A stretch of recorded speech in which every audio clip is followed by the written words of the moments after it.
Very good. Looking forward to learning a lot more about the Chris Lloyd boards. I'd like to start with a little bit of background biographical information, if I may. Please tell us where you were born and raised and what you did after school. Well, I was born in Baltimore, Maryland, but then quickly moved throughout a little bit throughout the Northeast and northern New York. But most from kindergarten on, I was in just outside of Albany, New York, a little town called Loudonville. Great town to grow up, great location to grow up, just south of Saratoga, but plenty of access to the Adirondack Mountains. And as a New Yorker, I found my way to one of the SUNY schools, the college SUNY of Oswego, which Okay. happens to be about 40 minutes north of Syracuse, right on Lake Ontario. And for those who are not familiar, that stands for State University of New York, right? That's, yeah, yeah. Very good, very good. So you don't play backgammon much, but when were you first introduced to backgammon?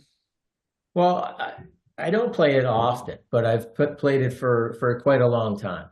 Mostly just in casual play with my brother, my wife, and so not in. I'm not a tournament player. I'd No. be willing to give it a shot, but I don't think I'd make it far. Did you learn when you were growing up? Yeah, we always had it around. So, Chris Lloyd has been in our family for generations. In and out of the family more so. So boards have been in our closet and on our game table for as long as I can remember. Very good. What kinds of hobbies and interests do you have outside of backgammon? Well, quite a few. Although I will say that the majority of my time is spent at Chris Lloyd. And if I'm in Providence, if I'm at home, you'll find me at the shop. It's just about 7 days a week.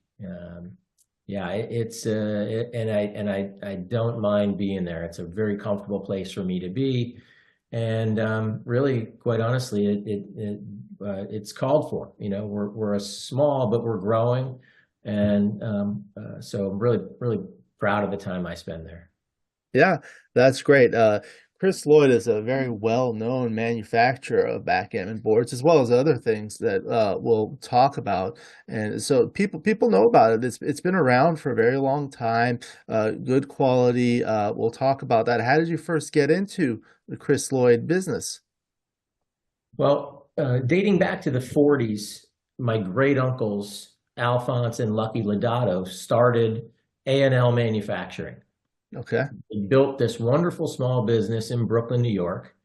It was very much a family affair as it was in its starting years. They did grow it. They did a wonderful factory in Brooklyn, and in the mid '50s, they met a gentleman named Chris Ruizzo, who founded Chris Lloyd Uh-huh. in Providence, Rhode Island. He was also in the plastics business, but he was in the game business, leaning heavily toward plastics and more volume production.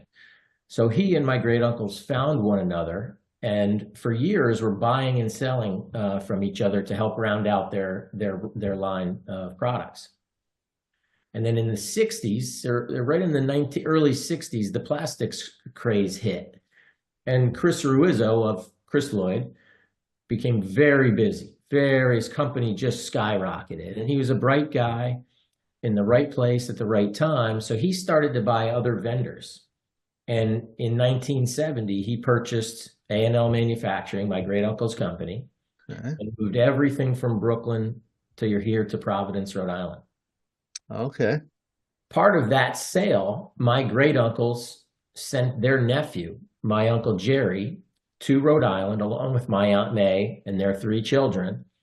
And my uncle Jerry, who was a very bright Army engineer, made Chris Lloyd and his life's work.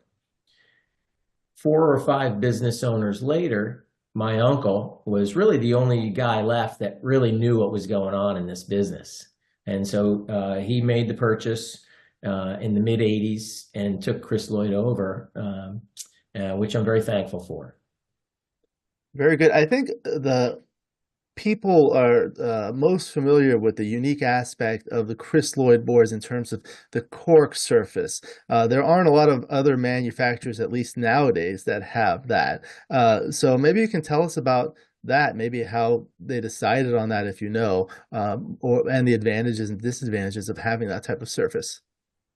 Well, it's a great question. I don't really have the answer to how it came to be, how early on, but I mean, so many boards from I can from the 60s and the 50s have cork on them.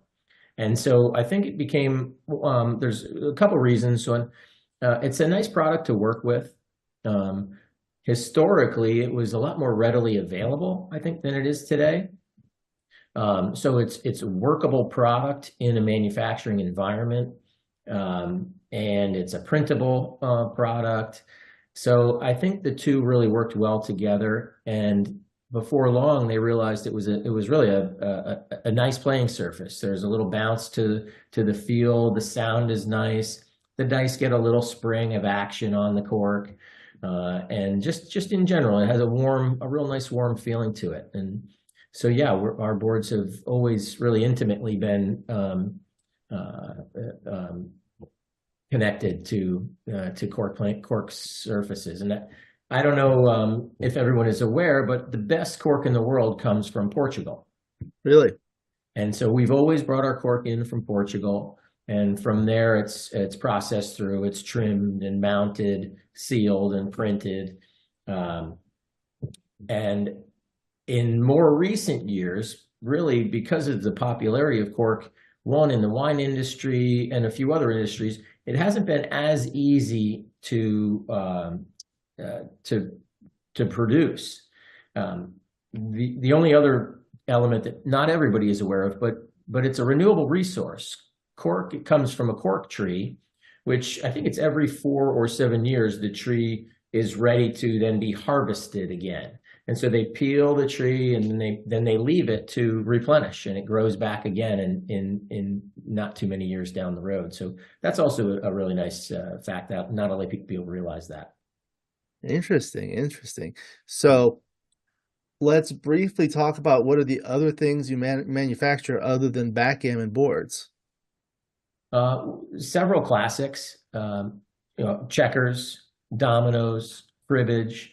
And in the last 10 years, we have started to manufacture mahjong sets again. And I'm really, really, really happy we started making boards again, mahjong sets again. It's a wonderful community, also a very heavily growing community. And we've really been thankful to produce some beautiful boards and have been well received by the mahjong folks. So it's been very nice. Yeah, they're great boards. The Chris Lloyd boards, at least the backgammon boards. I haven't seen the mahjong because I'm not familiar with those other ones, but I know those are high quality as well. I watch a lot of backgammon on YouTube, and recently I was watching the tournament in Jamaica, which was sponsored by Chris Lloyd, and I saw the beautiful board there that was customized. Yes. Yeah, thank you for noticing it. We were really excited. Jeb reached out. We had a couple conversations, and it was our pleasure to sponsor and to make that custom board for the live stream. That's a felt board, and it's really Is it? Yeah, it's felt. Yeah, so we are now into the felt game, and Oh, that's probably one of the first 25 that we've done. We've teased it a few times. But we have to be really smart about how we roll out a new product. So right. and people have been calling for felt from us for a long time, and so we did our homework, and we found the right supplier, the right felt supplier, and we did a lot of R&D. So one prototype after another, we did well over a year's worth of testing.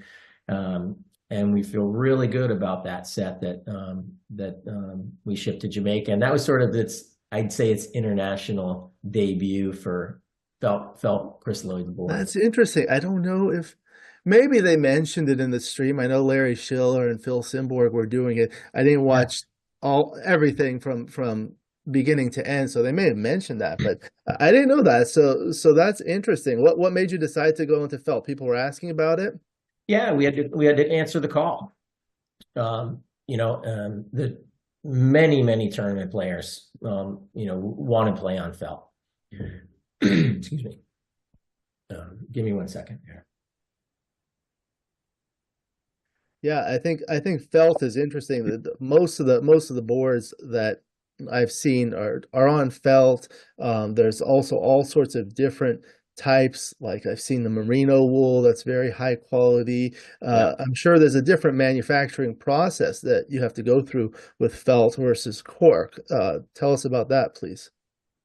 Well, the manufacturing process is something I have outsourced that Okay, element of it. We didn't bring in the machinery and the equipment and the fabrics, and we're doing it in-house. Now, I don't necessarily want to do that. it's a lot of work. It's a lot of work, and there's I've found a wonderful group that's what they do. They're very good at it, and so I'd like to build that relationship. Um, we've got enough work to do. Yeah. That's good. So I know you can customize the boards. I see the custom board behind you, but you can customize the felt as well. Yeah, yeah. So we knew once it really doesn't. A big part of what we do now is customization. So I knew even though we were introducing, we have a line of 3 new colorways that'll be on our website in a few weeks. Okay. But everybody wants custom. So we have absolutely developed, that system for customizing the felt boards also. They'll just take a little bit longer. Right. But the fit and finish of those sets is really, really beautiful. That's great. So speaking of customization, I know you have that custom board behind you. That's a little special. Can you tell us about that one, please? Yeah, that's a stock board. It's one of our signature series. That's called our Ocean State. So you can see that there's little sailboats. It's a really nicely designed set. And so Rhode Island is the Ocean State. There's a lot of sailing going on here, and it was a little nod to our hometown. And it's a great seller. It's nice for we sell it to a lot of people who have a summer camp, or maybe have visited someone that treated them pretty well, and so then they're gifting this for them to their camp or their place on Nantucket or the Vineyard or Montauk. So it's a nice set. It's a good feel good set. It looks good open and left out. So yeah, we love the colors. Very good, vibrant colors. Yeah. So that's a stock one. And in terms of the customization, what are the various aspects of the board that can be customized for the viewers?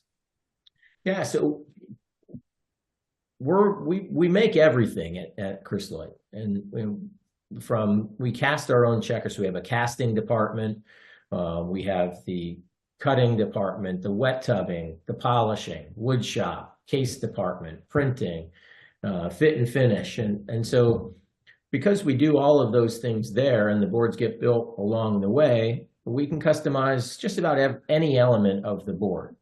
Most common are the playing fields. You can choose your own point colors, your point styles. If you want to add a logo or the leather cups is a really nice, the chestnut brown leather cup with a nice engraving of a name or an initial or a logo is really, really sharp. We can customize the checkers. Which in some instances it's nice. In some instances it becomes a little too busy if every checker is, has something custom about it. And then the exterior of the case we can customize too, and it's a really nice finish to have a family crest or a last name, some initials. It's a nice piece. Yeah, that's really nice. I think that's a really nice touch to a board when you can customize all the different features, and you have that whole factory where you can do that. My friend Candace Maron came there and visited and toured it, so she told me a lot about that. How was that tour? I think she had a lot of fun. She sure did. Yeah, she's the best. She came in, big smile and just the pure joy and excitement, and yeah, she was great. And so we're glad to have her on the Chris Lloyd team. That's for sure. Yeah, she loves all the colors, and I know that the cubes can be customized too. There are a lot of beautiful cubes, right? Yeah, I left that out. Yeah. So the doubling cubes, we have a stock doubler that goes with most of the sets, and then from there we can customize. There are some larger 2-inch cubes that people have come to really enjoy getting customized. The oversized cube has a good hand feel to it, and they do look beautiful when they're done. Yeah, she said the factory is really big. How large is the factory itself, actually? Current footprint where we operate is 18,000 feet. Wow. The building is 46,000 feet, and back in the 70s, Chris Lloyd occupied every square inch, and it was Wow. yeah. Back then, we were making 2 million dice every 2 weeks. Would go out the door. Wow. Parker Brothers, Mattel, Hasbro. It was a big operation. It sure was. Now, the dice, you make them in-house, but these dice are not the precision dice that are usually used, right? Well, we no longer make dice. Oh, So when I purchased Chris Lloyd in 2008, we were still operating as a volume wholesale manufacturing company. We had hundreds of retail partners all over the country and some internationally. But that model was not working for us. And so throughout after I purchased it, didn't happen overnight, but I made a major change to Chris Lloyd in that we had to change our business model from volume wholesale and go direct to consumer. I see. We needed to realize that additional margin in order to not only survive, but to thrive in a way that needed to happen in order to improve our product line, employ good craftsmen, and we were able to pull that off. It was not easy. It was not an easy time. I promise you that. But we've come out, and I'm very proud of the finished work and the team that we have in place now. It's all about the team. I promise you that. It's a good group of people, everybody working together, and really also proud to see how nice of a finished product. Yeah. How many employees do you have in the company now? 14. Oh, okay. Yeah. That's a good number. So, in terms of the dice, you just outsource them, but when you buy a board, it comes with dice, right? Yeah, we outsource. I mean, Right. there was a time where everybody wanted Chris Lloyd dice, but throughout the late 70s and the 80s, they just wanted nice dice, and plenty of nice dice were coming in from overseas. So it just was a business decision to make that happen. And so we just buy them now. Very good. I wanted to also display the website to showcase some of the products because this is really beautiful. There's a lot of great stuff here. So, are you able to see the website now on the screen? Yes. Okay, so I'll let you guide us through it. So let me know where you want to go, and then we can kind of go through all the different features. Well, sure. Just, I mean, I guess if you are, well, you just scroll down a little bit. We can go from left to right under the products section. Okay, so there are all these products here. I'll go slowly. I'll put it here. So we have attaché backgammon, custom backgammon, signature backgammon, tabletop backgammon, and travel backgammon. Sure. Really, we could go through all of them, but I don't think that's necessary per se. But if you click on signature backgammon, Signature back. Okay. these are just this is a very popular segment of our boards. They're just a little more design oriented, a little more thoughtful, a little more color, not necessarily just like our classic series, which is brown and white versus Right. The legacy series are the top three there that you see here. You get Yeah. a little play on maybe beer brewing. So you got your legacy barley, you got your legacy hops, and you have your legacy midnight. And so all three of those come with our grooved checkers. Oh, they're the groove checkers. Okay, that's Yeah, interesting. that's one item that is sort of separates this set from another set. Let's see if I can find one. Is there a close-up of the checkers? Yeah, it'll probably be some. So Right here. Okay, so this. Oh, so these are grooved like a yeah, finger dish style, yes. and the exterior is really beautiful. I noticed like the classic ones have the circles at the tip, um, and I recognize that. That's like a Chris Lloyd. Yeah, we tried to pay homage to some of the history.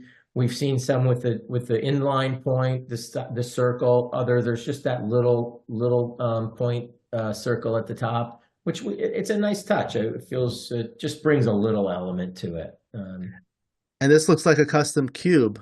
Let me see if there's a close up. Yeah, this is a custom cube, isn't it? Well, that cube comes with every set.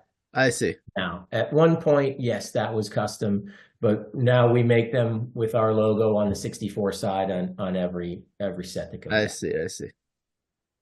Really nice. And then this was the one that you were talking about, Yep, that's the the one that's Ocean on the State. background, our Ocean State. Yep. That series does not have groove checkers, but it's price reflects that also. These are the flat checkers. What I like about this is there's a compartment for the cups here, so that Yeah. fits nicely. If you see other manufacturers, they don't necessarily have that. So when you're carrying it, the dice cups are kind of like rolling around. Yeah. So Yeah. I really like that. And then it has the clasps on either side. And the thing that I noticed is like on the bar, you can hardly see the hinges. Yeah. Hinges, we historically we used to cover the middle bar with a flap. And again, listening to the customer, it just, one, it wasn't necessary, and two, it was a little encumbering. Sometimes the checker wouldn't stay on that flap, so we just got rid of it. Um, that is an area that we've tried multiple different ways to hinge the set, and we haven't changed it yet because this is just the best way. Yeah, and you can't even see it. And this one's a beautiful, like a camouflage one. Yeah, it's our multicam. That's popular, very popular. Most multicam is a very popular brand in the camo world. They're a great company, and they got a very large contract. Believe it or not, that is a very um, uh, smart camo design, and it was approved by the armed forces. Wow. Yeah. And the price point is very competitive for these products. Look at those beautiful swirl checkers. I really like that. Um, Yeah, so thank with these, the standard ones are like 1 3/4 inch size checkers. Is that you. right? So And then, our sizing for the tournament size these are tournament attaché sets. So the okay, indicator is the tournament that indicates 1 3/4 inch diameter checker. I see. And then it looks like here you can fit maybe 11 checkers across. You can Okay. absolutely. Yep, they're all designed to do 11 across. Okay, so that's actually nice because some people prefer the shorter boards that they can reach across a little bit Yeah, better. yeah, Oh, this kind of goes through it by itself. So that's nice, and it's got the nice sturdy handle there. yeah. Beautiful All of our, exterior. much of our hardware. So again, we made a lot of changes. It's not always easy to keep up with new photography and new changes. So some of these images are a bit dated. We are in the process now of doing photography. So on our more premium boards, we have new handle, new hardware, really, again, just updated stuff, and feels very nice. Yeah. Right. One of the things I noticed is you can put like a custom imprint on the bumper, the side, the edges here. Yeah, that's correct. That I was mentioning on the bumpers before. We've had some people uh, customize every single bumper, phrasing all the way Oh, around. wow. Yeah, fun stuff. Interesting. Okay. So let me get out of this one. Okay. So that was this one. So let's go back. What was the next one you would like to look at? Well, the travel sets is a nice section. Okay. So how big are these travel set ones? Well, You're testing me here. I couldn't tell you the name of the Oh, exact. what are the sizes of the checkers, for example? Yeah, so this particular one is a newest set this year, and this is our magnetic travel set. If you're watching and you don't want it Oh, magnetic, here it is. yes, we could do it non-magnetic. Yeah. Um, but that's a 1.25 inch checker. Okay. And so again, doing a lot of R&D before we went ahead and introduced this, we found a nice balance from, it's not a heavily magnetized checker to board. There's really you don't notice the drag when you're moving the checkers around. But if the board gets bumped or you want to move it, it holds plenty well. Yeah. So thinking boat or plane or train, and so it's a great finish and a nice feel to this this set. We have cold roll steel underneath the cork, Oh, and every one of our checkers is drilled, and magnets are, we do that in our shop, drilled and the magnet okay. placed and glued, and it's a little tedious, but it makes for a very nice finish set. Does that make things a little heavier? Yeah, it sure does. Okay. Not so heavy where you're like, I don't want to put that in my Right. carry bag, But or reasonable. but from those two, between the magnet and the steel, now it's a thin roll of steel. So, Right. but yes, it's, I think each one of those is 5 pounds. Okay, that's not too bad. I also noticed the checker racks are one row of 15, which is unique. Most of the Chrysaloids are 3 rows of 5. Yeah, that's correct. And this is the only one we have. And the reason we did it here, we have leather fold-up cups that would come with this. So Ah, you can just lay flat in the middle. And then it also kept that board just a little smaller. If it needed to be bigger, or the checkers to fit the yeah. other way, it was going to go a little bit bigger, a little bit wider.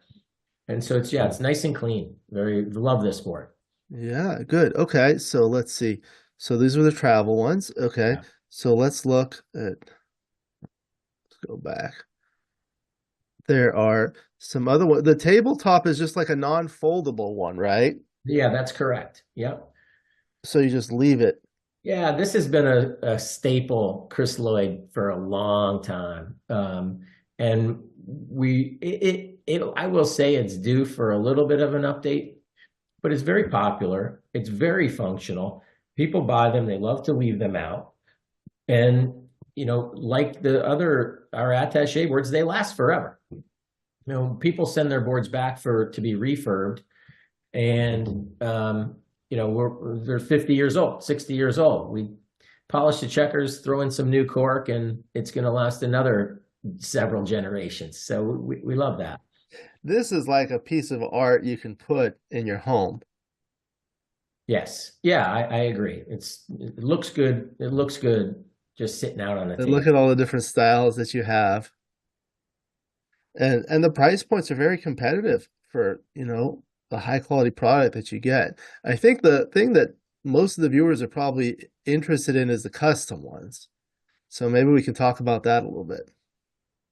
Yeah, we do a lot of custom boards.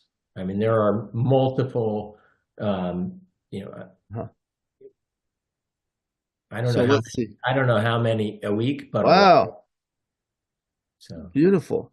Oh, you have different ones here. Let's see. Look at that. I wanted to showcase some of the custom designs. You can put your yeah, names on it. Oh, this is what you were talking about. You can put it on. yeah, You can write like a whole poem on there. And then, wow, look at all the checkers. yeah. Yeah, we have So mountains of custom. if you want to design a custom board, this is how you do it, right? So maybe we can go through the process for people. So here it takes. Yeah, the process, this particular process is what I would consider, it's good for the customer to go through this so they can kind of think about what they might want. They can see some of the options. and then we get an email with their, their baseline, what it is they want. What they And want. we follow that up with um, uh, a graphic that builds what they had in mind. And then what we do essentially at that point, we open it up for conversation. Do you like these colors together? Do you like this size? We also can offer some expertise. Say, well, this is nice, but what do you think about this? And what do you think about this? Because we do these all day long, and we don't charge for, you make as many edits as you'd like until you're happy, and then we build. Typically, it's not that much back and forth.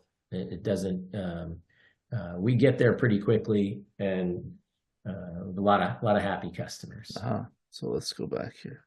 Let's do some stock ones. What's the custom points colors? So you can, what are popular custom point colors? Well, blue and white is the most popular of anything we do. Okay. Yeah. You're just kind of going through the process so people can see it. Yeah. Yeah. Custom leather cups, very popular. Wow, wow. That's nice. Okay. This is really easy. You just kind of click. Yeah. Yeah. And then it gives you a sense where your price point is. And like I said, we get the email and then we're in touch right away and we get designing for you. Wow, look at that. And it's fast. Custom badge. No thanks for now. Which font? You can select the font. Yeah. And rush your order. So what's the typical turnaround time for a custom board?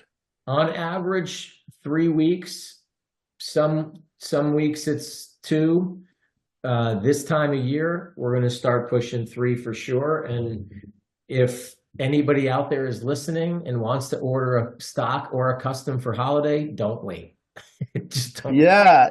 Oh, the holidays are busy. Yeah. That's actually a really fast turnaround time. I've talked with other manufacturers and it's like a year. And I think that's really long. Yeah. Well, like I said, we've got a dedicated team, and because we do everything there, and we've got a wonderful flow to the work process.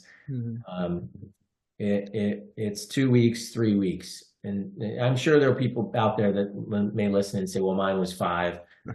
Some will say, yeah, that's not a big deal. But on average, yeah. But that's good. Okay, so is there anything else you wanted to see on the website? Maybe the blog? Is there something on the blog? Oh, we've got a great blog. Yeah, we really do. It's not all it's not all backgammon. We talk about a little of this and a little of that. It's very current. And just, some really good writing here. Okay, good. Who writes your blog? You have one of the employees? Well, my brother Brian actually writes Oh, it. nice. Yeah, he's a writer, and so very good. He's constantly nudging me to think of another topic, and he does a wonderful job. Yeah. This is a nice picture. It looks like the manufacturing process. Yeah, that's one of them. We had I don't remember. We had a photographer come through for it might have been Google who came through. We had won an award from Google oh, wow. a few years back, so they sent a photographer, and he was kind enough to let us use some of the photos. And then here we could read a little bit about I think you already discussed it, but the viewers can just kind of go through this and read through there, the frequently asked questions, FAQ. So people have other questions. All the answers are here, and then they are. Yeah, it's very updated. Amy, who runs the office, makes sure that FAQ is up to date.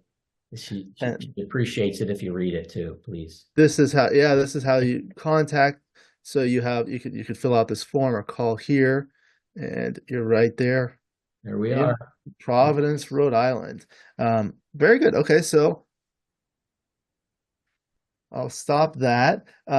Very good. So that was really interesting. I mean, I think people that like backgammon, a lot of them like boards. They like different boards, and this is a great option because they can kind of customize the boards, or you have a lot of stock boards. The price point is very competitive. I guess we didn't see a lot of cubes. I know you have a lot of custom cubes. Were they on the website? No, I think we're lacking there, to be honest with you. And it's something that's on our list for our next version of our website, which we're not going to attack it now because really this home stretch to the end of the year will be tough. Yeah, We're excited for it, and happy for it. But come late winter, we're going to be updating our site, and doubling cubes will be have a nice section, a nice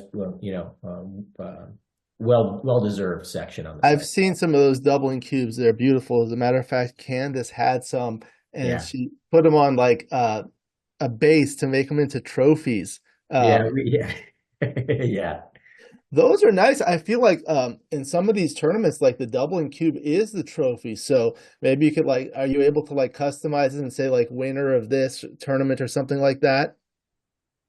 Yeah, we have done that, and there's a few tournaments we do it for now. We have to be a little careful because they take a lot of work. Oh yeah, They don't, they're outside of our typical flow and production, and right. so we're not looking to get into the trophy business, Yeah, but we do understand that it adds value and it does, draw attention back to us. But it's they're not easy to do some of those projects. Yeah. yeah. Well, great. We talked a lot about the Chris Lloyd products. We saw the website. It's been really a pleasure to have you, and I learned a lot. What else? Is there anything else that you'd like to talk about, or did we miss anything? No, I agree. I think we covered quite a bit. You've mentioned price point a few times, and I'm glad to hear you say we try to provide the best value in the business, and I think we do a good job of that. And we're always leading with quality first. We don't increase our prices nearly as much as some people suggest, but we put a lot of thought in. There have been many people that say, geez, $500 is a lot for a backgammon set. Those people have also come to visit and take the tour. And on their way out the door, they'll never question the $500 or the 300 or the 600, just because they see what it takes to build the set. They see our team there. And we never take that for granted. We know 3, 4, 500 for backgammon and quite a bit more for mahjong. We know that's a lot of money, and we don't take that lightly. So we try to provide great value. Yeah, it is absolutely like one of the best values. I've seen boards from like, $10 board you can buy at the toy store for up to over $10,000 boards. So it kind of depends on the individual, their budget, kind of what they want to do. Yeah, But that's a very reasonable price point for what you're getting and what you can play on if you go to a tournament and things like that.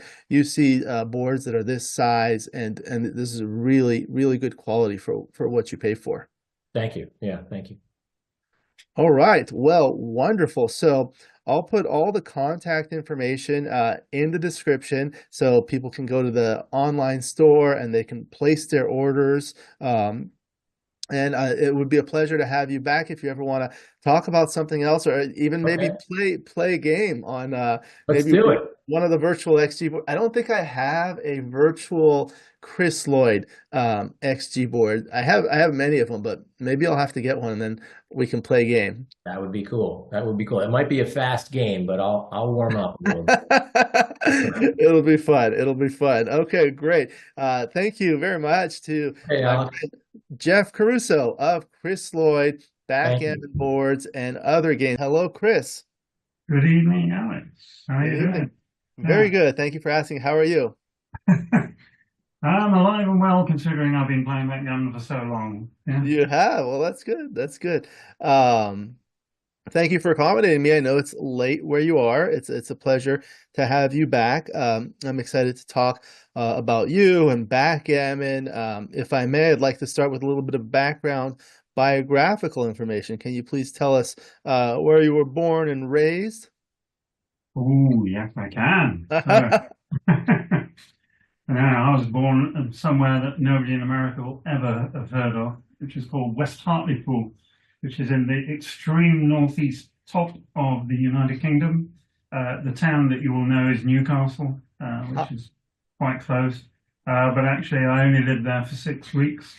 And my parents then moved south to just outside London, where I lived until I was 3. And one of my first memories is actually departing from there to move to Manchester, which is where I spent my formative years. I lived there until I was 11. I should have gone to Manchester Grammar School, but very inconveniently, my father died quite young, and for reasons that are vastly complex, I ended up going to what we call public school and what you call private school. But my allegiance is to Manchester, and hence I am a Manchester United supporter, be that good or ill. So I went to private school. I ended up at University College London, where I read maths. I didn't do a great deal of maths, but I had a great time. I played chess, I played bridge, and after that, I got through my 3 years at university, got a degree, went off to work at ICL, which is the UK equivalent of IBM, and spent most of my working life in IT one way or the other, starting off very technically and becoming a very sort of salesy type person by the end of it. And I did a lot of lecturing and teaching all over the world for IBM, who I joined and worked for the last 15 years of my working life. That's the biographical bit. In terms of backgammon, I didn't really come across backgammon much until I was about 25. I was playing chess quite seriously in London leagues and representing my county. My then girlfriend, now my wife of many years, introduced me to backgammon. I thought, this is a bloody stupid game, right? I'm not going to do this, right? And so it stayed for a year or two after I learned how to play. And then late one night, I was testing some software. And in those days, it took 2 hours every time you made a change to a software program. And we had nothing to do. And we were working through the night. Someone challenged me to a game of backgammon. I said, my girlfriend taught me how to play that. Oh, let's have a game. And he said, well, let's play for 50 cents a point, or 50p, as we say. And I lost £10, and I wasn't going to have that. So the next day I went out and bought Joe Dweck's Backgammon for Profit and the Backgammon book by Jacoby and Crawford. I read the book twice, got my money back in within a week, and then gave up chess and bridge and played backgammon, and that has been the story for the last 40 years. It sounds incredibly similar to another story I heard from Bill Roberti. He was playing chess and then he got introduced to backgammon, I think in some different way, but then like he almost quit chess and just played backgammon. He's been doing that for decades, like yourself. Well, great. I'm glad that was one of my questions too, how you got into backgammon. Excited to talk a lot about backgammon, but before we do that, do you have any other hobbies outside of backgammon? I played golf for many years. I played lots of sport. I mean, I played tennis, I played squash, I played golf for many, many years. My back's currently a bit of a problem, so I'm playing croquet, which you may or may not have come across in Los Angeles. But it's a very genteel English game which requires less pressure on the back. But it's like playing snooker or pool on grass, if you like. I see. Yeah, we do that. And then I have a family, of course. I have one daughter. She's now 36. And I will just have my first, she gave birth to our first granddaughter nearly a year ago, and I've got another one coming along in March next year. So it's a balance between work, play, family, like everybody should be, I guess. My wife will tell you I spend too much time playing backgammon, both online and offline. So that's the way it goes, yeah.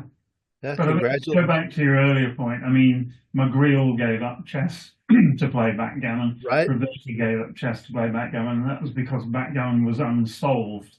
So whereas chess was deeply immersed in theory and you had to spend hours and hours studying it if you want to get any better, you finally come to the realization you can't get any better, right? There are certain limitations that your mind imposes upon you, whereas backgammon was a fresh field of study. So, like Roberto, like McGreal, I migrated to backgammon without really knowing a great deal about it, and I think my peers knew very little about it as well. Yeah.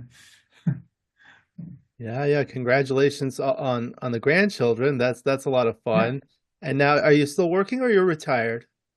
So I retired from IBM in 2012. And at that point, I was not sure what I was going to do. And I started a one-man IT consultancy, so I worked freelance for a bit. A friend of mine had a company that was in trouble. I offered to do a 6-week study. I ended up becoming CEO for 3 years. That was in the e-commerce field. I still do a little bit of IT consultancy, mainly as a one-man band, helping older people even older than I am, to understand the world in which they live, and some of them have vast problems doing that. So 2 or 3 hours a week I'll spend doing that. The rest of it is backgammon, basically.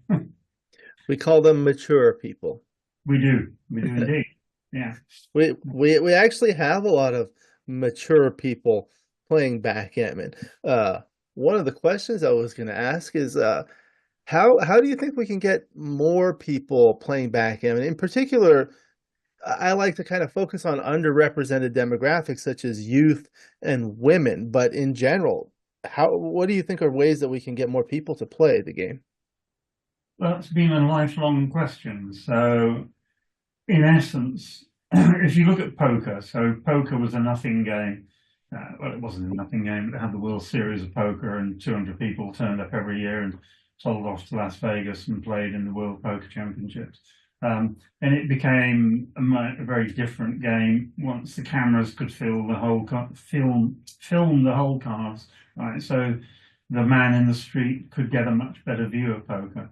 Poker is also intrinsically much more understandable and easy to follow than backgammon. So various people have tried to bring backgammon to the big screen over the years, and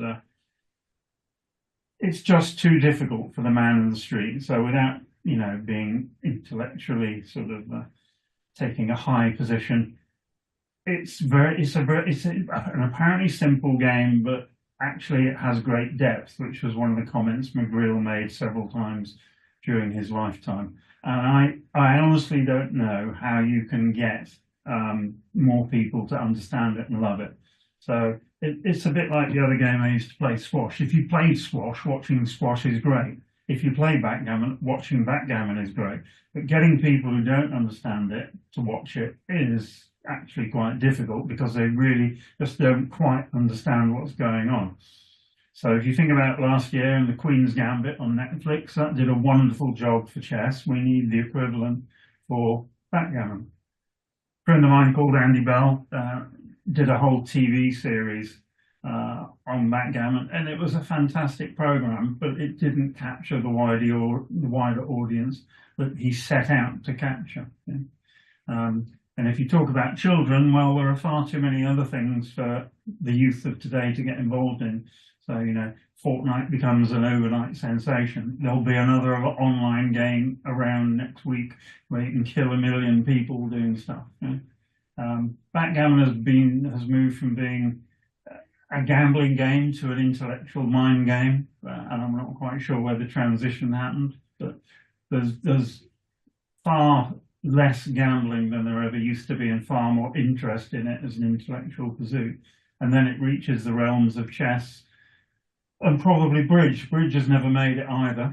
So there are many more bridge players than backgammon players, and some of those are young, which is a testament maybe to bridge. There are not enough young people playing backgammon. We try to encourage the youth of today to play, but I'm not quite sure what the answer is, I'm afraid, because I and many other people have tried.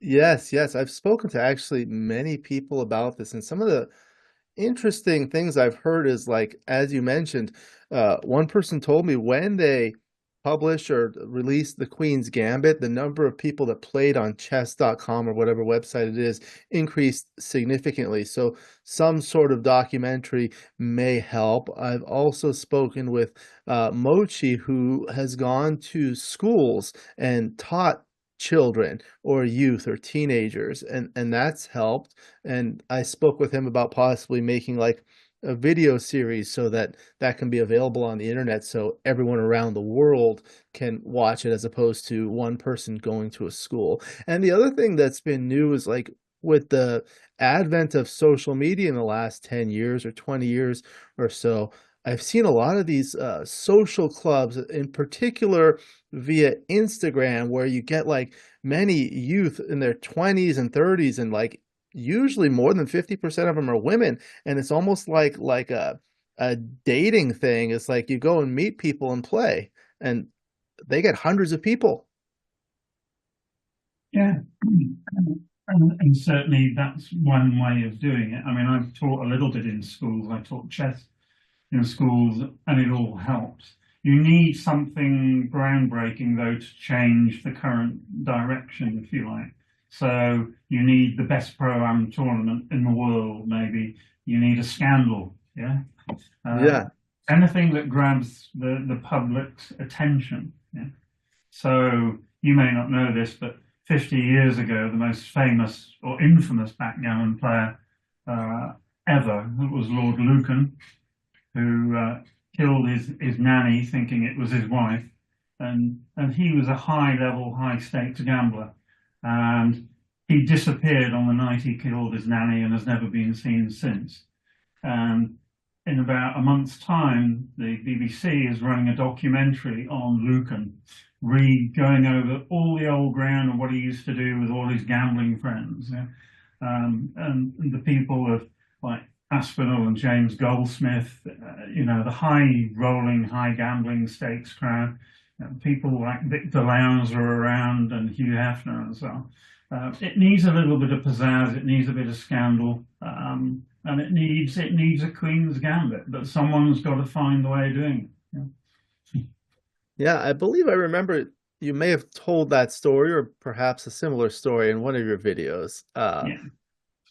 So yeah, I think people need to find an interest in backgammon. For you personally, what do you find most interesting about playing backgammon? I view it really as to me, it's an intellectual pursuit. I want to get better and better, despite, you know, being quite old now. And hopefully I do. It's the one thing that's happened over the 40 years that I've played, is that I've always been able to improve a little bit most years. And that isn't true of that many games. So I love watching backgammon, I love listening to commentary, and I love commentating. And with the very best commentators in the world, you can learn a huge amount by listening to videos on YouTube. But, you know, I was always a mathematician. There are probably, you know, 3 fundamental skills in backgammon. So if you're no good at arithmetic, you can never be a great backgammon player. Yeah, you can be a good backgammon player, but you'll never be a great backgammon player. Yeah, the application of formulae, maybe done by Trice initially and others, are hugely beneficial to top class players. And without that, you can't be good. You need to be able to count quickly if you're playing live backgammon. And I was born with that. So I make no claim to having developed it as a skill. My genetics mean that I can count incredibly quickly. The only person I know that can count more quickly than I is Jürgen Granstedt. So we were doing a commentary I think in Cyprus together, and we reached a tricky, quite a long race. And I said, Jürgen, you do black, I'll do white. And I was halfway getting to white's count of 135 or whatever it was. And Jürgen said, don't bother, Chris, it's 137, 142. And I said, Jürgen, how the hell can you do that quickly? And he said, I don't know, the numbers just pop into my mind. So, yeah, I'm pretty fast too, but I met a lot of fast people. What do you use, like cluster counting techniques? No, I just count. Take the number of points, multiply by the number of checkers on it, and quickly add it up. Well, and I can still do that. So that's a skill. But backgammon is about pattern recognition and knowing when the pattern has varied from something you know. And you can't. Again, that's another issue with making backgammon very popular. You can't become a good backgammon player very quickly. because you have to have a huge library of positions in your mind. You may not know you've got those positions in your mind, but types in actual positions rarely repeat, except endings and openings, but types of positions constantly repeat. And if you don't have the broad experience of having played 10,000 games, you're going to make mistakes. Right? And backgammon, and that's another issue about backgammon, is it's largely about avoiding mistakes. If you look at a chess match and you look at the annotation, you get exclamation marks for good moves. In backgammon, you get penalized for blunders. You rarely get applauded for good moves. It's just that, oh yeah, XG said that was okay, so well done, you know. So it's a sort of negative analysis most of the time, so that's quite difficult to explain to people. But every time you play, you learn. There are many ways of learning. You can have lessons, you can read books, you can play, which you have to do. And you have to combine all of those, you know, to become a good backgammon player, and you have to put in the hours. You know? We're into Malcolm Gladwell's 10,000 hours concept here. You know, Right. to become world class at anything, you have to do 10,000 hours. I believe that's true of backgammon. I've done my 10,000 hours, by the way. But Oh yeah. You have to do 10,000 structured hours. So we can all drive, right? And many of us have done 10,000 hours of driving, but we're not Formula One drivers because it's all arbitrary and random. The more learning and teaching you absorb that is structured, the quicker you will learn. Yeah. So it's not easy, believe me. Yes, yes. I remember you had mentioned that in one of your videos on your YouTube channel, Yeah. which we'll get to. But one of the things that you're probably most well known for is your writing. You're one of the most prolific authors in backgammon. So I wanted to get a chance to discuss that. How did you first get into writing about backgammon? Okay, so many years ago there was a club called the Double Fives in London, and that was run by George and Diana Stilemersky. George sadly departed during COVID, but not of COVID. Diana's still around, and I see her sort of every other Tuesday when we play at the Fulham Backgammon Club. So we're now going back best part of 40 years. Books were around, but they weren't that great. And we're in the land of the hand rollout. Okay, so if you didn't know what the answer to position was, you jotted down the position, you went home, you rolled it out 36, 72, 144 times until you got an idea of what was going on. It was, of course, a statistically irrelevant sample, but it gave you some idea. And then for the key positions of the chouette each week that had led to really big arguments, I would analyze those, and then I'd do a 2-page sort of write-up of those and then hand them out to the guys the next week. So that was a bit of a freebie, a bit of fun. I've always been pretty good at writing because I did that for IBM. I got good grades in that in college, and I love writing and I love reading. Yeah. So that was fine. And then one day, and I have no idea why, I thought, you know, I think someone had written an article on the state of chess, and it had been published in a newspaper. And I thought, well, why don't we do that for backgammon?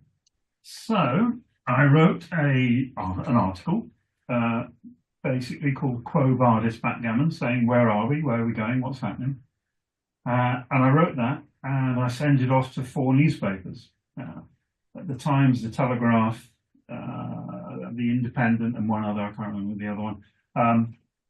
And I heard not a word did I get, and I thought, well, you know, stuff you, I don't care, I've written it, it's out there. And then about 4 months after I'd written it, a guy at the Independent newspaper gave me a call and said, you know, I just found this at the bottom of my in tray, and it's really rather interesting, so we'll publish it. And I said, well, that's very nice. And he said, we'll pay you. And I thought, Jesus, that's good. And they paid me £150, I think. And at that point, the Independent, which was a London newspaper, was quite young, and they didn't have a games page, but the guy who was the editor said, well, you know, write a few more. We'll publish one every couple of months. and they did. And then a guy called Bill Hartston, who was a chess grandmaster, became the games editor. And I knew Bill from chess. So he said, "Oh, hello, nice to see you. Let's make it fortnightly." And I said, "Oh, that's good. Yeah, we'll do that." And then it became weekly. Yeah? And it was published every week in the Independent. The only exception that ever occurred was on the weekend weekend after Princess Diana died, when the whole newspaper was devoted to her. But other than that, I didn't miss a day. And so that went on for 22 years. Yeah, and that was the source of many of my books, because they're anthologies of the articles for the newspaper. Then the newspaper decided to become digital, and they ditched the print version, and they said, "Sorry, we're deleting the games page." Well, you know, I've had a good run, that's fine. Meanwhile, I've been writing to the Times, which is the paper I read and one I really wanted to write for, once a year, just to keep them aware of the fact that I was alive. After the demise of the Independent, I wrote to them again, and I said, "I'm still alive, and do you need a backgammon column?" And they said, "Well, yeah, no, we know you're alive, thank you very much, but no." Yeah. And then a little while later, well, actually about a year later, they sacked the chess correspondent, Ray Keane, for plagiarism. Oh. Which, considering he was a grandmaster, he had no need to do, and I have no idea what he was doing. But that's another story for another time. And they decided then to add a poker column, a Scrabble column, and a backgammon column. So I got invited, strangely enough, to go to a meeting at the Times. They said, "We like what you did for the Independent, why don't you do it for the Times?"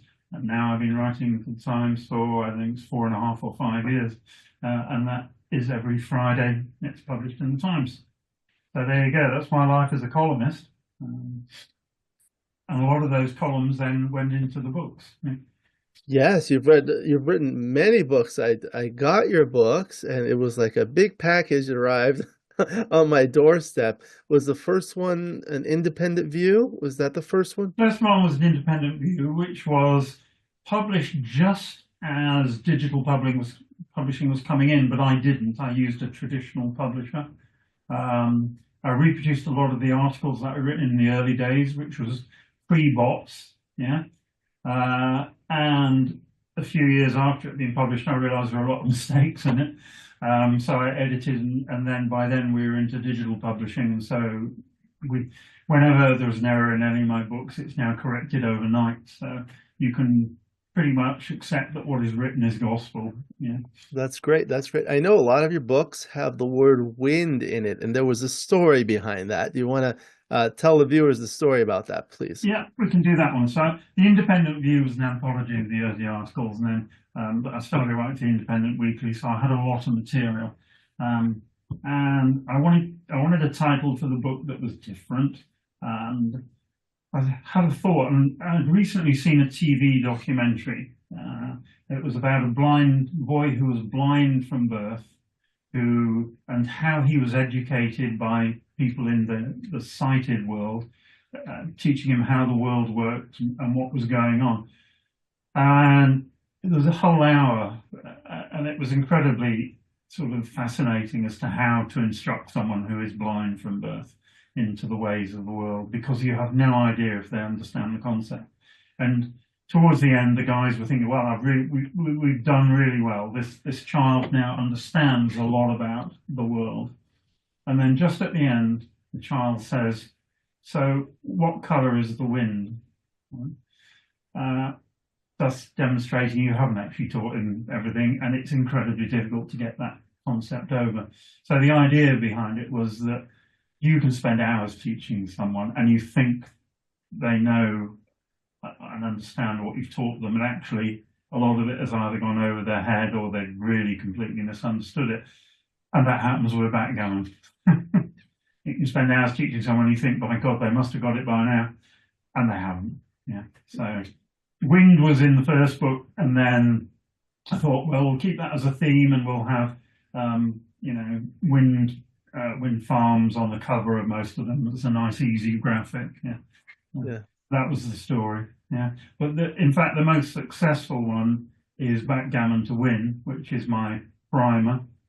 That was a commissioned piece of work for a publishing house, which I wrote and produced. Actually, two very popular books. Sorry, that's the first one. Sorry, let me get chronologically correct. I was asked to write Backgammon for Dummies, which they'd asked several other people to write, and they hadn't done it, so I did it. The Dummies style is very prescriptive. If you've ever read it, gender changes every chapter, and there are things you can say and things you can't say. But that was hugely successful and still is. But I wanted to write the same material in my own prose, so I wrote Backgammon to Win, which is the same material in my own prose, but it also added stuff in that wasn't in Dummies. So, and that sells incredibly well, which you can get on Amazon and through my website. And now you have them. So like for my book, I did it through Amazon Publishing. So people just order from Amazon and they print on demand. You do something similar, right? Yeah. So Lulu.com is the equivalent of Amazon Publishing. It was there long before Amazon Publishing came along. If I ever needed to switch, if Lulu went bust, I'd switch to Amazon, but it's easy. It's incredibly easy to self-publish a book. And if you are writing on a limited spectrum of interest, then self-publishing is really the only way to go. It's the only way you'll make any money out of it. Right. And if people would like to order your books, how would they do that? Is that through your website? So I prefer you went through my website because I get more commission that way, which we'll look at the website maybe in a minute or two. But you can order it on Amazon. You can order it through Barnes and Noble. Any main book distributor will be able to sell it to you. Yeah. Okay. Well, let me pull that up since you mentioned it. Are you able to see that now? Yeah, so the website was created as a marketing vehicle for the books initially, but I added a load of stuff on there. So that's Backgammon to Win. There you go. That's the latest version, April 2018. Yeah. Backgammon in the Wind. Wind of Change. Wind of Change. Wind Assisted. Second Wind. What color is the wind? This is the first one. Okay.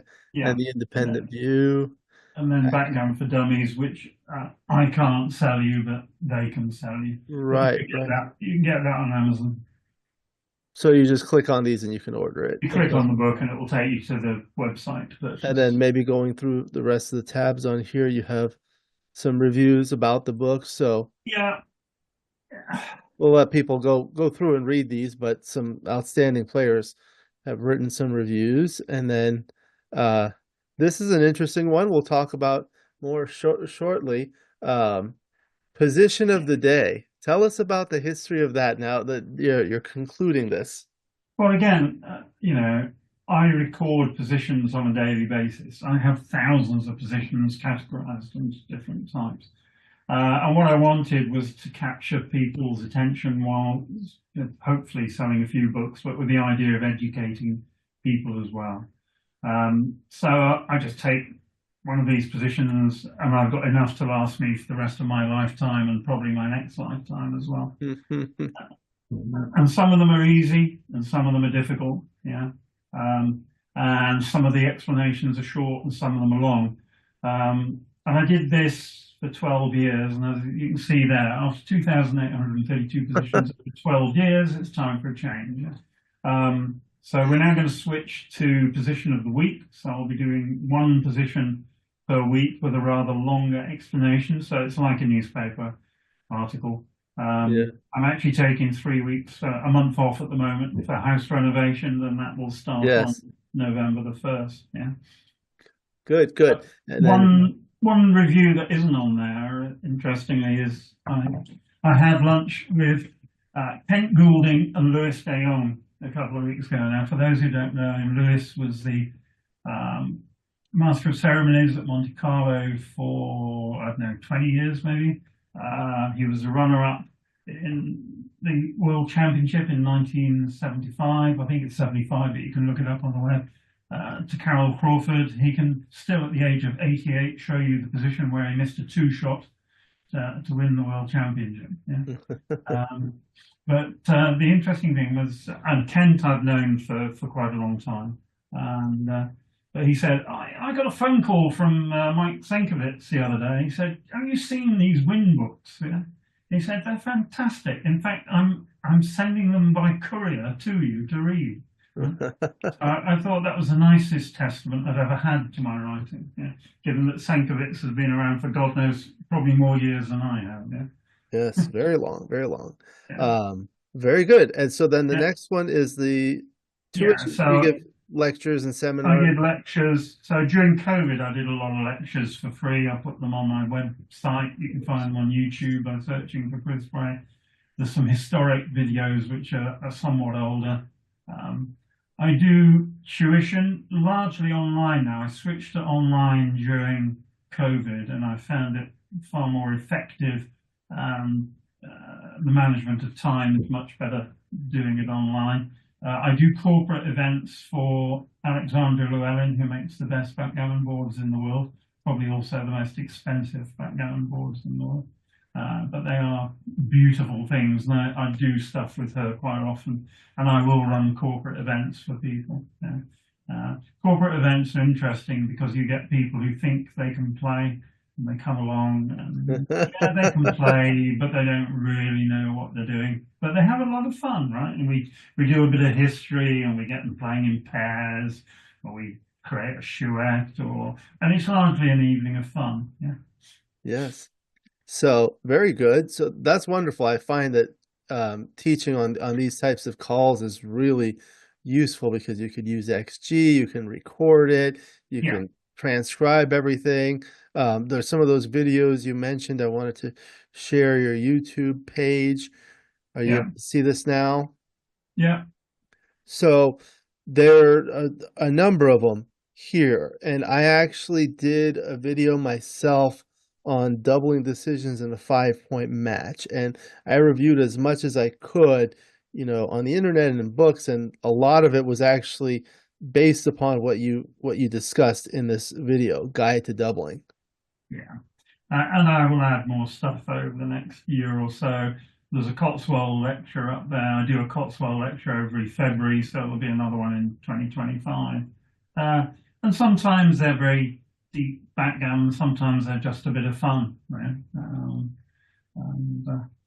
The other one on there, Monte Carlo 1985, is a TV program, which was probably the last mainstream TV program made on backgammon. Yeah.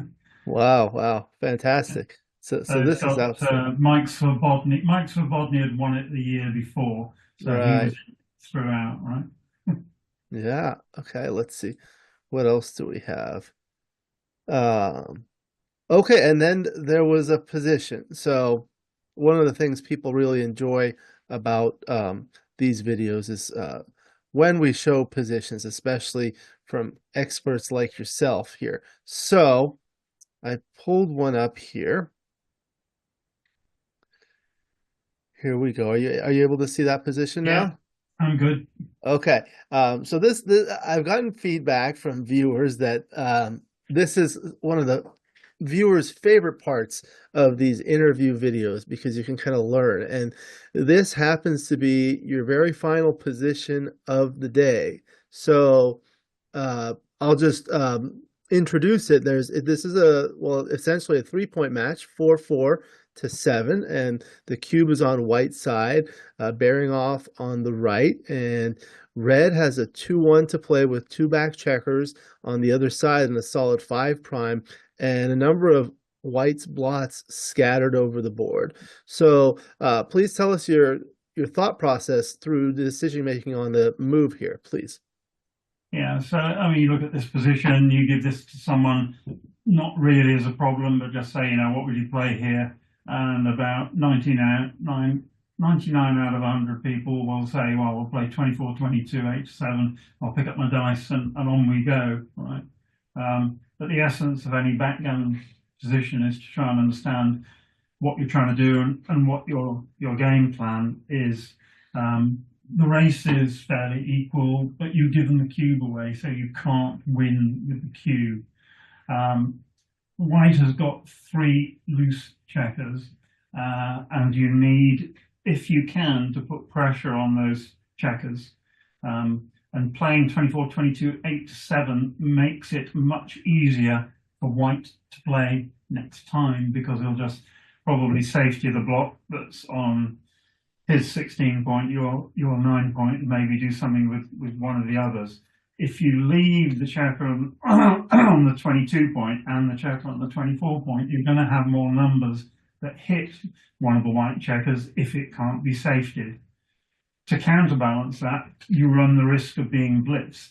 And obviously white has 12 checkers in the zone and can execute a blitz and win a gammon. But winning a gammon at this score is not nearly as good as winning a gammon in a sort of 0-0 to 11 score, because you don't get full value for the gammon. So it's not an easy decision, and I can't remember the exact analysis, but playing 24-22, 8-7 probably won't get you excommunicated from your backgammon community. But to optimize your winning chances, you need to keep the back checkers separated, and you just leave them. You leave the goalkeeper on the 24 point as a last resort in case the checker on the 22 point is pointed on. You've still got a chance to make the ace point and win from there. And simply playing 8-5 is the best move. But without XG, you wouldn't know that. So if you go back to my days at the Double Fives Club, everyone would have played 24-22, 8-7. You wouldn't have known you could possibly have even made a mistake, right? It's only because you've got computer tools that can look at this position in depth and do calculations that you cannot do, that you could even come up with the play 8-5. Yeah. Right. So this is the XG analysis here. 8-5 is the top play. I didn't roll it out, but this is the plus. And then where is it making the anchor? 8-7 is the fifth best play. Right. Technically, XG would not classify that as an error. It would classify it as a small mistake. Yeah. And as I said, you wouldn't know you'd even made a mistake. But top level backgammon is about not making any mistakes as far as possible. Right. Minimizing the number and the magnitude of the error. And understanding the game plan. And virtually everyone will get this wrong. So it's a demonstration of the complexity of backgammon. Yeah. It is. I'm going to write this up for an article for the Times, because I will publish it's my final position of the day. Very good. And I find personally, if you don't understand the position, one of the good ways to learn is to modify the position and create variants. So let's see, I created a variant here where I move this checker here to here, and you still don't want to anchor. You don't, but it's now getting a lot closer, because basically white's probably going to be able to play safe next time by safetying the loose block. So if 8-5 is right, it's going to be right by probably even less. Yeah, it's close. Okay, and then this variant where I brought this checker here, now the blot's been consolidated and there are 2 blots remaining, and now he can attack with a little bit more impunity. So it becomes more urgent to make that anchor. And if you did the analysis, you'd find that most of white's, because white's numbers are diversified now, so the vast majority of white's numbers will now play well. So it's not worth the risk of playing 8-5. Yeah, and you have to play from the 22 anchor. But if you gave me those 3 positions as an exam in a month's time, I may get it wrong. Yeah, because I won't, because we've had this interview. But it shows just how difficult the game is. And McGreal used to have great fun changing a position by 1 pip and getting a hugely different answer because of that change by 1 pip. Yeah. So, yes. So that demonstrates the complexity and the beauty of backgammon. It does. Yeah. The other thing that you have done for a very long time, this has been for the USBGF, the United States Backgammon Federation, is the Braze learning curve. Are you able to see this now? Yeah, I can see this. Yeah. Okay, please tell us about this. So basically, I got asked by USBGF to do something, and we decided that we would set a puzzle each week, but we'd split it into groups. So do beginners, intermediates, and experts. And Oh yeah, I here. tried to write the analysis for that type of student. Yeah. So the writing is slightly different depending on the audience. So we had basic beginners for a while, but I exhausted that topic pretty quickly. So we now just have the three areas, experts, intermediates, and beginners. And we mix it with cube decisions and play decisions and match play decisions and money play decisions. Again, it's really just trying to promote the game of backgammon by providing interesting examples that people can learn from. Yeah. So. And this is a fantastic way to learn, and it's available to USBGF members. I'm on the board of directors of the USBGF, so I try to recommend that to people. To become a member, you get a lot of benefits like this and many others, and you don't necessarily have to live in the United States to be a member. So no, and the position is published every Monday, and the solution is published every Tuesday. I've just written today's solution, and that'll be up on the website tomorrow, so it can go. Actually, this interview won't go out live, so you'll have to look at it historically. But yeah, every Monday there's a solution. Every Tuesday, a few 100 words, maybe 150 words, try and point you in the right direction. The other thing I would say, which we perhaps haven't covered because we've covered my books, but there are a certain number of books that every aspiring backgammon player should read. Yeah. let's talk about that. What are the books that you recommend? So, number one on my list, by a country mile, is Dirk Schieman's To Hit or Not to Hit, which is the most recent book published. I have learned a huge amount from that. It teaches you about specific positions, but it also teaches you how to think. Yeah. And the most important thing about backgammon is being taught how to think properly and not waste time. The other books that I recommend are Michihito Kageyama's 3 books, particularly the third one, Backchecker Strategy. So after I read Backchecker Strategy, I keep an analysis of my PR, and that dropped my PR about 0.4 over the course of a year. Yeah, so that's a huge improvement.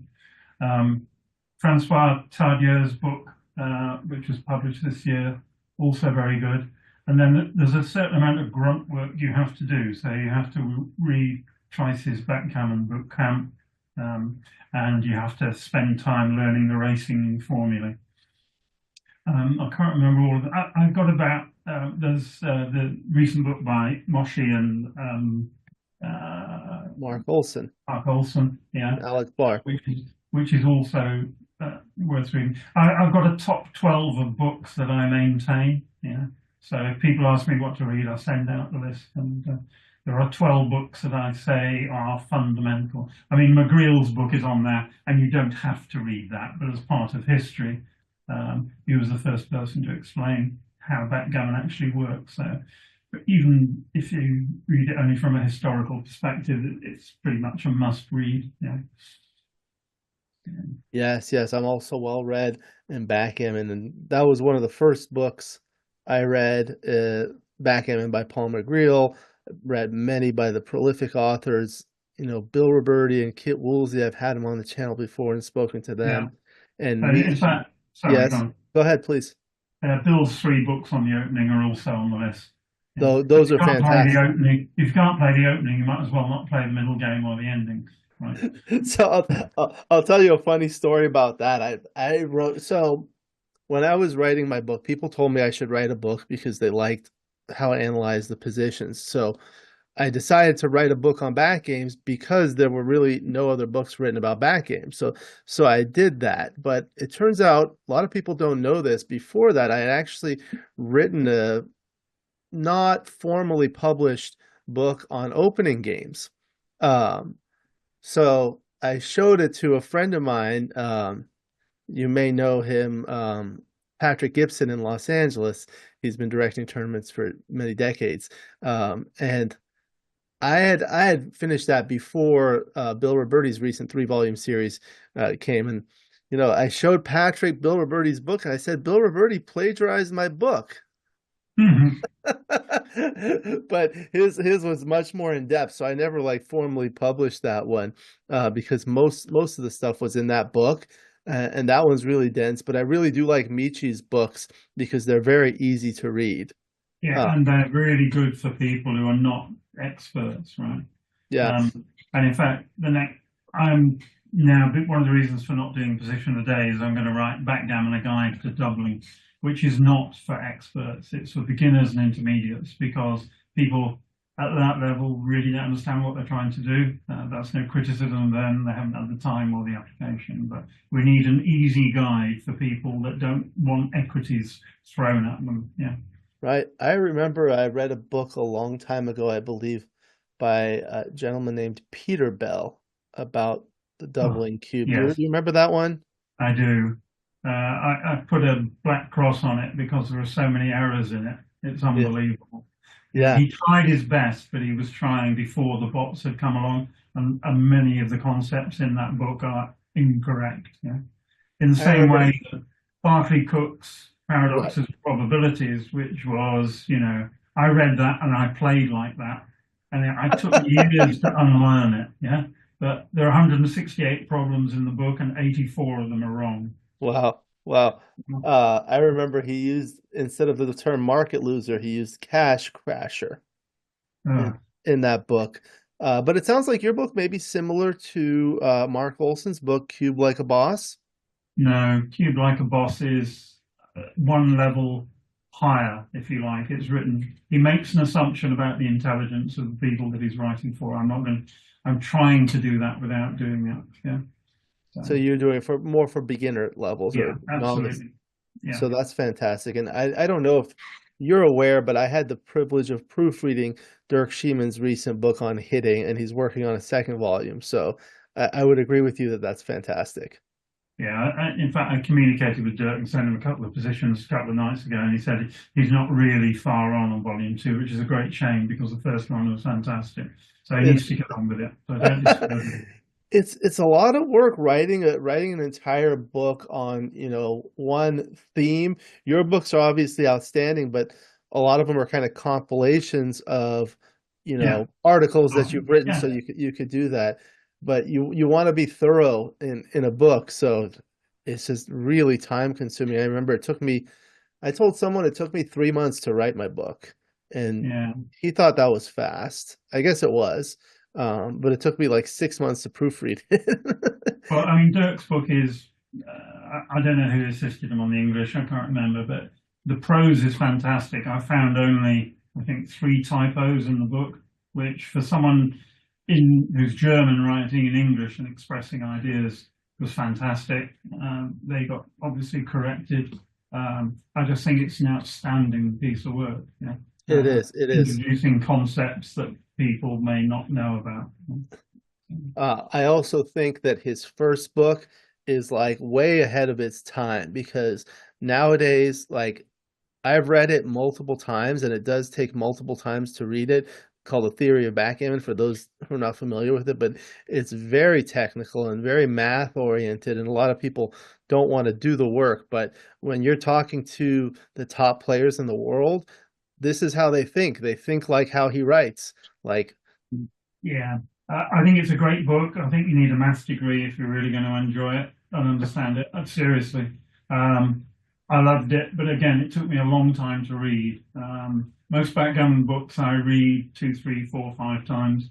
I haven't done my second read of Dirk's yet. I know I should do that, but it is heavy going. Yeah. But what I would do, it's a brilliant piece of prose that will stand the test of time. Yeah. right? I would read a chapter and just read that chapter multiple times to Yeah. understand Yeah. it. I spoke with Neil Kazaross one time, and he said he he did the work on all that stuff like 40 years ago, but never published a book on it. I played in Chouettes with Kazaross 45 years ago. Yeah. Yeah. When he used to visit London. Yeah. Oh, did he? Yeah. Yeah. Okay, yeah. I see him in LA. He won the most recent Los Angeles tournament. He used to live in Los Angeles for a period of time. Yeah. I took lessons from McGreal. I've done it all. Really? Yeah. Great. You've had a wonderful career. It's been such a pleasure listening to all of your stories. Is there any final story or any other comments you'd like to state before we conclude the video? Well, as we record this, we're 4 days away from playing USA versus UK for the McGreal Cup.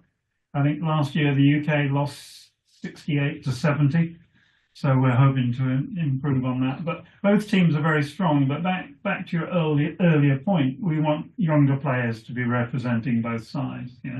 Last year I played a match against Kit Woolsey, and the total PR for the two of us was about 2.5, I think. And it was speed gammon as well. But our joint age was over 150, so we do need younger players coming into the game, and I would encourage everybody to teach their kids and their friends. But I don't know what the ultimate answer to that problem is. I feel like now with the internet, or maybe not, we have a lot of top players that are really young. Like in the UK, you have Oliver Squire.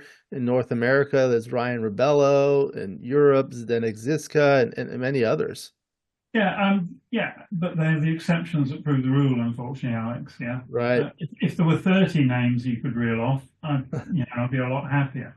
I mean, we've got Oliver and we've got Reece Hodges. Yeah, Reece Hodges, that's right. Yeah, but those two stand way above any of their peers. Yeah, that's the issue. Give me another 40 Hodges and Squires, and I'll be happy that the UK game had a strong future. But we haven't got them at the moment. Yeah, absolutely. So you mentioned the McGreal Cup. For the viewers who are not familiar with that is, can you please tell us? Yeah, so many years ago, the first ever recorded backgammon match was between the UK and the US, where Walter Cook and his son, whose name is going to come to me in a minute, played against Joe Dwett and Philip Martin, and that was the first ever match where the moves were recorded and became the source of the book Championship Backgammon by Walter Cook. Barty Cook and his son Walter, that's where I went wrong. So we wanted to reproduce some of that because it was the 50th anniversary a year or so ago. So it was in fact 1973. So last year was the 50th anniversary. So it's an online match between 12 players from the UK and the US. There are 4 formats: consulting doubles, normal backgammon, speed gammon, and double match point. Number of points spread over the 2 evenings that it will be played.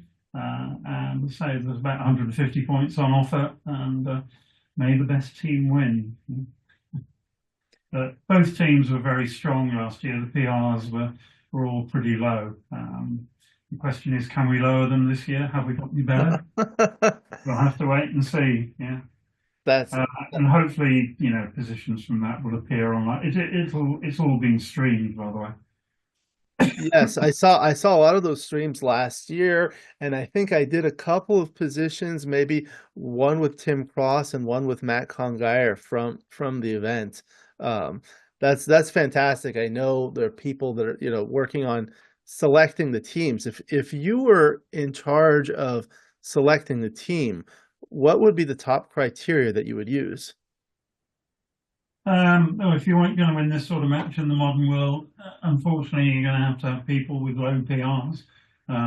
Sociability and stuff is all very good when you're playing live backgammon, but here we're looking for people who can play the best backgammon. So there's been, I think, on both sides, I'm not sure, certainly the UK, 6 of us were picked automatically, and 6, a number of people played off for the other 6 places. I think the US did the same, yeah. And it was done on the same system that will be used to score in the actual match. You get 2 points for a win and 1 point for winning the PR. So it's a bit like the Backgammon Galaxy UBC Ultimate Backgammon Championship. So it is recognised that on a short match, luck will play a significant factor, and that's an attempt to reduce the luck factor in the scoring. Yeah. You make the PR a component of the points. And in the UBC, it's 1 point for a win and 1 point for the PR. Yeah, it's not quite so draconian. We get 2 points for a win and 1 for the PR in the Real Cup. I'm kind of on the other side. Like I was speaking with Mochi, and I said, you know, if you really want to find the best player in the world, which is kind of what the goal is for the UBC, is only get points for PR. He said that's good, but that's too nerdy. It is a bit, it is a bit nerdy, and also it gets rid of the pressure that you feel when the score is important. So you can't do that. Yeah, yeah. Well, very good. Thank you very much to my good Okay. friend Chris Bray. It's been such a pleasure speaking with you and hearing your stories, going through positions, and so much more.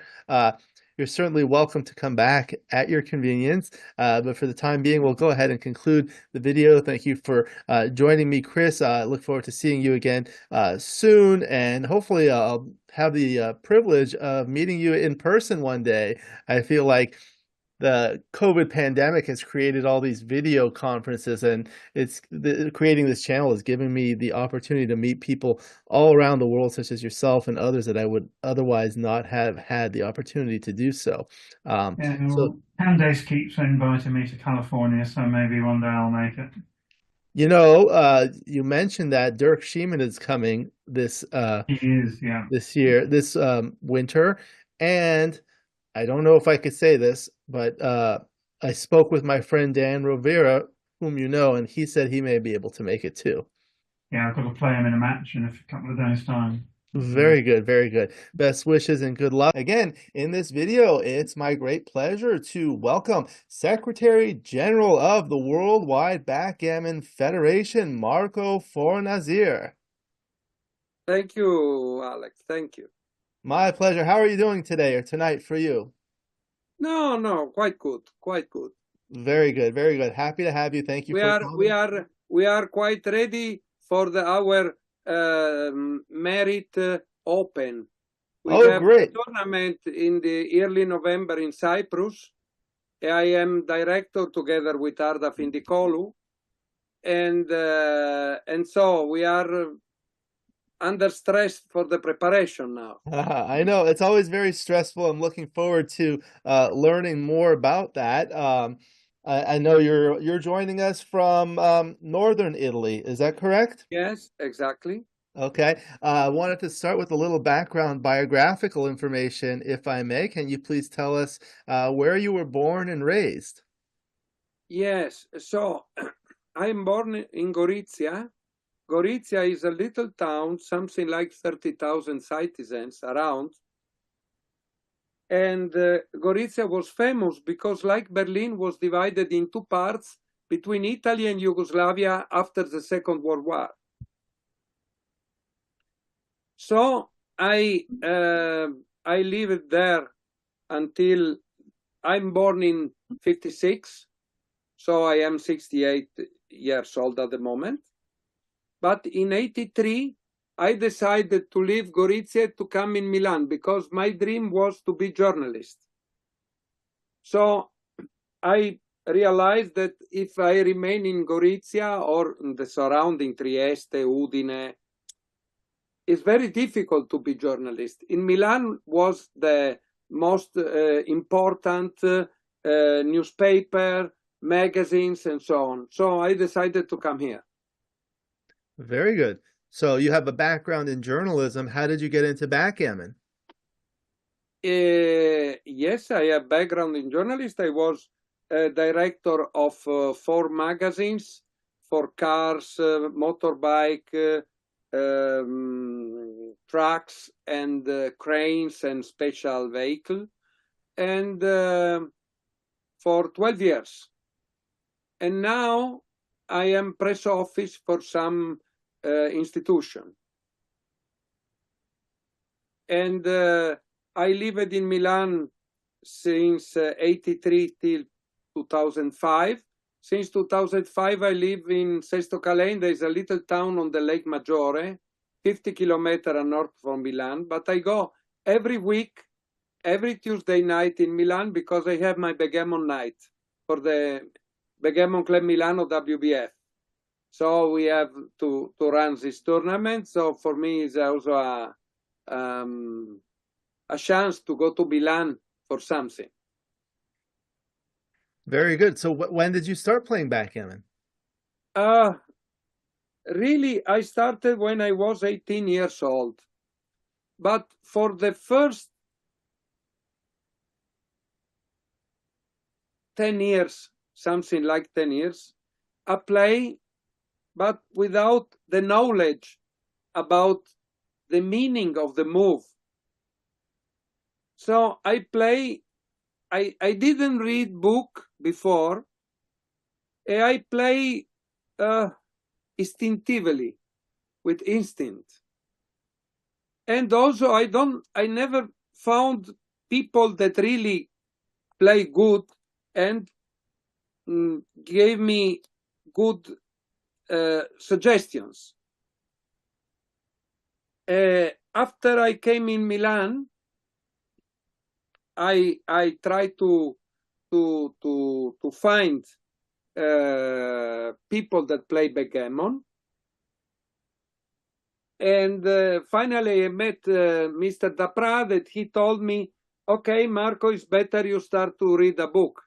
At the time, the only book available in Italian was Goren. It's a very old book. I don't know if you know the Goren. Goran's Modern Backgammon?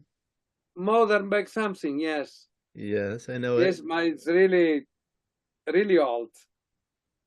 And after that, I understand something better. The book don't give me some surprise.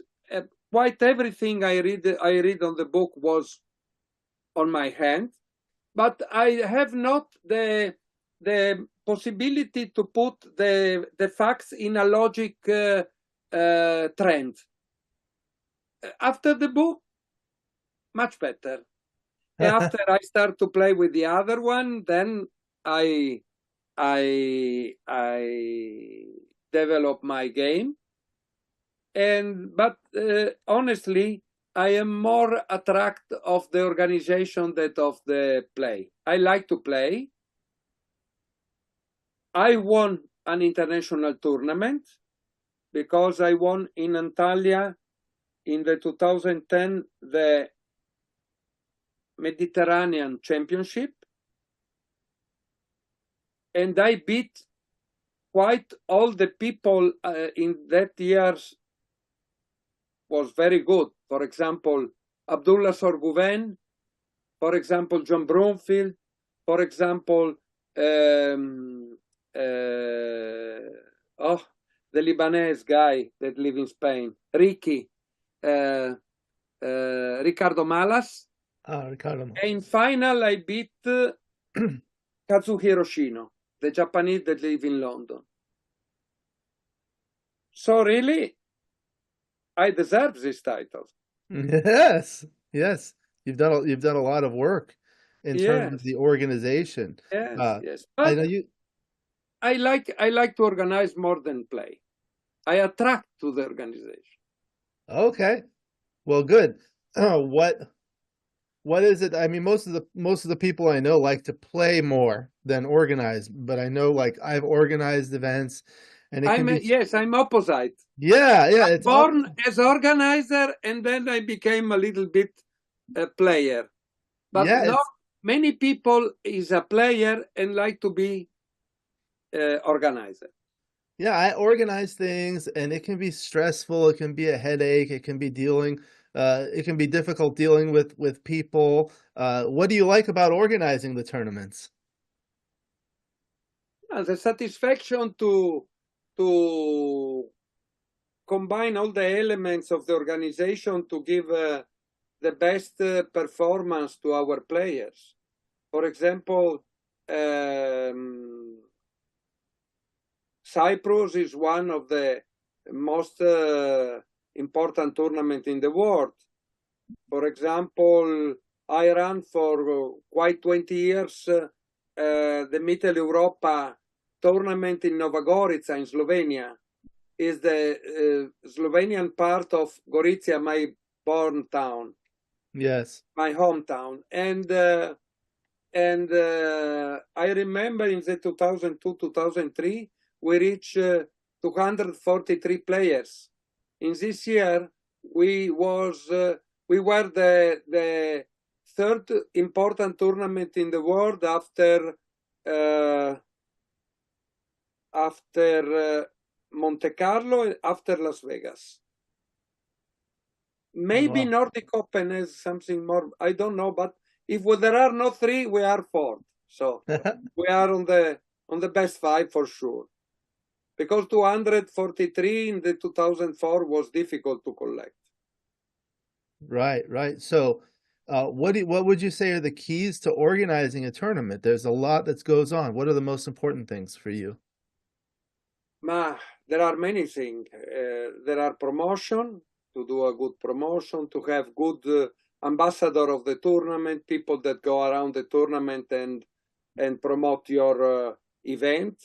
So you have some deal with some important player. For example, since the beginning, we have a good relation with Mochi and Michi, and we are the first tournament, international tournament, to host Mochi's lessons, for example. And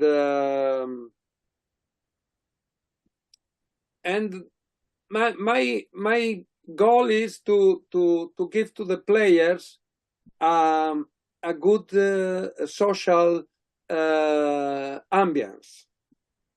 I like the people meet, the people became friends, and the atmosphere have to be friendly. It's difficult when you have some very good money as prize because the people fight with a knife on the mouth, but still we like to give a good ambience, really a good ambience, friendly ambience. And all the players know that is like that. So when they come, they find a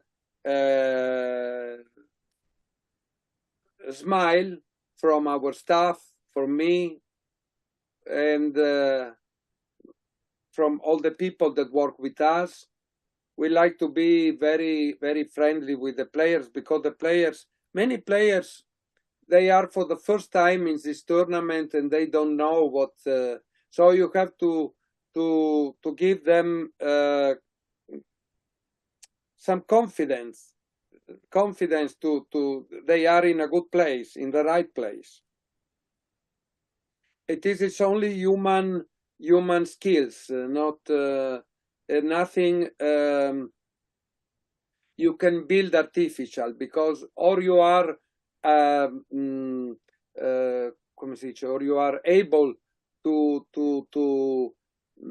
have good relationship since the first moment with the people, or forget it, because there are people that make efforts, but sorry, they cannot do that. Yes, I've heard similar remarks from Arda Findikoglu. When I interviewed him, he says, it's important that you have a good rapport with the patrons and the players. You've been organizing tournaments for a very long time. What would you say the players like most about your tournaments that keeps them coming back? I think the atmosphere. Then you have to combine prize, participation, good quality of the board, the clean of the board, because there are tournaments in which you play, the board are dirty. It's horrible. I'm specialist to clean and sanitize each board before each tournament. And when we are in a big tournament like Cyprus, for example, we have something like 300 boards to clean. So the hotel give us a group of 10 people that for 2 days clean under my direction the boards and the checkers. And Wow. how do you say? The cups. Cups. The cups. Yeah. Yeah. So all you can teach is this more even more after COVID, Right. because you don't know what's happened. I use a formula, special formula to clean this, sanitize this all the stuff of the tournament, and so you, when you are with the room, when the room is open, you really have the feeling that all is new. This is our target. You That's have great. to be sure that everything you touch are clean. Is clean.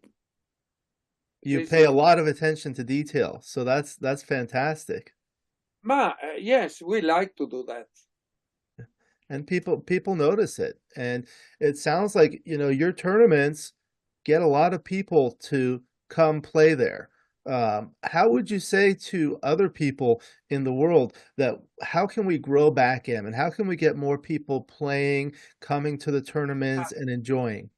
It's difficult because it's depend also about the situation. For example, at the moment, we have a geopolitical situation very, very, very difficult, with two wars in the moment, and many people have difficult to move.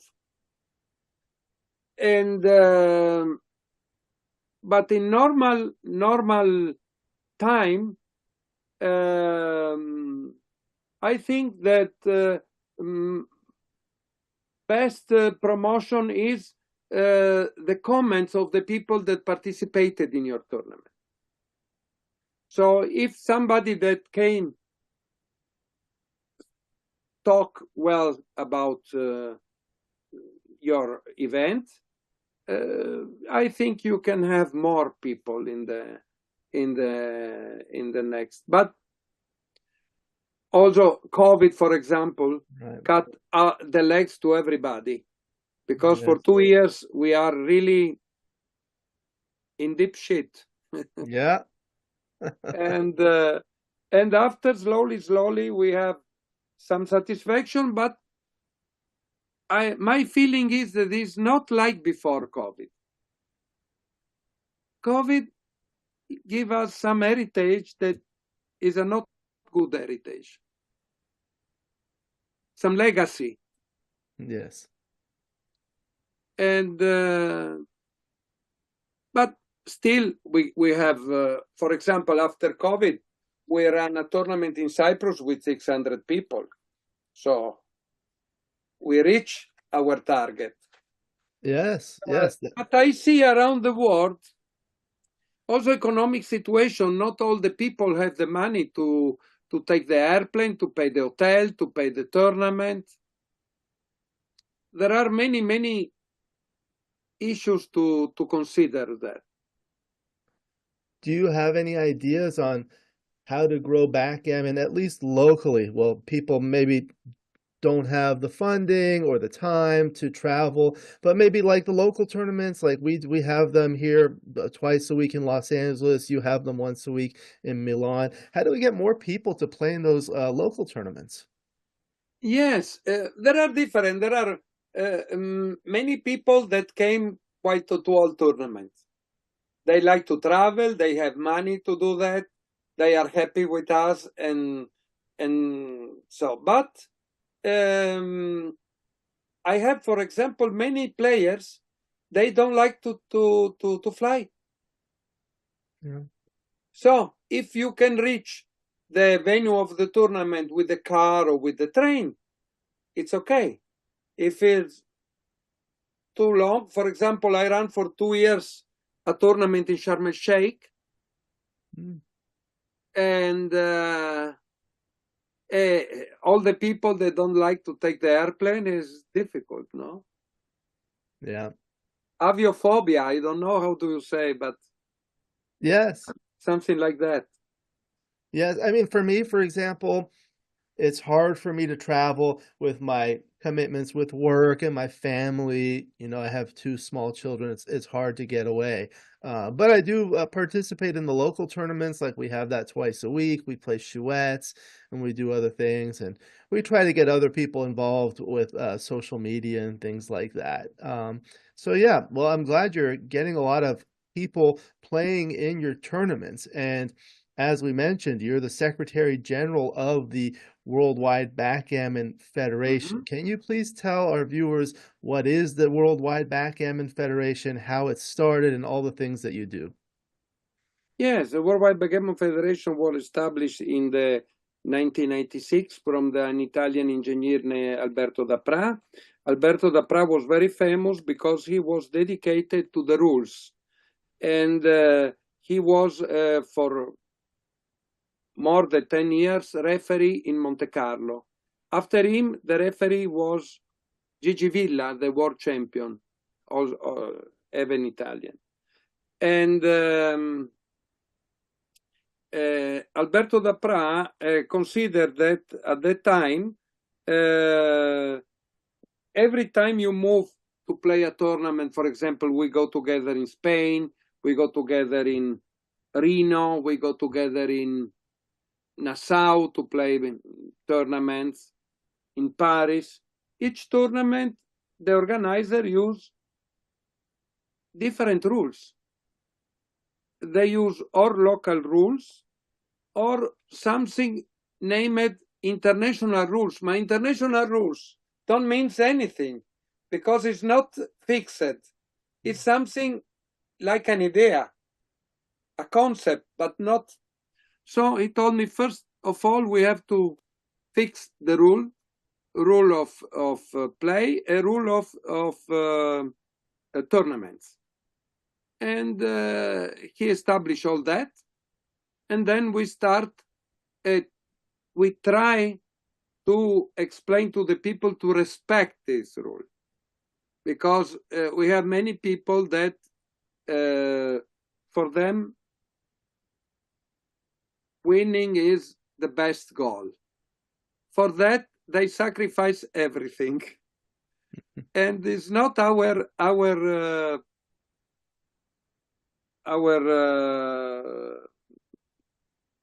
come si dice? Sorry, I don't take the word. It's not our aim. Our aim is there are the rules you have to respect, you have to play, and the rule is for you and for your opponent. It's not because we have to give a favor to, because we noted that many times there was favor for some player. For example, if you are a big one, come dire, a famous player, a director, it's like in the football. When football have to come dire, the referee have to rule one little football club from nowhere, I don't know, and one of the big one, Real Madrid or Coso, he is not always he has the freedom to do the right thing because it's a psychological pressure. And when you are involved in that, you don't feel you are under the psychological pressure. You think it's okay. But if you come out of this ball, you see the reality, no?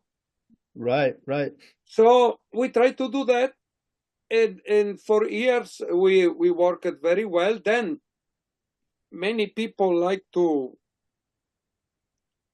found his own federation and association, and because in the world is freedom, almeno under our concept there are freedom, and there are billion of people in the world. I think is space for everybody, but you have to offer the best service at the best price. Competition.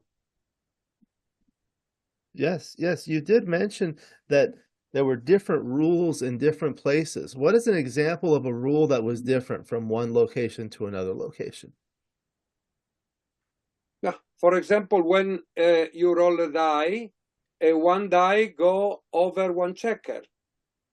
Ah, In our rule, you have to take both dice and roll again. In American, they for the Americans they are okay with the die on the checker. It's little difference, not so much, but there are some difference. but you need to know the rules in the tournament that you play so that when you roll the dice, you do it the right way. Yes. For example, I remember I had a, but you know, there are many rules, but you cannot regulate all the cases you have in a backgammon tournament. So our way is to give the essential rules. And then there are thousands of cases. We try to have a list of cases that are our reference in case something happen again.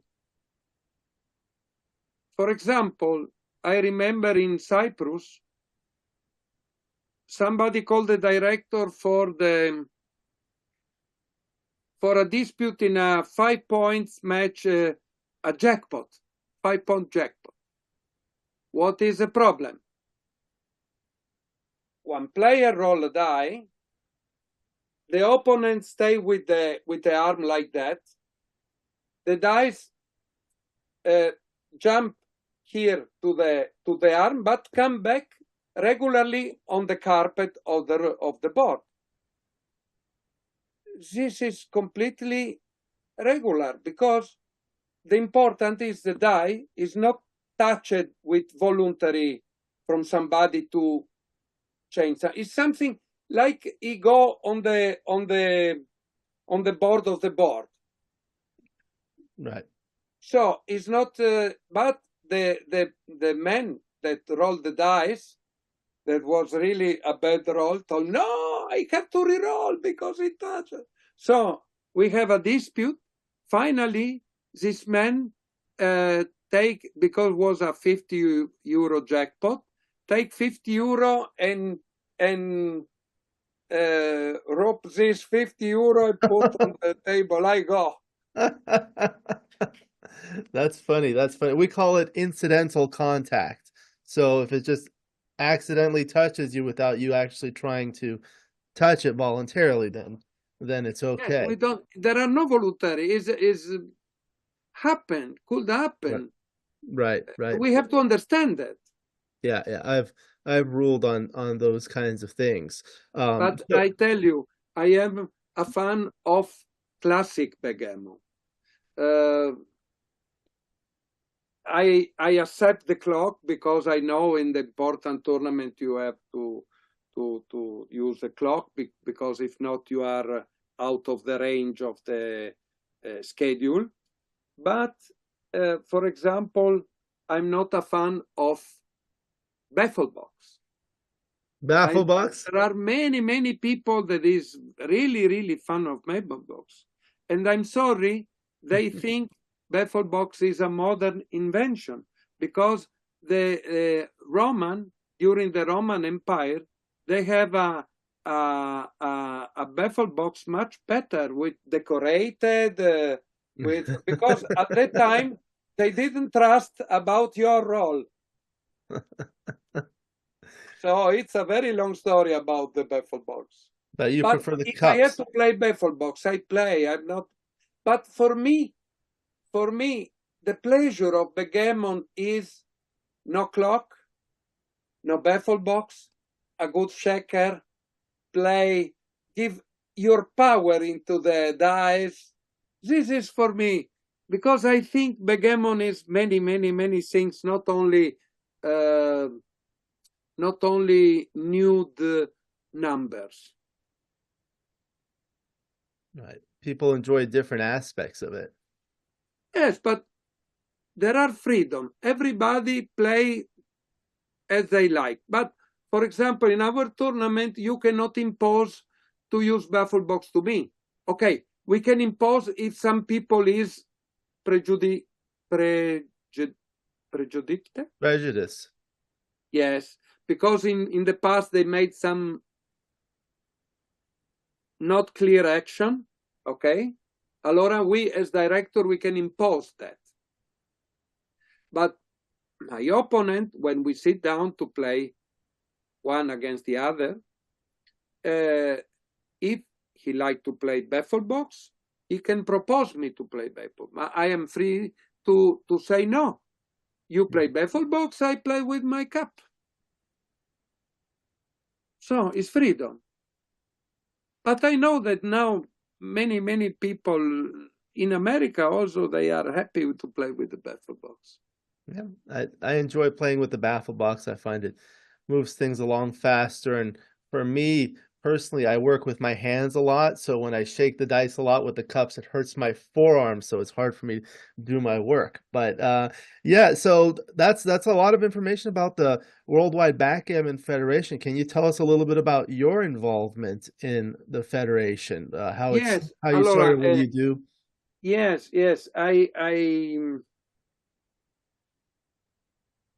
I start that because I have to make an interview. I have to give to write an article about the world of backgammon.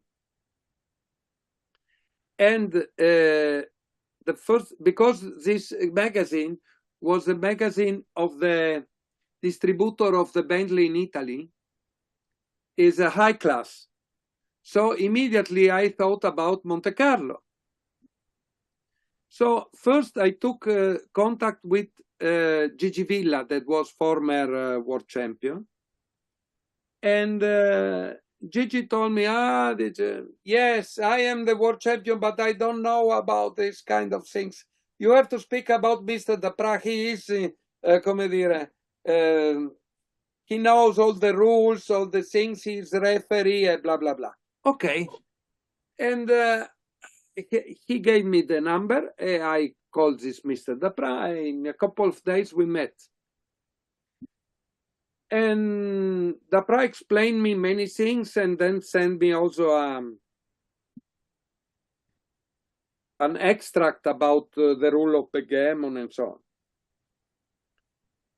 And after that, he took contact with the organization of Monte Carlo. At the time, the organization was SBM, Société de Bains de Mer. SBM is a national society that is owner of all the most important hotel and casinos in Monte Carlo. And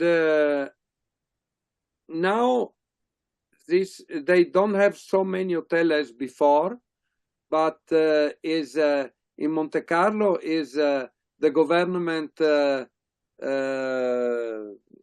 the most important company of the government. So if the director of SBM tell, okay, we do that, you do that. And everybody cooperate with you to do that.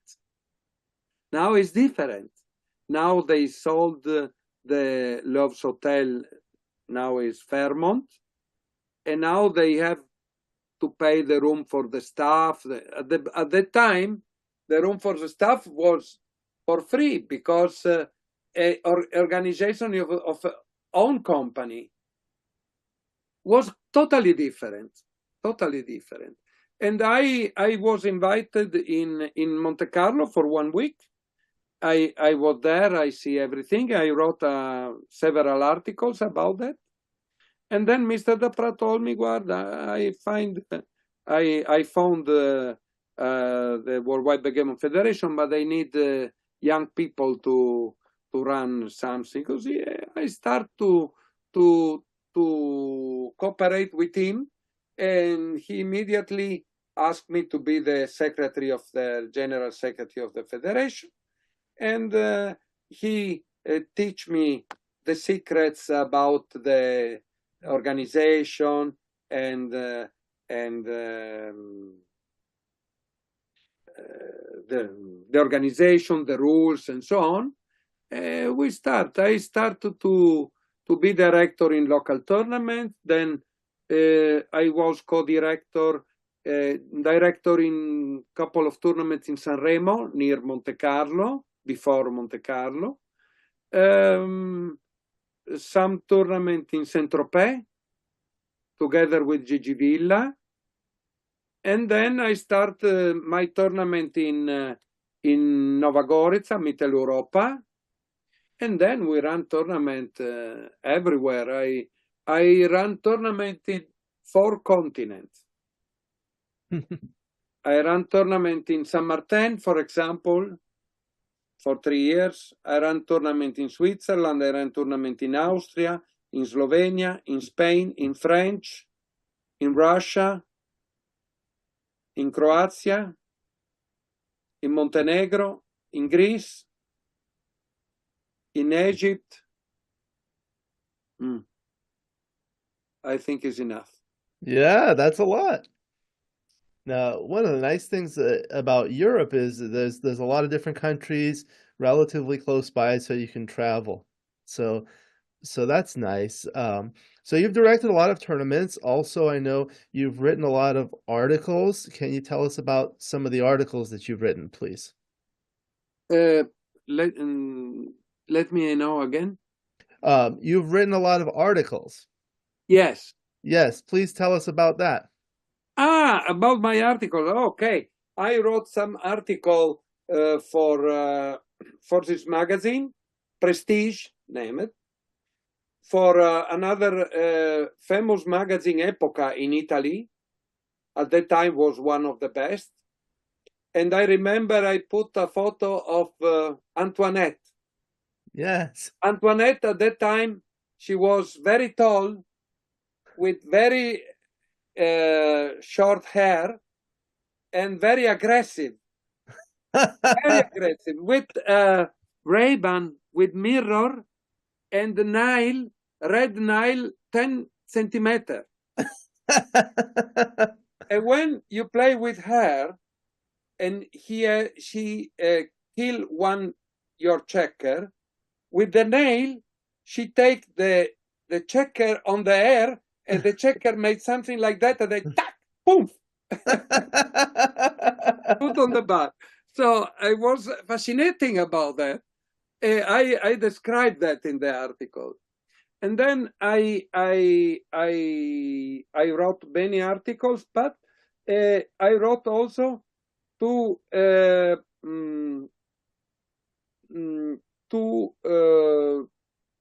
part of Backgammon Encyclopedia, the Backgammon Games Encyclopedia.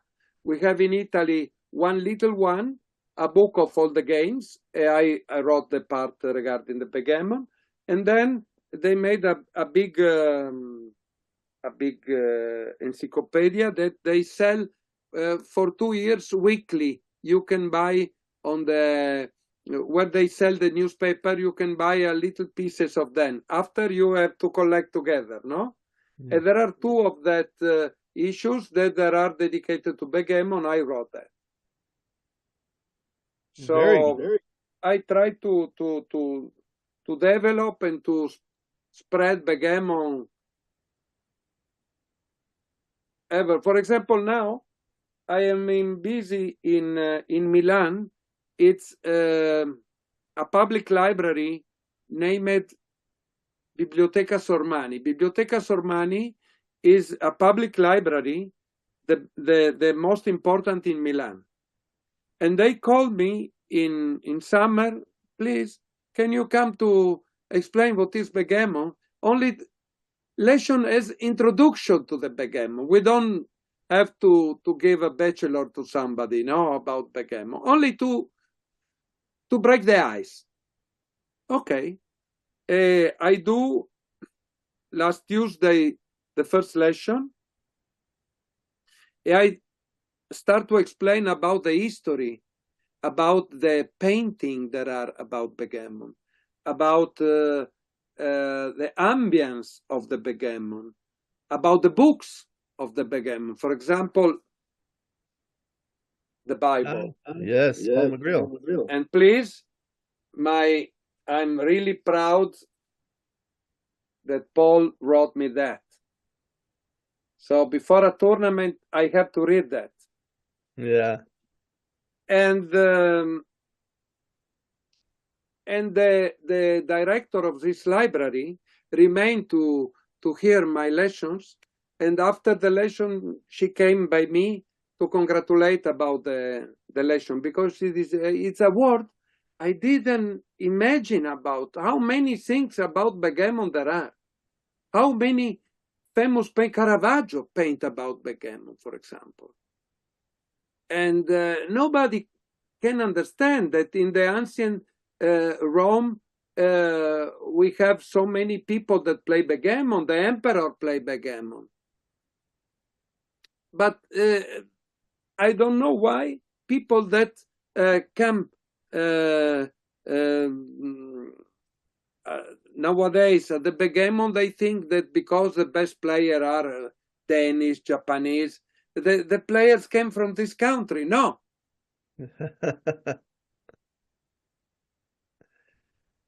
Yes.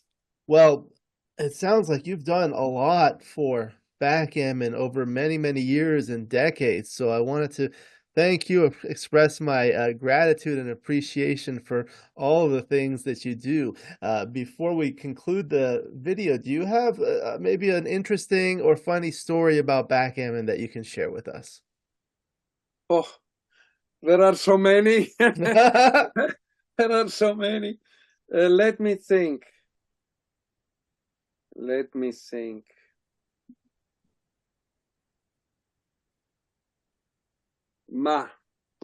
No, I don't have. I have so many that I don't find one good one for you. But what I like to tell you is that one of my activity now is to create a little tournament with selected people. For example, I ran a tournament in Portofino since 10 years.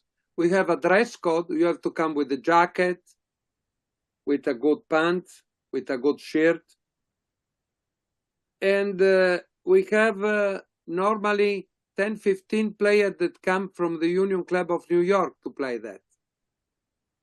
Because we are in contact, and they are crazy for Portofino.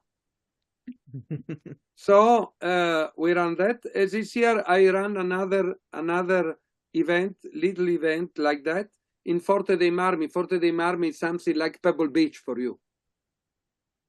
Very high class, and we try this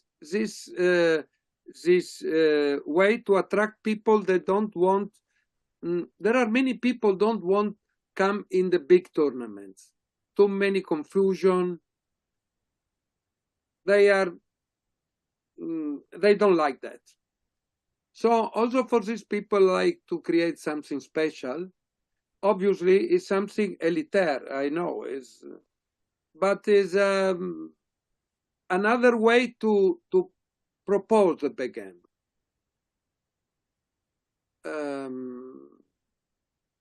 This can attract more sponsor, because normally in the backgammon, in the normal backgammon tournament, people are not really well dressed. I think that because we don't have to run the 100 meter in 10 seconds, we can dedicate more time for our dress when we play a backgammon tournament. If we have the old photos of Monte Carlo, of Las Vegas, they are in smoking. I don't pretend they're smoking. Okay, tuxedo. Okay. Maybe it's too much tuxedo. Okay. But jacket for a man, I think is a minimum. But the day of the word of today is completely different. So I know I am out of the time. But we try to do something in in little portion to create this atmosphere. Because if in this tournament can come important people, and maybe these important people can come to the public tournament. For example, I ran for years when Jean-Todt was the chief of Ferrari, was the director of the race department.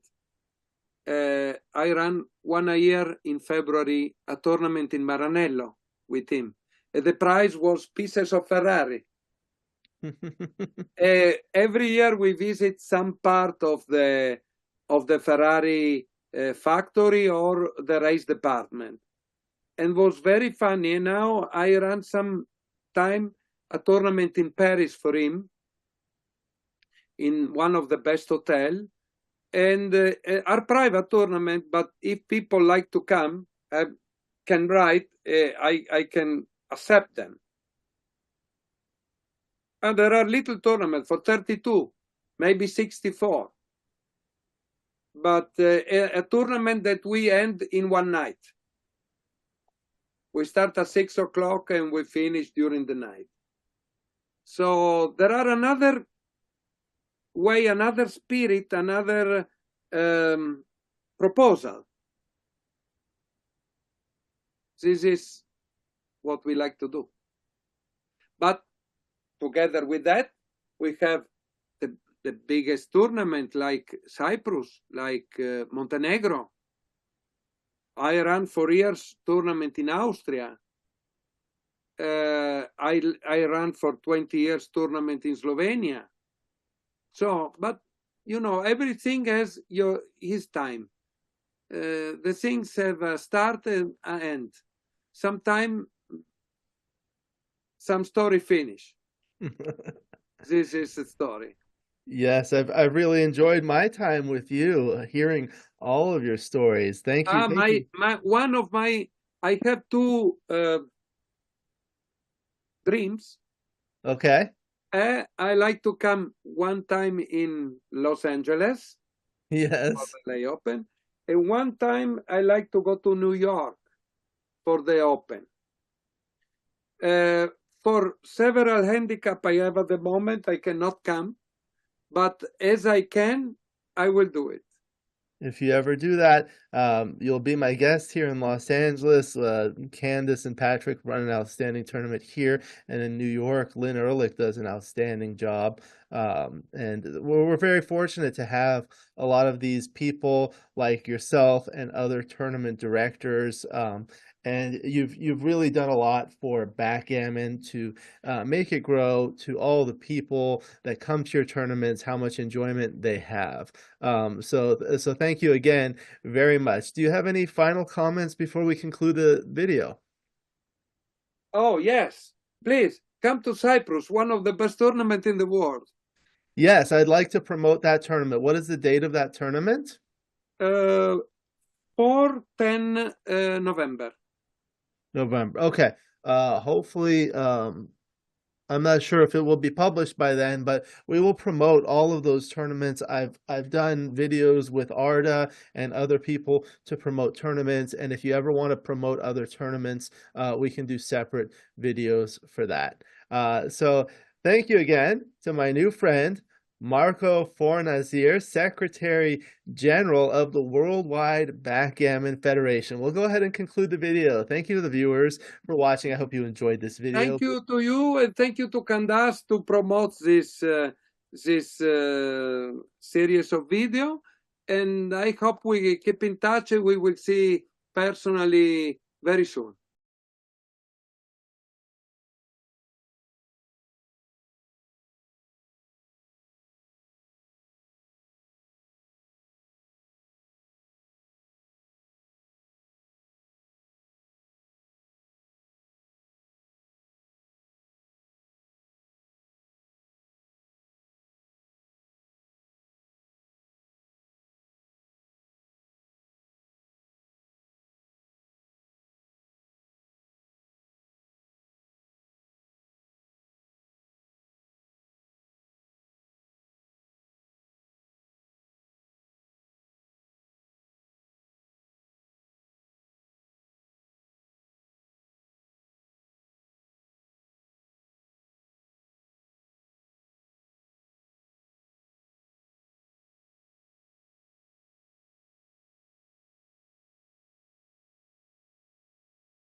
Hello. How you doing? Good. Welcome back. How was your dinner? It was delicious. Where did you go? We went to Campus invited Trisha and I to the steakhouse next door. Oh, nice. Very good. And our friend Terry and Julius High was there and Schiller. Great. Okay. So, welcome back, everyone. We're back from the dinner break. Just going to do a quick sound check here. Okay.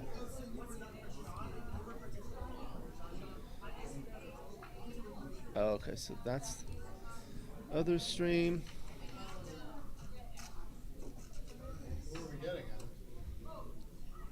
at? Excuse me? Who's playing? So this one's going to be Marty's store against Ricardo Malas. Okay, so what's on the board? Correct. So let me just check this one. They're in fighters. They should be playing at 9, right? I think it's Consolation, so let me go correct. Thank you. Thank you.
All right, welcome back, everyone, to the stream. I see some comments, but these are from a little while ago. Okay. I see. Okay, so they were chatting about the. I guess it was the Chris Bray interview. All right, welcome back, everyone, to the stream. So, thank you, everyone. Please hit that like button. My name is Alex Eshaghian, doing the commentary and the stream. Please join my Backgammon channel. There's a link underneath. It has everything Backgammon. If you love Backgammon, you can become a member of the channel, and that'll give you exclusive access to the most popular videos. Some of the most popular videos that I do 5 videos a week, Monday through Friday. They're published. Usually on Mondays, I'll do a Grandmaster Challenge series or a Backgammon with Grandmaster series, where either two Grandmasters play against each other while they're going through their thought process, and then we analyze it. And those are really outstanding. Those are like the most viewed matches, the most viewed videos, and sometimes there's just one and he plays against XG or she. And then on Thursdays, I'll do a commentary on a match, and all the matches are between two top players. So people really enjoy that. And then there are other interviews and educational interviews I usually do on Wednesdays, educational ones on Tuesdays. But really the commentary and the Backgammon with Grandmaster series are lessons. Each one is a valuable lesson. And usually on Fridays, I'll do like a match with a person. If you're interested in playing with me, just email me. My email's in the description of my videos, and then we could do a video.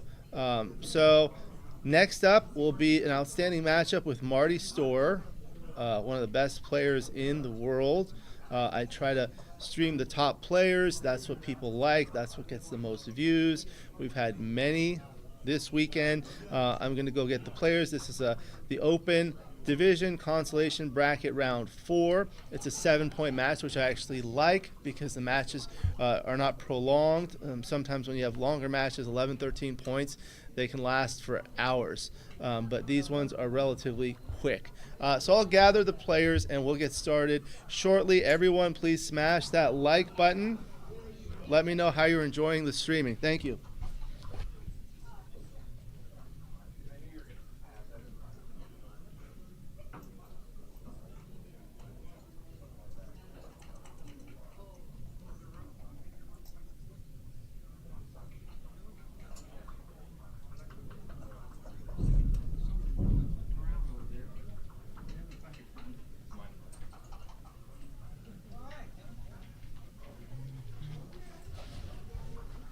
Look. I played it 2 games, never made a blunder. That was pretty good. 2 games out of blunder? 2 games without a blunder, yeah. Yeah, I stopped. I didn't blunder. Let's just blitz through a couple of these real quick. And then we'll go take a look in a couple of minutes.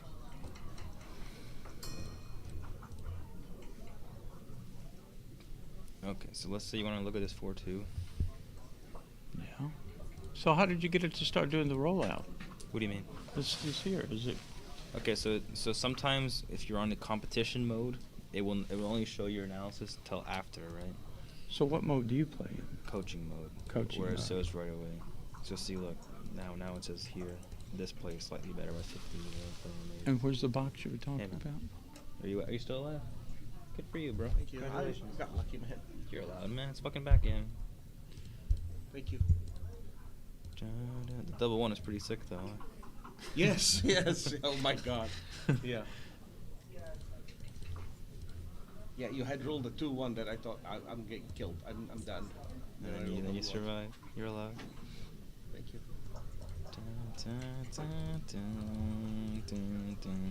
Oh, I missed again. Yeah, lucky dog. 2, 3. I love the background here. Do you know which file is this, or which the background of? It's like dark mode. You mean the background around the board? Right. Hey, what's going on, man? You can pick background. You can go into under settings or options, I think. Would you guys like to join for the commentary? It's Marty Storer against Ricardo. I mean, I'll do it. I have nothing else to do. Sure. Yeah. This guy knocked me out of the thing yesterday. Yeah. Fucking. Oh, I got you next time. I'm sure you will. I couldn't believe it. Setup for to do. I mean, everybody told me you're done. You're playing Ryan. You're done. Spray. You can Not order it on always. Amazon. Just spray. I mean, That's it, did it's I a clear blunder crawl many things, or? I don't know. It's hard to Okay, tell on cool. that board. It's like a dulling spray. That board is so bad. Dulling I spray. knew I had to be What I aggressive, I do guess. Yeah. is I mean, the 4 cube was a little spray aggressive too, the on surface, stake for sure, let it but sit for 2 minutes. I wanted to capitalize on it. Yeah, I would Spray have the next keep doing this to me surface. too. Usually I'll do surfaces number 1, 2, 3, 4, 5, 6. Okay. That gets it every- Right. You keep up with which side's Put a getting. fan, or do it outdoors. Okay, thanks. Yeah, that's gonna be a good match. Yeah, Ricardo's it should pretty be. good too. He's Can- unknown, but he's pretty Can good. you put it in coaching mode, or would it screw them up to So see? you can go like this. Huh? Options. I just wanted to see what you're talking about. Well, you can go to file. You have to start a new one, I think. Hold on. This computer's slow for some reason. So it's options, right? Coaching mode, it says it right away. It's on competition mode. It will not say the analysis till after the game. That's the way you like it? Or, I like coaching mode. so you can go back and look, yeah, right? Exactly. Okay, put it in one, and I want to see what it looks like. Okay, so See the exactly what one you're we cooking. had on your computer yesterday was the competition mode. It was? Yes. Okay. I like the coaching mode We're better. going so fast I couldn't keep up with it. No worries, I'm just saying I couldn't keep up with it. Hit. And what else? Let's just do that. That was me. It's XG too.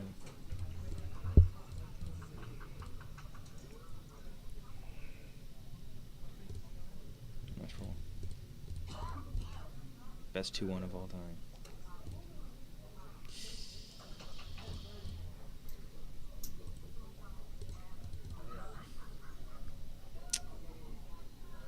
I don't How, really how want about to your get anchor? there. Yeah. You have a 4-point board. We'll do this. Now, how would you go back and look at that, the double? I want to see that box you're talking about.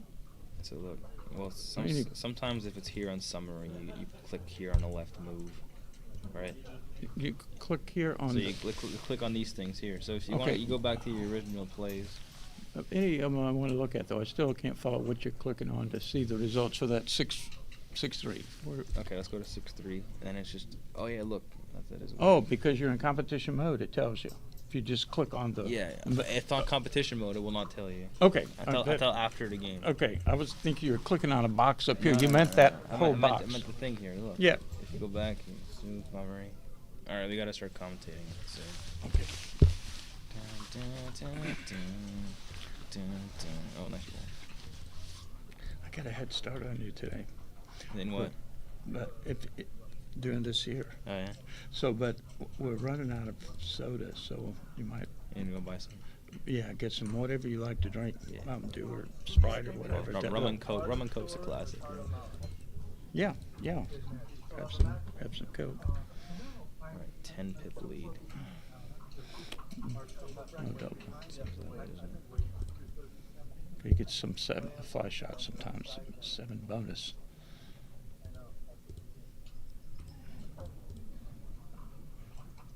Yeah, probably right. It's you may leave the 7 after it's made, right? No, that was a mistake. It was? Yeah. What is it? Supposed to just play safe. By how much? A lot, actually. 52. Really? Wow. I guess 4 shots is 2, 10.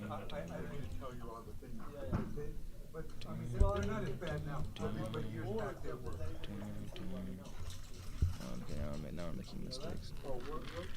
But I got plenty of more than you want to drink, but you're welcome to any of it I have. So I got plenty. It's just 2 days, today and tomorrow. Yeah, I know. When your flight back to? You know what? When you're going home? Monday, I'll leave here like 11 a.m. or something like that. And you? What time? You leaving Tuesday? No. What? Monday. Oh, that's when I'm going. I thought. There you go. No, I lied. I don't know exactly when my flight was, to be honest. But it is Monday. It is Monday. Okay. I just ask people don't stack checkers on the board, spread them out. Oh, they're starting. Put the checkers here, the bear off, so they can see it on the I don't know if this is turned on or not. on the other side. Sometimes we have issues with the clock. I'll fix that for you. The only reason that we come around is if you forget to center the cube, or if you forget to pause the clock, or if you forget to score it. Otherwise, that's it. Before we start, I'll take a picture of the two of you shaking hands, and you'll give me about 30 seconds. Do you like the double chair or the single chair? Surprised me a little bit. It might come in on the 5. You don't need the name tag because we have it already. You have it already. Oops. Yep. I wouldn't have doubled either. It may have been a double. What? It was not a double. So you're from Spain? Originally from Lebanon, Oh, Lebanon. but I live in Spain. So how do you know when this ace or that ace? Is it if Well, he's it's a blitz We have a lot of formation, right? friends from Lebanon. He has too many Oh, checkers. right, It's a too big many. stack. Yeah. So you don't want to split into that blitz formation. Gotcha. Yeah. That's who is it? Mochi's lesson. I have a couple of Armenians I from remember Lebanon. that. Forgotten about it actually. Yeah. They're not here, though. Bad shot for him. Yeah, you have a Good news for you. Ace Yeah, the players in Los Angeles. down. And so there's How this good guy. is down? His name How is good is Joseph aces play? Comey. 2-1, 6-1, 1-1, Out of Lebanon. 3-1. You know him? I don't know. What do you think? I'm gonna do an Oh, that's interview another with play him. too. I know. I would still do the other one. I don't know what's right. Yeah, Which is they're better like if you get traditional missed. boards that I grew Isn't up that better? with, but it's like a piece of art. Yeah. Oh, they're beautiful. Yeah. It's not for I don't playing. know. He made one for me. Yeah, and they're nice. I see them. That's strong I saw a too. picture he put I didn't with see the that baby on playing. it. Did you see that one? The baby on the board. Yeah. Let's see. That was the best point. Was it? Second is doing this. Okay. I didn't even see that one. Good call.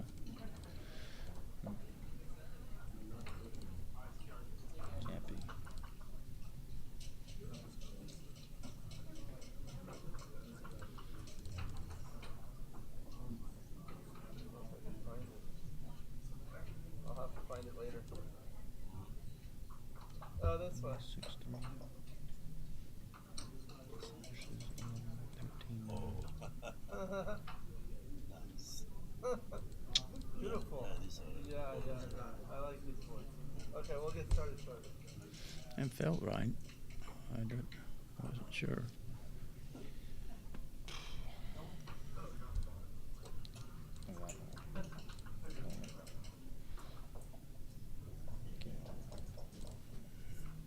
Took that shit? Wow. That surprises me. Wow. It's a good number. You had better, but you definitely had worse.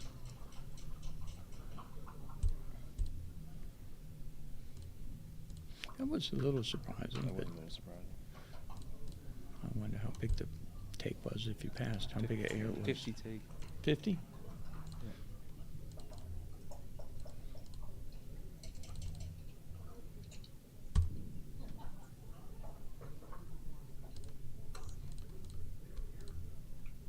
That was a troll. Got him.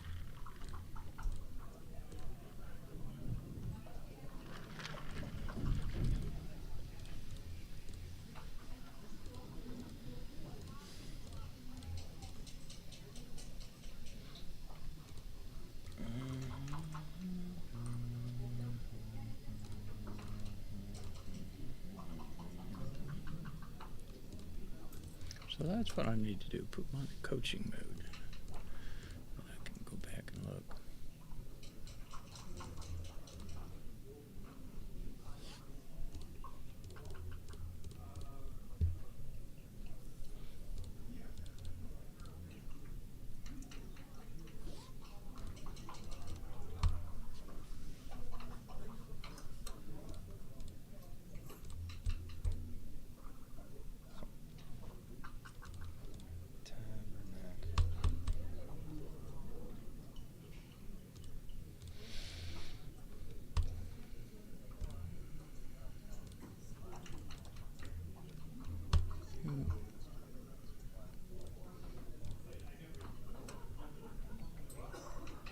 Now I'm playing very good.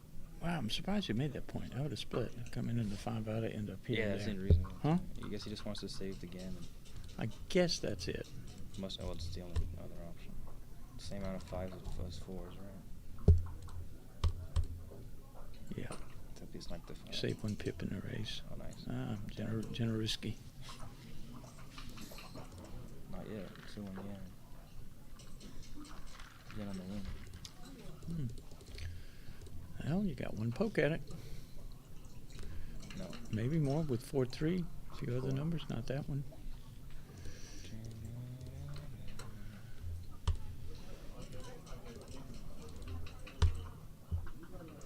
Spar point. Easy game. 4 point. Easy game.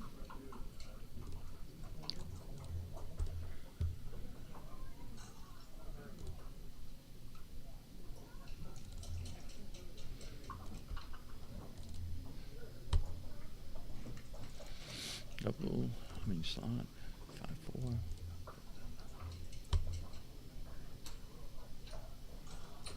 Wow, how bad was it for him to run with 4-3 with the 3 blots last row? Pretty bad. Was- You're not ahead enough. In the Not race enough do to, that. to justify that, okay. I didn't get a chance to look at the race.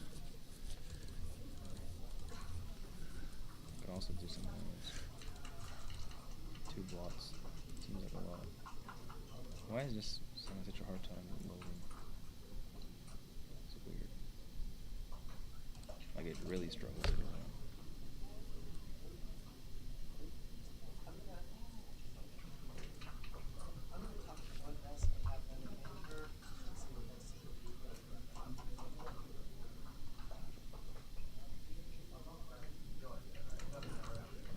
Double freeze, what are you supposed to do?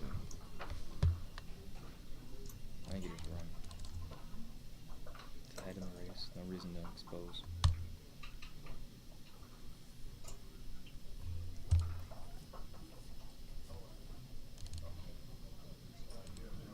No. No, can't hit. No? No? This is the play of the build. So I was right not to hit Okay, so what is the play? this. Go ahead and build your Instead board of and get this. more shots at Yeah. this. Yeah. Jody over here. It's like it.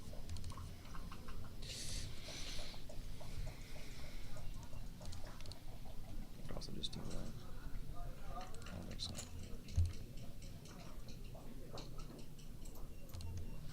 Yikes. Sorry. Yep.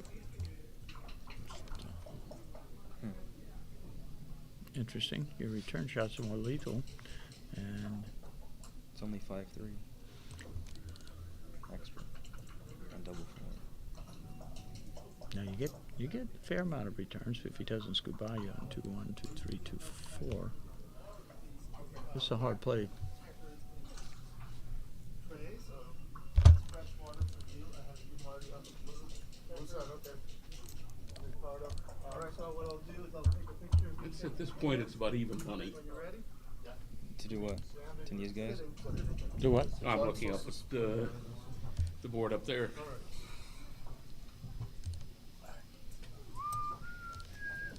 Alright. That's enough for now. Good match. So, if you have any issues, I'll be on the other side of the wall. 7 points, 14 minutes. I won't correct any legal moves, but if you forget to center the cue. Can you hear us or talk, forget Will? to pause the clock or score, There's I'll that water there? do that. Do what now? Sometimes Isn't that we have water? issues with the clock, it would reset. We'll take care of it. All right. Okay. Good match. You want the New York? Good luck. All right, so do you want to Make use it. cups Can't make or, it. or apple box? Let's do that. Okay. Possibly Charlotte. That's it. Then let me set the apple box, guys. Yeah, thanks. That would be good. Who the Will Shall we put the Wilcox? score- You said Will? Was it Wilcox Snellings? You said, can you hear me? I thought you were talking to somebody on chatting before you closed Oh, I said it. Alex. Alex, okay. Alex, come tell us if the stream's wrong. Okay. Well, okay. So 3-2 from Marty just splits and comes down. 4-2 is a good roll. Okay. 4-1 splits to the 20. Okay. Are we good? Yeah, you're good. Everything's good. Oh man, I wasn't sure if this computer. was on. Is it on? it's on. Okay. So 6-1 hits and probably just comes down to one stack. I mean, my play. Yeah. Project your voices into the mic. Yeah, I don't like this because now he can. There's less covers if you're missed, right? 5-1 is a punisher. Wow. Yeah, I liked 13-7 as well. If you get missed, You gonna it's transcribe this then? No, I'm gonna check the feed, the live chat. Oh, everyone's saying Ryan, Dice Man USA, Hey, Carl. What's Gary up? Olson. 6-3 just makes the 5 point.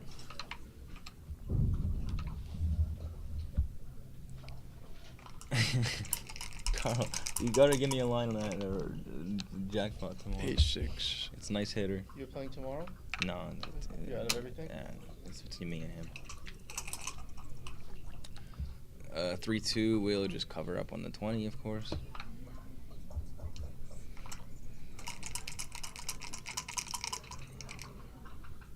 Two 2-1 hits and makes the anchor. It's actually a nice roll. That's, We're gonna throw that one back. no, that was a keeper. Wasn't too big, but it was really big. 2-5 is also a keeper. Yep.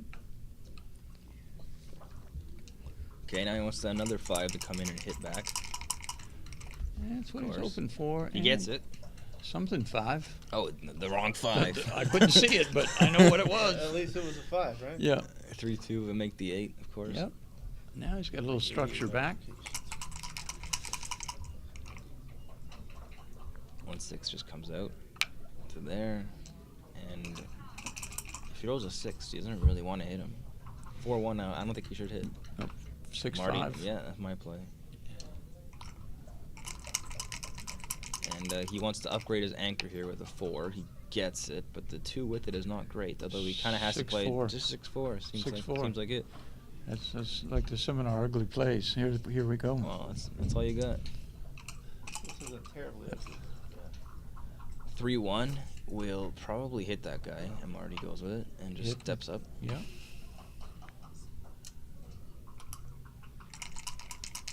Okay, he wants a 3 back. And he got 2-1 it. is a keeper. Okay, now Marty kind of wants to make the 22-pointer have a double anchor going. Yep. 2-5 is not a good roll. Come in on a 2 and hop out, maybe. That'll be my play, yeah. Get that front guy moving and flex out in the back under Seems not better. much Seems danger. better to This- just. You Yeah. can't hit loose. You don't have enough in the zone. No. No, hitting You loose just got to seems wrong. flex out. That was not a bad roll far as flexing. Okay. Wow, what a shot that is. Wow. Hits and makes the bar. No. I think you you. wanna hit, I think you're making the bars. Yeah, that's nicer. Unstacks, makes it prime. There's a double anchor. Yeah, it is. That's a pretty good number. And one probably just slots the 4 No, point. you got to come out. You got to make your 6 play there. You got to have a good 6. I think the 4 point slot's pretty reasonable because you can just step up next time with the 3 or a 1. Yeah, but what if you roll a 6 Yeah, what if you before roll a 6? you get to the edge? You don't want to play a 6 from the 8 or the mid. I guess there's merit for both. Or your anchor, Slot yeah. is the very valuable ace to slot that point though. Yeah. Right? Sooner you make that, sooner you get stronger. He's got it now. Would have transcribed into the same thing anyway. Transpose. Yeah, whatever. English. Who's 2-1? This is. It's Red's 2-1, Red's so he's 2-1. deciding whether or not he wants to hit or not, and I think he should. The real question is where's the 2? I wouldn't give him a 6. I would give him a 5 and a 4. I think you're right, Dennis, on that one. You don't want to give him a good 6. He doesn't have a good 6. Yeah, he doesn't have a good 6. 3-4 Yeah, the 6 coming is out not good. where he stepped up to- So now he can double actually. Yeah. He that 6 was pretty good actually flexing out. That's a good cube. I like it. Marty's gonna take it, I think.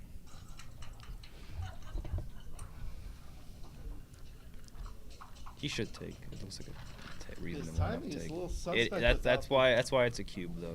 But there's still not too many gammons in here. Oh, he gives it up. He's giving it up. Keep running that I one. think that was because of the opponent. No, I think he thought it was a pass, and he could be right. Hey, how are you? Check that one. Do you want to put it? Yeah, kind of. Usually people get that wrong. The whole idea with fish is that when it's a complex game. That was a complex game. Yeah, that is Marty a complex should game, want to play and so you'd be more likely to take against an opponent that you considered weaker. It's the races and the bear-offs that you want to pass.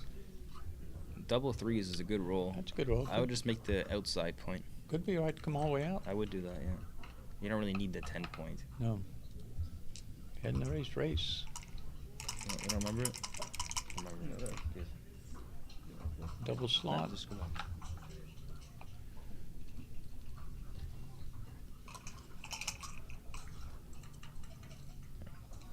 Not too pretty, but That's all he's got. all you have. Even with a double blot, you can't. Nothing warrants leaving a shot. Yeah, small take. Take by. Six. Yeah, Clear the- it's clear a the big take. 10. Big take for you. It's a big take. It's not a take, it's a mistake. What is that? And 5-1. Well, there's no slot there. no slot. Slotting is just Too big. dangerous. Exactly. If you had 2 blots on board, maybe slot. Probably's right then. Oh, you good? Not that familiar with Ricardo Mullins. It's from Lebanon. Seems reasonable. Seems to be playing well so far. Yo played Marty in that game. Okay, double 3s is a good roll. I think it's time to get off the 18 point. I More agree. important than just building your board with the I anchor. agree. 25% gammons. I think you didn't want to do it with gammons. Yeah, but it's And that 5-3 game? just Yeah. to take You take by 56.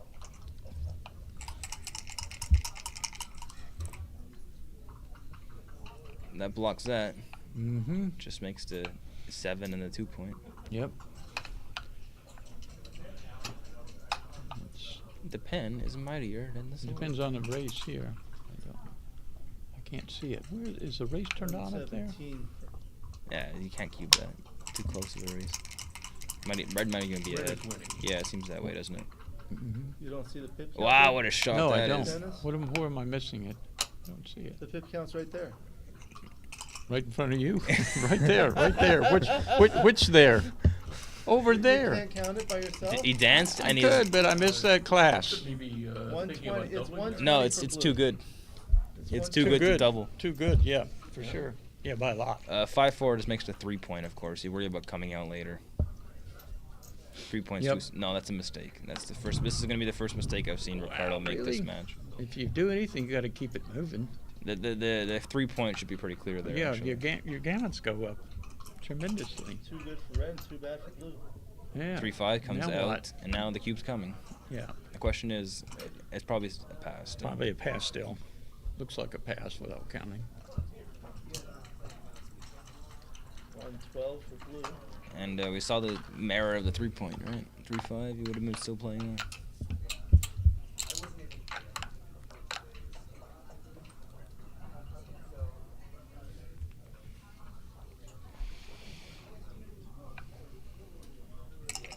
Everyone hit that like button, please. For you to satisfy Mark Olson. I don't know, he had shares in USBGF. No, I'm just saying that. He's a friend of the USBGF.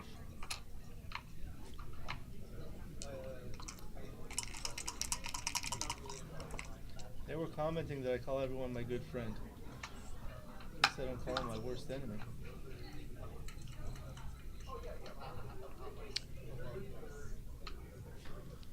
What is it? Double two. I wasn't sure what to do that What late. was- Dude, what- he what came was- up. He He in, came made a up. 4-point, and then stepped Would you up. come up or come down there? I would come up from the back guy so you could put pressure on the 8-point. Just 24, 23? Yeah. No, 24-22 and keep Like- this sort of like he did. double Keep the split. double, yeah. 4-5 is a shot. hit. Are you sure you want to come out there? I wouldn't play that so fast. Maybe they want to give him good 6s and 4s for the bar. That is true. Could be right. It's certainly better after that roll.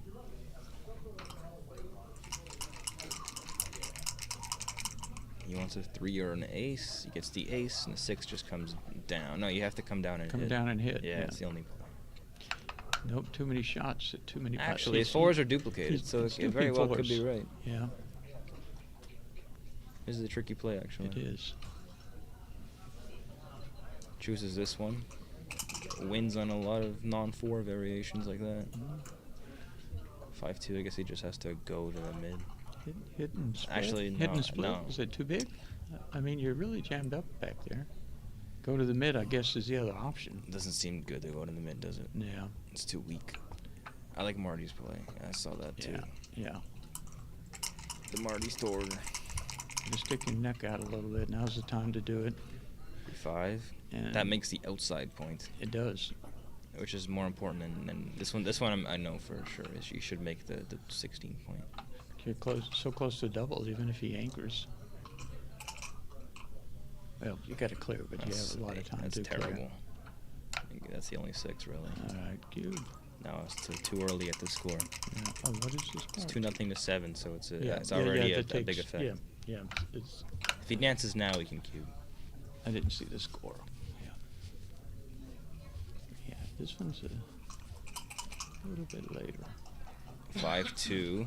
Yikes. I get to come in on the 5, I think. Yeah, seems right.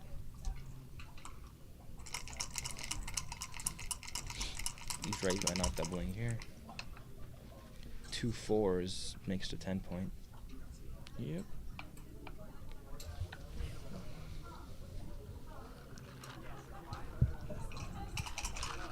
Needs a 4 or 6 to anchor or to hop out.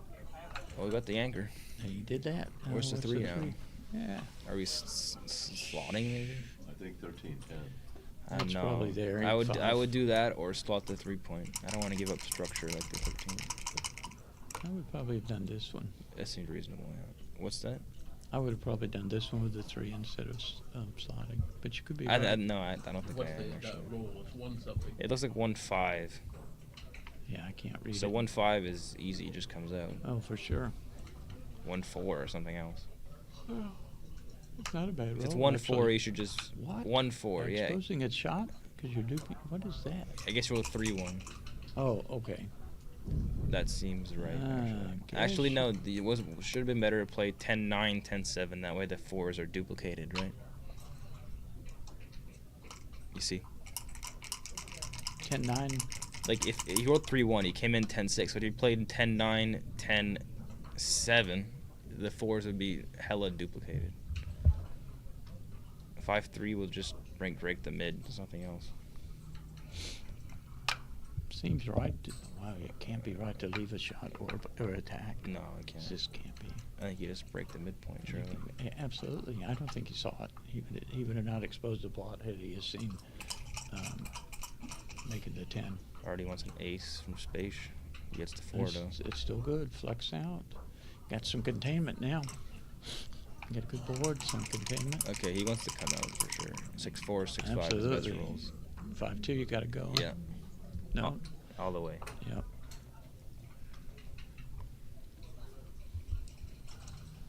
So now Marty needs to roll a 2 or a 5. He gets And to 2. he gets it. And I would slot the bar, I think. I don't like this play. It seems to be a little bit passive. Why not leave a couple indirects for a big game? I guess it depends how close the race is. Look how much of a power formation you'd have if you just slotted the bar with that instead of playing 10-5.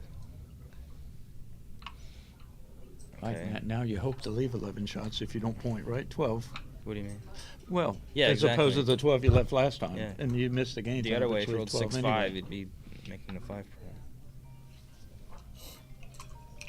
Okay, now he wants to point. Anything that points is good. 5 something. Doesn't look like a good one. What is it? 6-5 must be.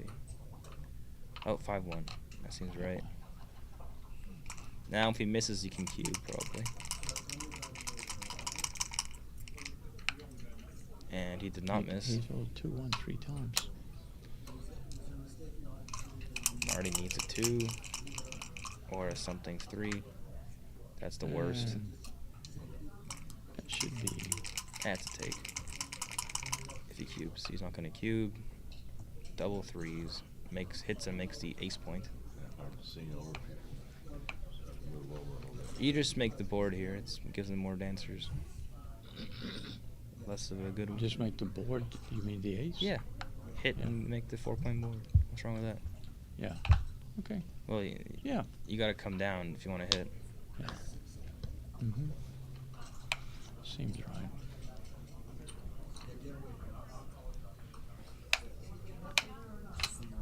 Okay, now Marty desperately good needs if he to. fans. If he fans, it's way too good. Yeah. Way too good. And he gets the 2. Now, if red fans, you got a really interesting cube actions because it's definitely a double. The question is, should he take it? And he did not dance, of course. Oh, interesting. You should just make the bar again. You don't need that anchor yet. Yep. So it's I think it's double pass if he fans. Ooh, that's and tricky. Wow, what he's a shot fighting that with is. 2-1. That's a joker. Yep. Dance is a cube for Marty.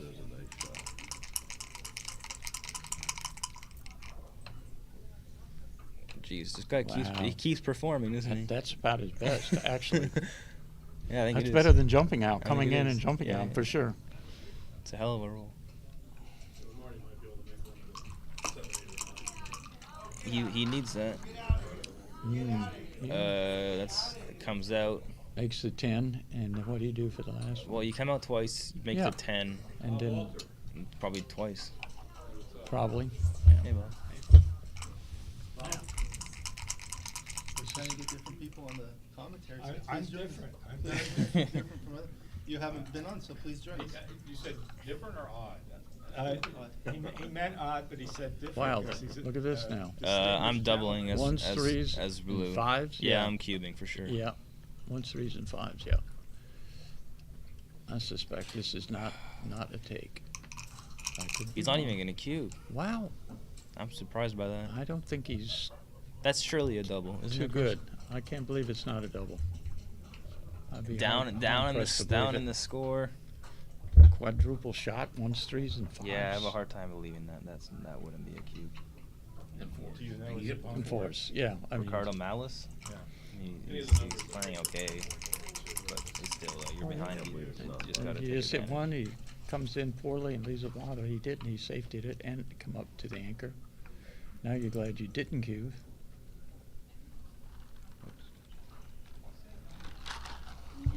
Got to pick it up. Oh, well, it wasn't a cube. What? Good play.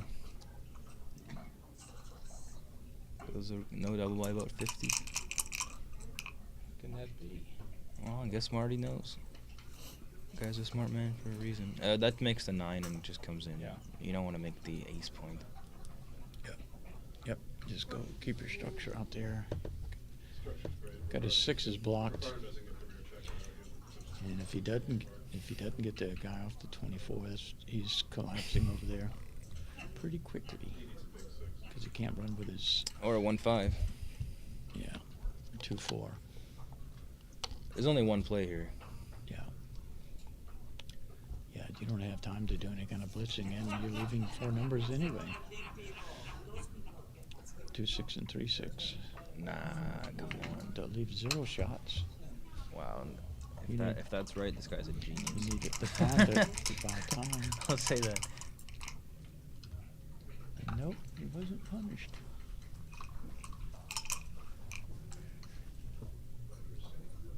Was that That's 6 what I'm saying. what? If that's right, he's a genius. Oh, it's only wrong by 50. No, it's only wrong by 50 to make the ace. Yeah.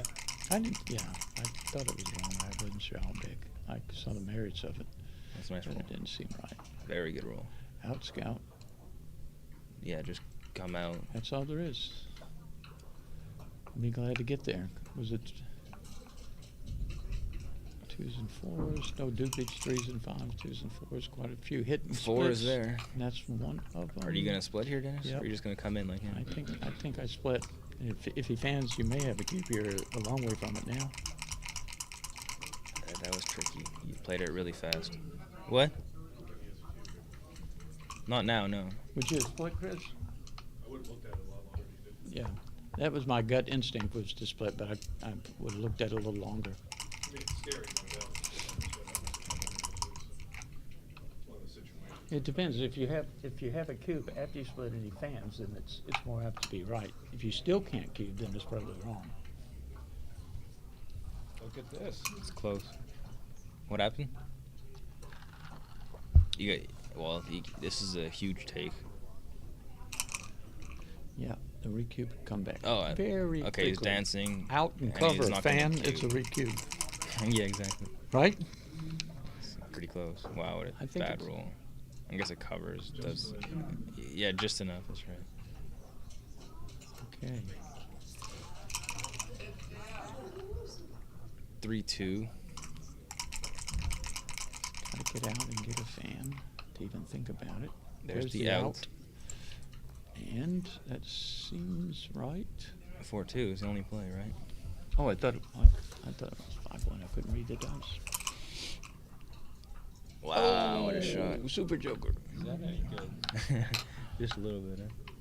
Double 5. And now the cube's coming. Yeah. Unless he rolls like something like a 2-5. Chris is saying it's a big pass, and Ricardo agrees. So do I. Could have been too good. A little bit. It's maybe slightly borderline. Are you still alive in the Masters? Oh, that's good. I thought I had to play you. Who'd you lose to? Frank. There you go. And then I got revenge for you. Yeah.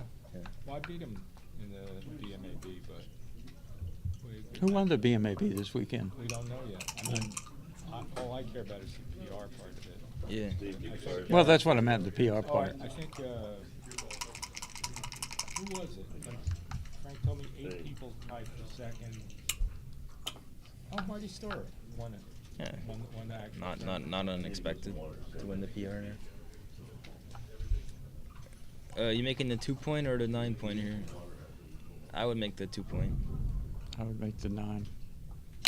But you're already unstacked. You want to unstack the 6-point. I don't like this play. Oh, I'm sorry. I looked away. I thought Blue had the No, you double had force. 2 more. Yep.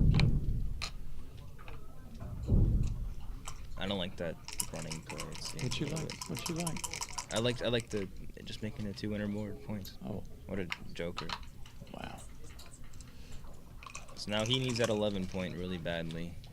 He doesn't get it. 5-3 will probably just come down again. I don't want to step up. I don't think so. It seems a lot to give him some good 6s when he doesn't have some. Yeah, they don't play like it unless he's hitting. Okay. Especially with a stripped 8. 4-3 is not a good roll. All right, good. Probably just has to hit. Or do no, I like to hit and just come down. Yeah. 3-2 now. So you have 2 plays here. One of them is to You have to play 20, surely. You have to play 23-20 at least. And then the question is, do you step out again or come out from the back to have that double formation? Well, that'll make the 3-point just fade to 6.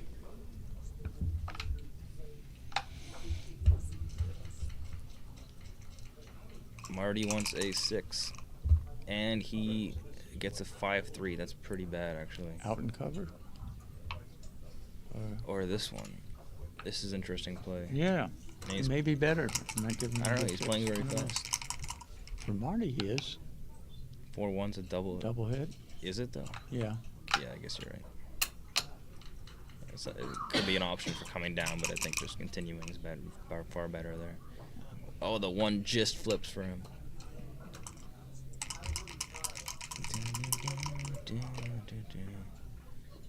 6-3 is a dancer. 2-3 steps up to the edge. I mean the 20.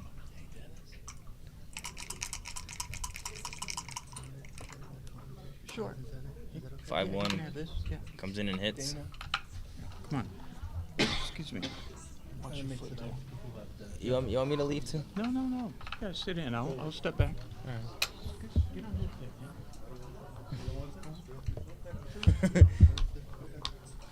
What's he thinking about here? You have to come in and hit. This is a big blunder.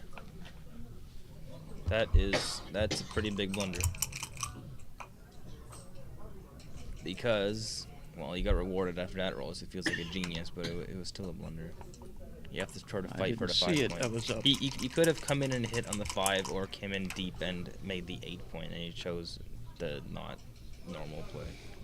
What is it? 6-1? 6-1 is not really a good roll, is it? It is not.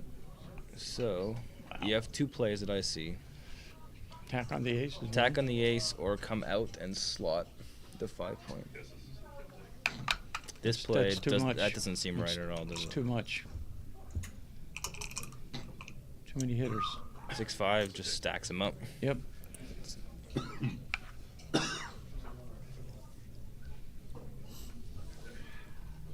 have been right. It just seemed like there was too many blocks, I don't think it was right. Oh, he's going to hit that guy.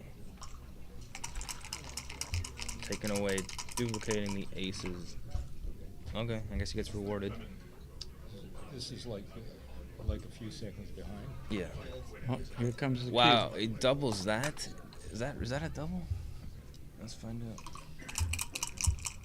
Marty's playing really fast. I think this is the fastest I've ever seen him play. I think easily, if he comes in on the 5 and brings the checker down, he easily...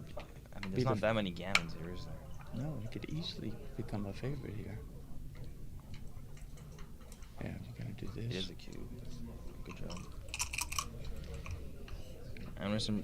You found that instantly, which is wild. I've never seen Marty play this fast. No, he's playing like blitz mode, Marty. Is he short on time? No. You have plenty of time. 5-4, probably just. I don't want to play to the 8 points because then go you're to the kind of. 4. I like that. Yeah, I like the Dennis play.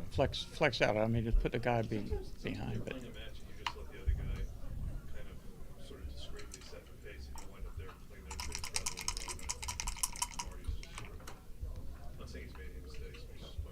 You had some hard plays though, and he's just instantly playing them. Like you said, maybe 3 down and 3 point. Yeah. Double's certainly working out. Yeah, no kidding. 2-5. Got to come in on the. I think he come in high just to save the gammons. Too many gammons. Yeah. Coming in, I agree with this. It seems like a lot to. Too much heat. There's not enough game to come in on the 23. And if you're sitting back there, it's just not this roll. You may not be able to move it up or out for a couple rolls. Okay, well, do you want to make the 7 or you just come in? Maybe. I don't know. Just come in, maybe. I mean, this close, extra, the last spare on the 6 is quite valuable. Yeah, I would come in, but it's probably really Not to close. mention, just make the 7. Double 6 is a shot. Double 2 also makes another point too. What do you mean? Yeah, I'm coming in as well. You don't need to make a 2 with double 2. You just come for it. I like this play. Okay, well, 1 is easy. You want to do it that way? I wouldn't have done that. I don't think you're too worried about risk losing gammons here that it's worth it to break the 7 yet. I would have like played off the 6th place. 5-6. I don't think you want to bring 2 out because if he leaves you a shot, you want to keep the anchor with the hit, right? Right, you want to cover. Yeah, on that side so of the board. 29 would be my play for I sure. agree. Went all the way. He's gonna see that little tactical. Yep. Tactical. What's it called? Nuance. Exactly. So 6-3, 6-1. That's a shot. There it is, closer. Don't So make it. minimum shots. Minimum shots. Do not Minimum make, shots. Do not make the 2. 2s are duplicated too. Yeah, you just don't want to get hit. And Oof. rewarded. Yeah, he would have been hit the other way, wouldn't he? Yep. Okay, well now you just play for the game. So. 1-1 takes his mini off and probably does whatever he wants. 2-3 swings around. Looking good for Marty to take a 3-2 lead, and 3-2 to 7 is like my favorite score out of all the scores. Which one? What's your favorite The score? one that's going to be coming up, 3-2 to 7. So you're in the final of the jackpot? Well, there's 3 of us, right? Oh. It's an interesting score. It's a high Yeah, gammon it's for like both. it's like 0.8. it's like an action junkie score. It's a 0.8, right, for both sides, I think. The gammon is really high. This one, the one that's about to be coming up, pending 6-5 hit. Yeah, that's pretty ginish. Unless he rolls another one of those. Maybe. I guess he don't win enough gammons to make that leaving the shots worth it. Once again, he's just playing lightning speed. Maybe he's trying to like keep Lightning Marty. Warming up for speed gammon tomorrow. maybe keep Ricardo moving fast is what he's trying. Well, Marty's certainly outplaying Ricardo now. Versus some of the plays I've seen. 3-2 will just come in. It's done.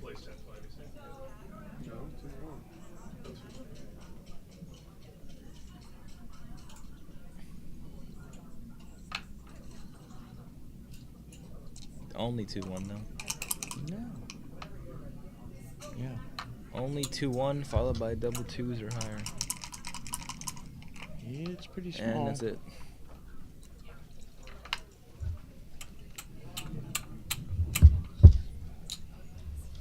Bob.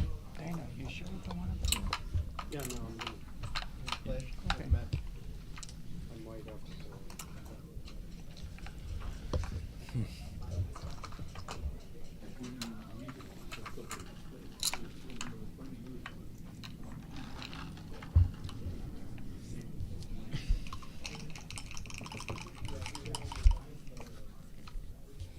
Nickels.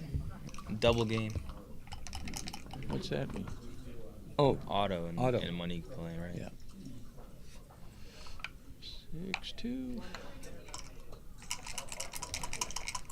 And 5-4 hits on the ace. hit on the ace and play to the 20. Seems everybody knows this play now. 10 Yeah. years ago, I don't think anyone knew Yeah. it. Yeah.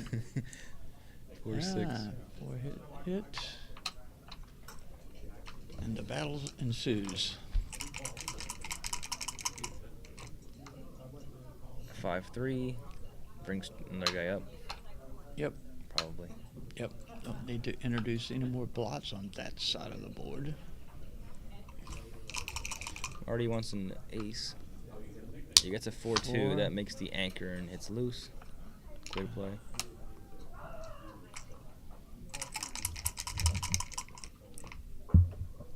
Two 1 hits back. Yep. You have to hit. Yep. You got to protect your blots. What happened? He's got a guy on the bar. What's he? Does he not see it? He's wondering whether to hit or not because he doesn't want to get hit back. Yeah. You kind of have to go for it. Yeah. You do. Take half his roll away. So he wants an ace, deuce, or 3. Maybe. I would do this. That's a good play for Marty. Yeah. He wants a 3 to anchor up. He gets the 5 that hides the blot. Yep. Seems pretty standard. Just, I mean, maybe coming down. I think it's too.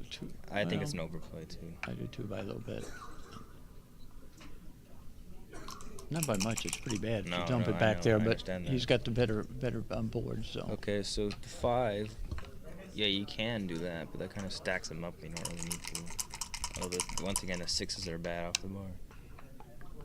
That dance. 5 what? 5, 6. 6. That was a good number.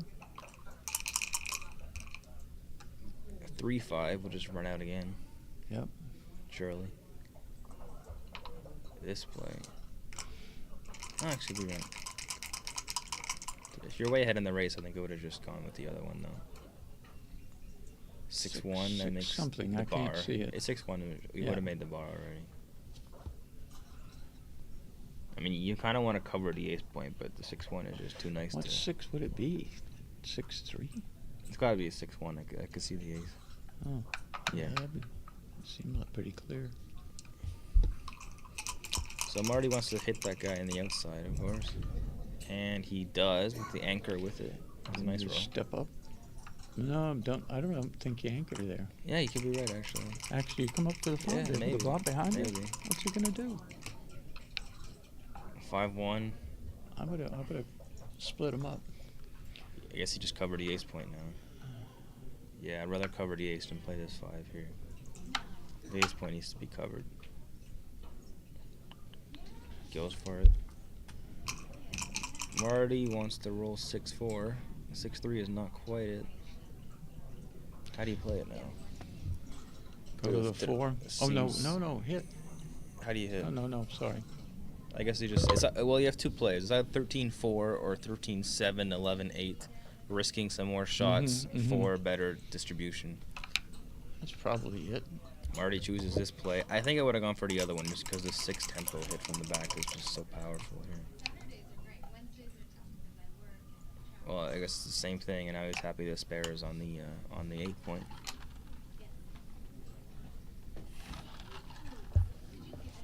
So Marty wants to come back with the X2. 3-6 just comes right out.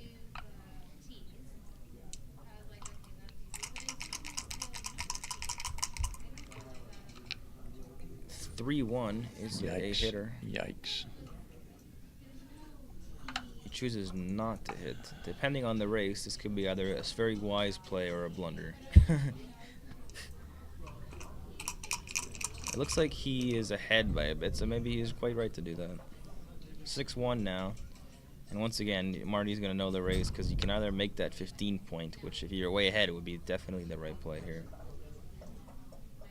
But as it is, I think after this, he's down. Marty is down 1 pip. Marty's down 1 pip. Okay, so then I like his play. I like his play. 6-3. That's not good. That leaves a shot. Wow. It's really bad. I guess you just bring 2 down.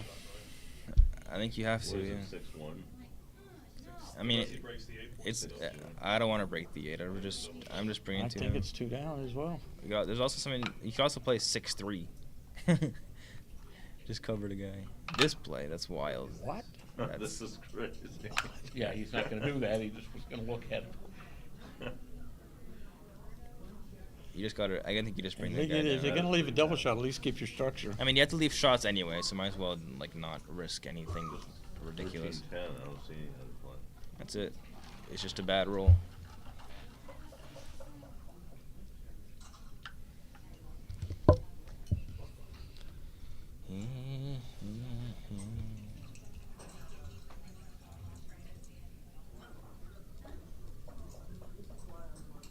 The only other choice was Looks like he's seriously considering 6-3. I mean, it's an option. The only other thing Maybe he attended the lecture the other day. How about ugly plays? 8-5, 8. Yeah. If 6-3 is right here, this position goes straight to dirt. Yeah. Let's find out. Yeah, I don't like it. You're leaving 12 numbers anyway. If you missed, you don't have anything. You're scrambling. Double 5s. Did he hit that guy? Nope. No, with double 5s is pretty damn good. Yep. Plays itself basically.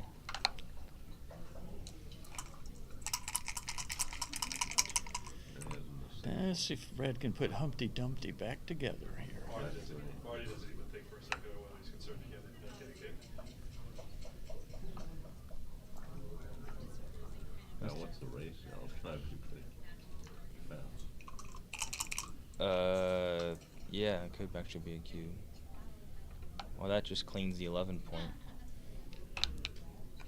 Double 4. Oops, hold on. Oh, Marty's really catching up in the race.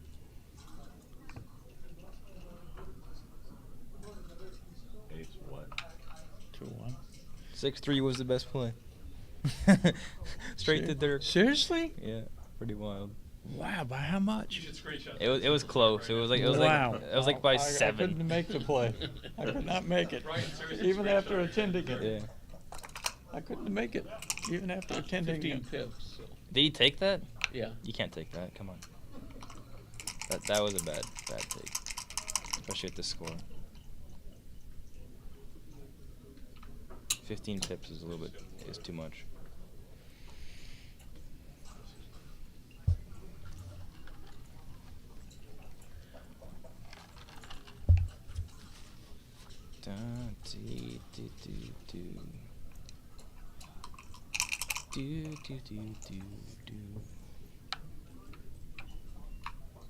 Let's see how bad that take was. Let's see how bad that take was. Oh, it was a take. What? If it is just no brain play, I'm gonna make a quick pit stop. Wow, that's a good take. It was a big take. It was a big take. 15 tips, isn't that too much? I would have thought so, but maybe it was enough shot equity. Well, that I he's did happy he throw a took it block. now. Holy shit. Huh, I might have made a mistake there by dropping that cube.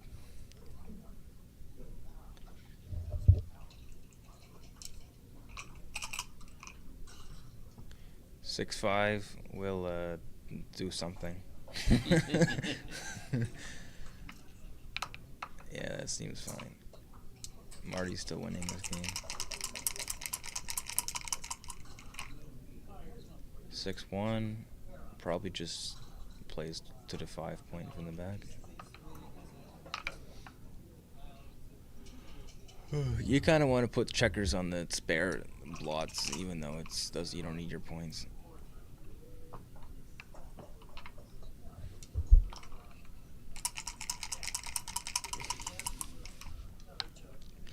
Ace. Aces from spacious. Also eights from spaces. 1, 2, 3, 4. 170 is right back in this game. Almost it.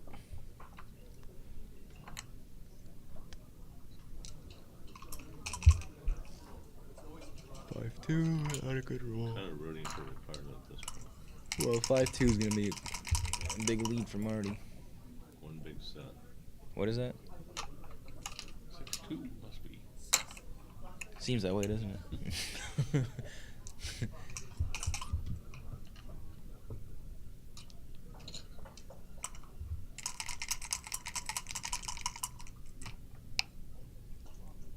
Okay, 6-5 is a good shot. He still needs that one set of boxes.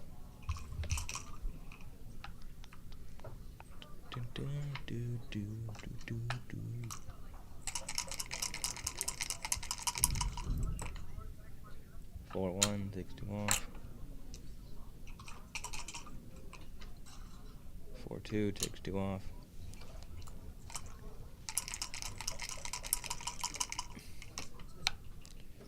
Oh, almost. You saw that spin on the 6 like me, right?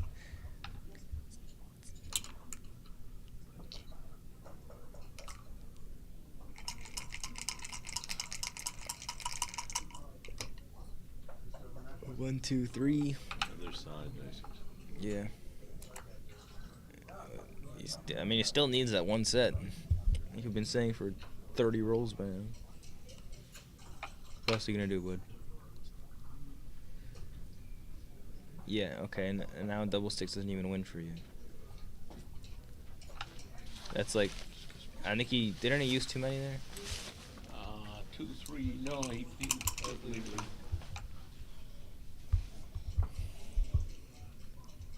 That was a weird play, actually. Not taking any guys off. That's exactly so. Thanks. Thanks for keeping it up there. It's slippery.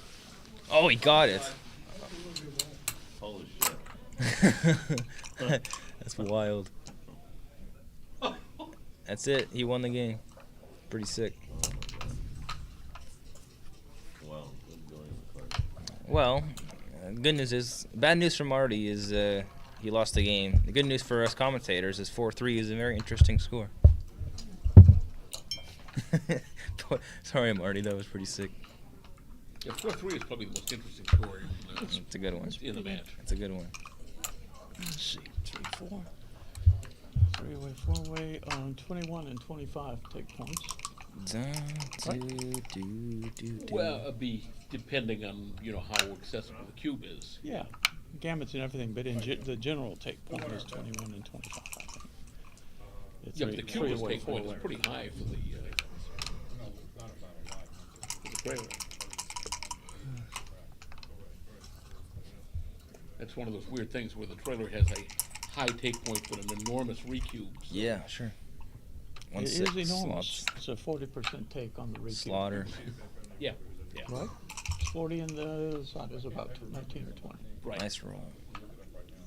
There's some bad rolls here that gives Marty a cube here. That's probably not one of them.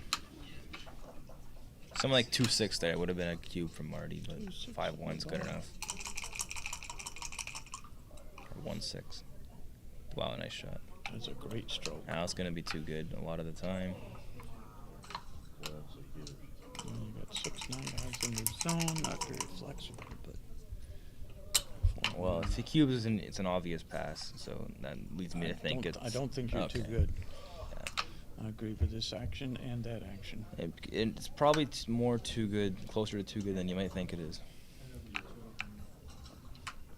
Question for you: in competition, do you leave your webcam on? No, I need to practice without using it.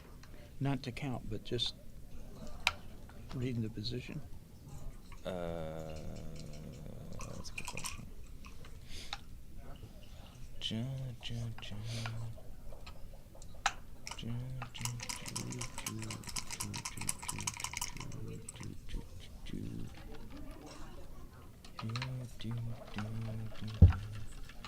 Yeah, see, it was actually the cube bag was actually too good by about 17. Just because of the score. How much? 17. Really? Wow. Surprising. That's surprising that it was that much. I told you it was closer than he thought it was. Yeah, for sure. What's he gonna do? Cube this? I don't think so. That's a bad roll. Well, you have two options. 4 is easy. All the way out? Or out and down. How about all the way out? I like Marty's play better. Do you? Yeah. Force him to give up his anchor to hit, right? Yeah, exactly. Make a big concession. That's the idea. Yeah. 4-5 is tragic. Yeah. So you don't really want to go to the mid because it doesn't do anything for you. So maybe you just slot the 4-point. How about going out to the 10? Look at that. You have outfield control. What do you this mean? Guy hops out. Oh, wait a minute. I'm sorry. No, it's 5-4 for the red guys, right? Yeah, but you could run the. Is it too bad to run the back guy all the way out? You're leaving ace and threes. You have outfield I mean, kind control. of. I'm tempted to. I'm tempted. I wouldn't do that 5. I'd rather come down. But I was tempted to make this similar play. I mean, typically I don't want to move the back guy. Like, that's a good roll. 1, 2. Yeah. The 3 comes into the 6, and the 4-1 probably just comes down. You don't need. I don't think you need that to dump 2 checkers behind the anchor there. Although it does give him some fan cube actions. 2-1's a hitter.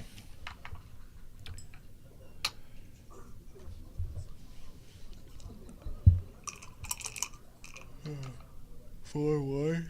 Three-way. Yeah, another cool one. That just makes the 20 points. A little earlier than money. Initial double. 3 something. 3 must hit. 2 must come up if it's a 2-3.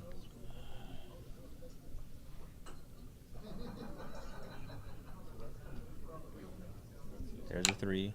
Yep. There's the 2. That's my play. I like it. I like it.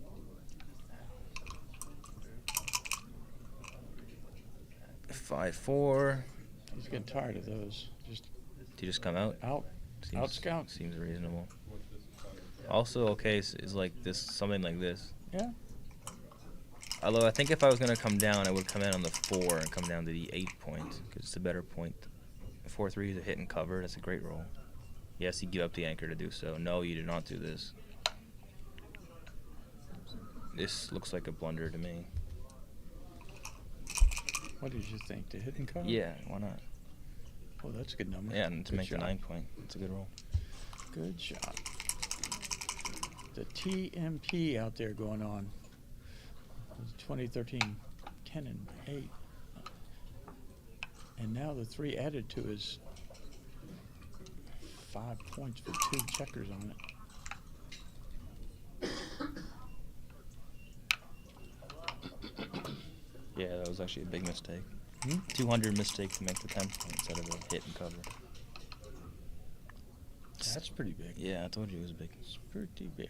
6-5 for red. We'll just slot the 4 point. No, that's not right. The 20 points is too valuable here, and you're not even that. Like I don't even know if you are ahead in the race. Hey, you won. You had John. John. 6 what? If it's 6-2, I don't think you should hit. No, you can't. It's pretty bad. Pretty bad. Well, you slot the 5, I guess. Yeah, you just come in slot the 5. Yeah. Without hitting. Yep. Without hitting. Marty agrees. Yep.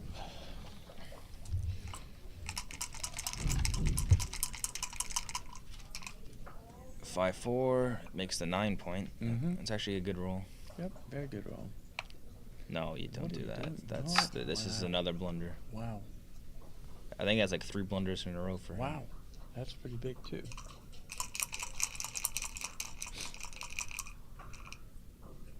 Double 3s is Yikes. blocked. Everything on this side. It's kind of bad. 1, 2, 3, and then just go to the 3 point. Better than playing 5-2. Yep.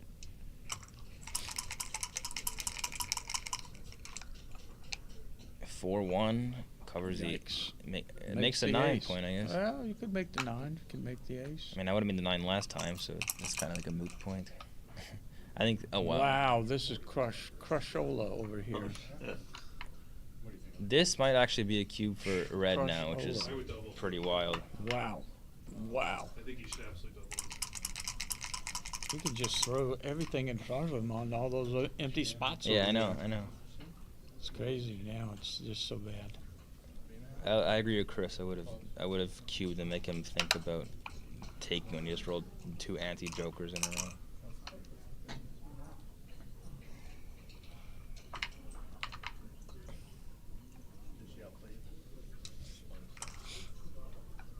I think you would have just slotted the 4 point on that side. I don't think taking the pressure off those 2 checkers on the midpoint is the right idea. Right. This looks like a Dirk Seaman. What's this? What's the roll? What happened here? I can't see it. I would leave. 6-3. Well, that's clearly right. If you can make the bar point. What was the option? Okay, well That was a now great roll. now the cube must come surely. Great roll. You can't hit here also. You just got to break the mid. Right. Just clear the mid. The race is still good. I think. He's still way ahead in the race, so there's no reason to hit that guy.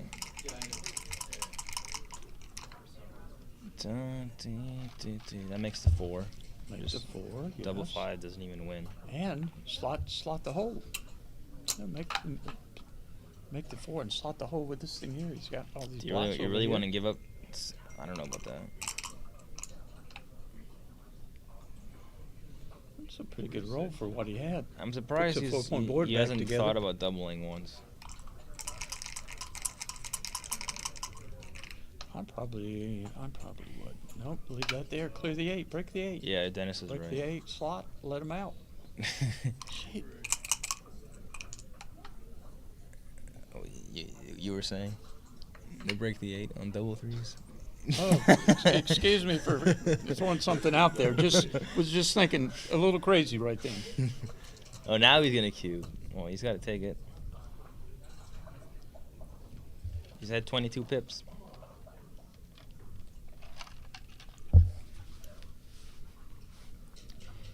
surely is a take.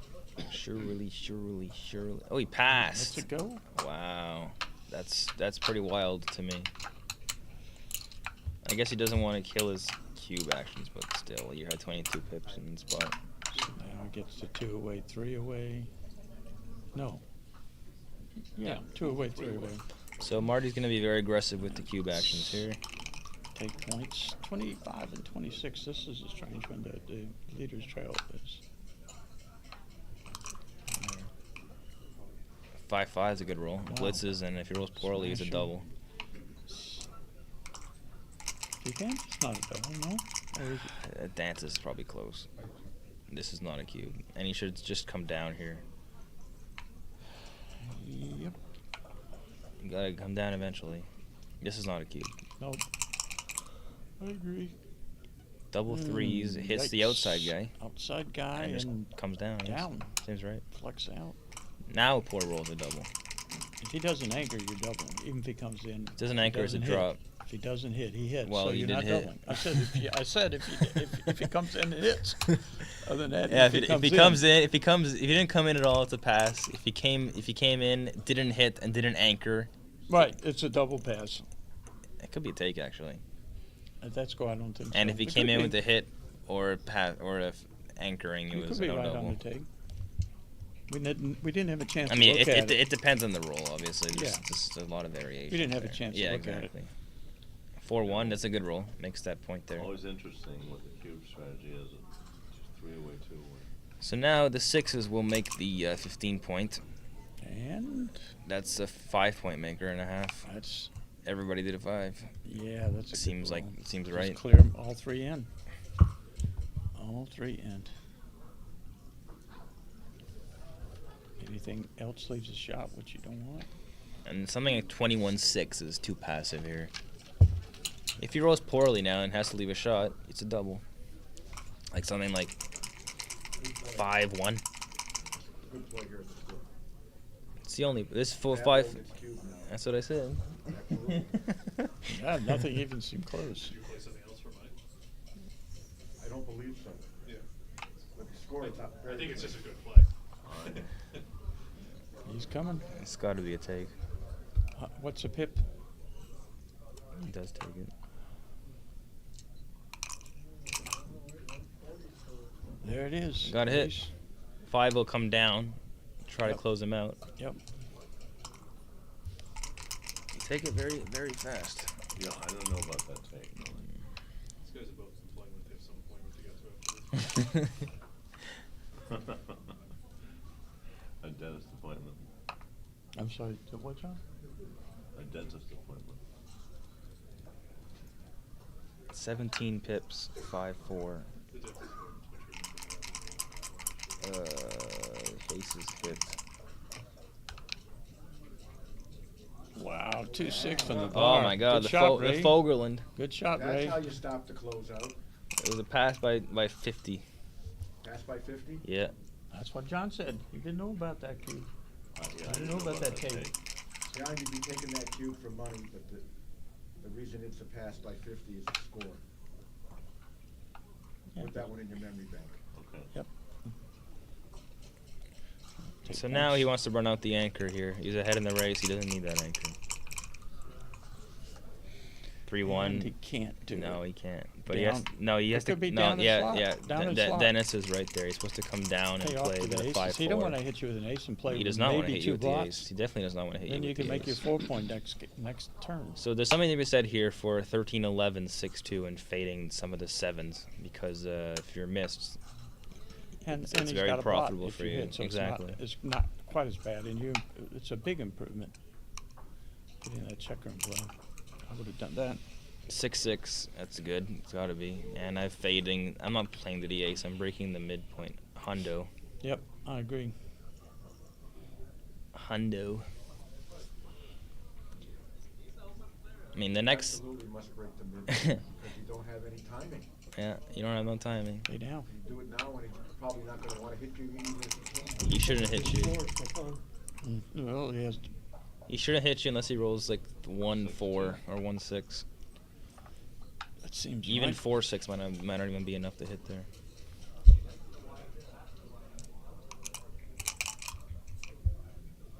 5-1.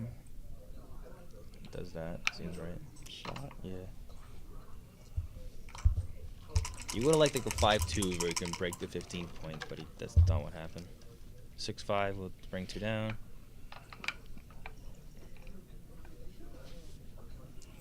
And Marty needs. That's not a good roll. Wow, not a good roll. I mean, it is 18 pips, but it doesn't matter. Right. So now this guy Ricardo. You can't break with much. You're just going to destroy your board. Yeah. While he builds his board. 3-1 makes the 5. Yep. Better than making the 4. Yeah, it's worth it. Gotta make the 5 here. He's thinking of not leaving any blot. Oh, no. I don't like that play. 5 points got to be part of your win here. When you hit, you got to be able to contain. I mean, the If good you don't thing make about the 5, making the you can't 5 contain 'em. and leaving the 4 slotted, there's a lot of rolls that can hit and cover next Right. time, and he doesn't, and he's not going to be willing to leave you a shot. Take the better point now. I don't like the 40. Well, he's just still thinking about it. Chose his couldn't find it. to make the 4. I don't think it's the right idea. 4-2. Yep, just keep Seems- what you have. yeah, That's it. seems You right. got to go with it. 5-point boy. This is your last shot to. He wished he made the 5. He does. 4-3 makes the 3-point. Yeah, he still hasn't made the 5. Yeah, but the 5, he's. He'd have made it. If he gets one by and is like the 5 hole's open and he hits one, it's So much harder I to think you contain. should go here a lot. Okay, well that's with almost jam. anything. That's how you I think he will go. That was almost anything. Yeah, that's sort of that. But like someone like. That was a good almost anything. But I mean, someone like a 4-3. I think you should just pay the off the double shot rather than break the board again. You must have an appointment to get to. Yeah, it's his dentist. I think you said that earlier. He was in a hurry.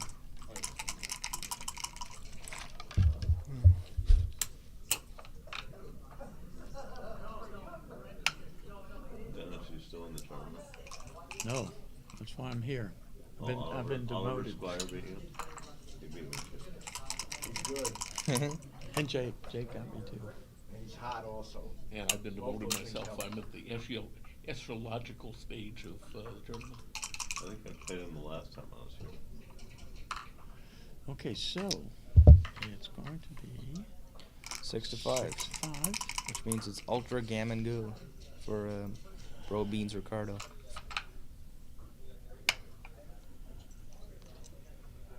Yep. So the trailer has what, 32, 33% is it? I think it's 32. 33, I think, as well. You could be right. 32, 33. An exact number is like. All right, ask Neil. Neil's numbers. Open it up. It's not Neil's numbers. It's Do you have Neil's numbers It's in a the back little of your less than head? it's a little less than 33, like 32.7, huh? 32.26. I thought it was between 32 and based on my 33. rollout for the XD2 match equity table, which was, I believe, if I recall, 400,000 games. Well, Neil's numbers over there is a guy that crushed in these things. That seems like an adequate sample size. Well, since his numbers are important, I want them to be accurate.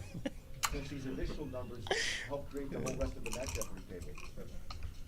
Wow, what a shot that is. Guys are sloppy in second. That's the Well, best. That took a lot of the gammon out of it, That was the best roll. for sure. I won't claim to remember them all, nor will I No, that's claim it. You to should use make them it a all. 4-point. Pleased that we went to 8 decimal places. You should be making the 4-point here. Absolutely. Absolutely. You're What do you down do? in the race. When he What was do you doing his look barrel, if you I get don't know. missed? I don't know what he did. He said He everybody came else up they with only a go 4. to 6 You decimal need places. to hit but a I go to shot, 8. right? Got punished. Yeah, you need to hit a shot, so you got to Use stay that back. number? No, well, I think he actually found a 4-5. Well, position now where that you're here, you got to You gotta get go. out. Yeah, you gotta go. Even though you're down, you got to Actually try to worked out get out. best for didn't him. matter much, but You did The actually. wrong play. He's got 4, 5, It seems like a genius. I know. Ricardo being missed there was 4-5 really would good for play Ricardo. But Yeah, he was down the race, but he still had to go. He had He to had no go. choice. He had to go. Yeah. It was a good roll, actually, for you down in the race. I think he had to go. I mean, are you sure you want to play 16-13 there instead of So by going, you slotting? don't win any You know? gammons. but- 6-4. He's got to. You might have to go here from the 18. Hmm. Exactly. This could be tight. I don't know. I mean, it's very reasonable. I hate that your board's slotted while you're trying to go. I think you want to just cover and slot. Yeah. Yeah, 5-4 you can go. Yeah, that was a no. That was not going though, right? I don't think it was, no. I don't either. But What's he down by like 30 pips? yeah, if he's gone, he's gone. That's it. You gotta go now. It's going to be over again. Need a 2 or goodbye. Or double sixes. And now the gammon's back on the table. Yeah, double sixes mixing. Still gotta go there. Yeah. Oh, okay. Nothing. 2 down. Well, you might as well cover because he rolls double twos. Yeah. Yep. Yeah. Taking the 5 doesn't even hurt the race. Nope. So you make the 5 just in Yep. case of the double 2. Yep. And it's there. Just kidding. Ooh. This is pretty hopeless here. It's pretty tough. What is the race? 23 pips. Set of sixes, I'll get him right back in it. I mean, it's over 85%. Yeah, about right.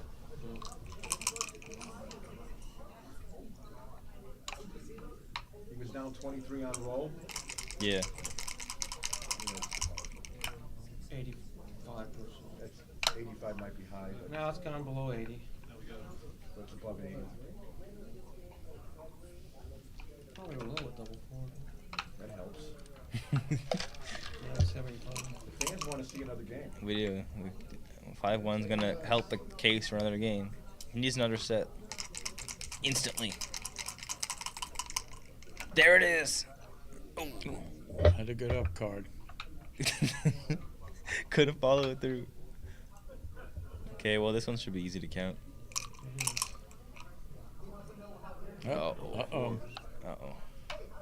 1 and 1. Gotta make short work of him. Well, don't let this take you from the fact that Average Joe's gym came back from a 5-1 deficit against Globo Gym to win the dodgeball title.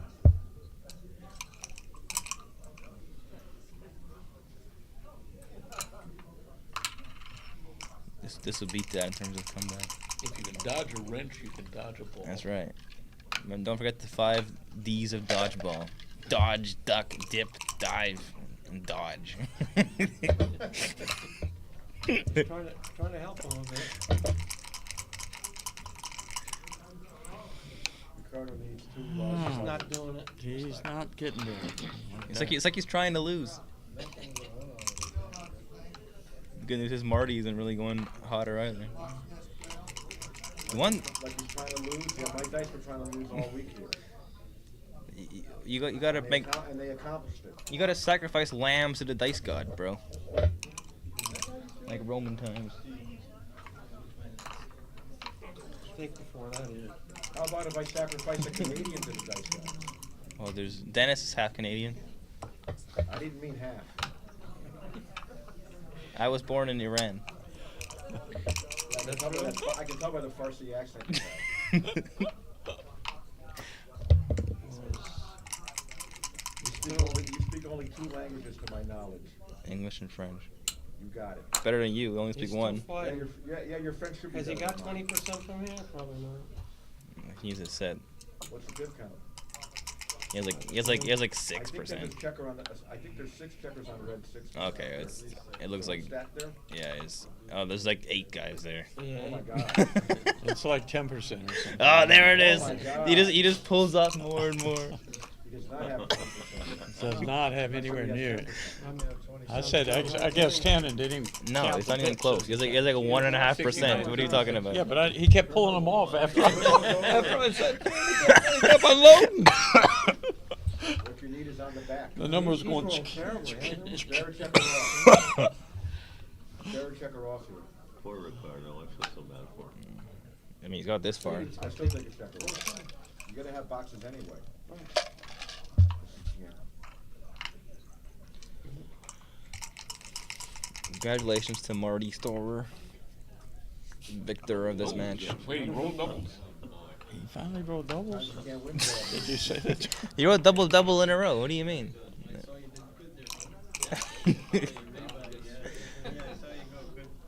Alright, I'm gonna go to the restroom and get ready to commentate on the next match. Yeah, it's all you, bro. Chris Trencher and somebody. Oh, okay. Where's Chris? What is this, Consolation? Yeah. Consolation.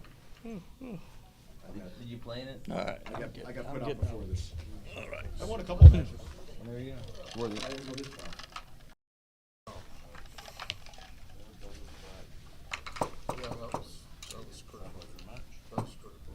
That is it. That is all, man. You speak a little bit of German too, right? Mach schnell! Thank you very much, sir. He'll be here shortly. What are you looking for? My other shoe. Oh.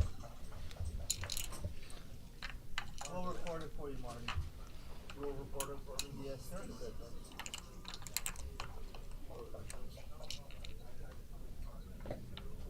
How much time do you think you need for your seniors match? Alright, I'll let her know.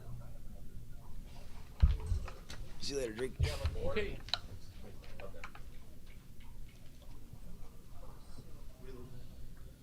I thought I might try to transcribe. Just remember to bring the dice to the center. I tried to, but I lost track of this one. So here's fresh water for you. Okay.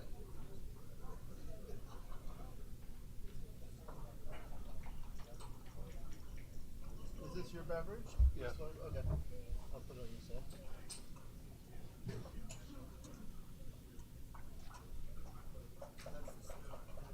Okay, if I put your sweat over here?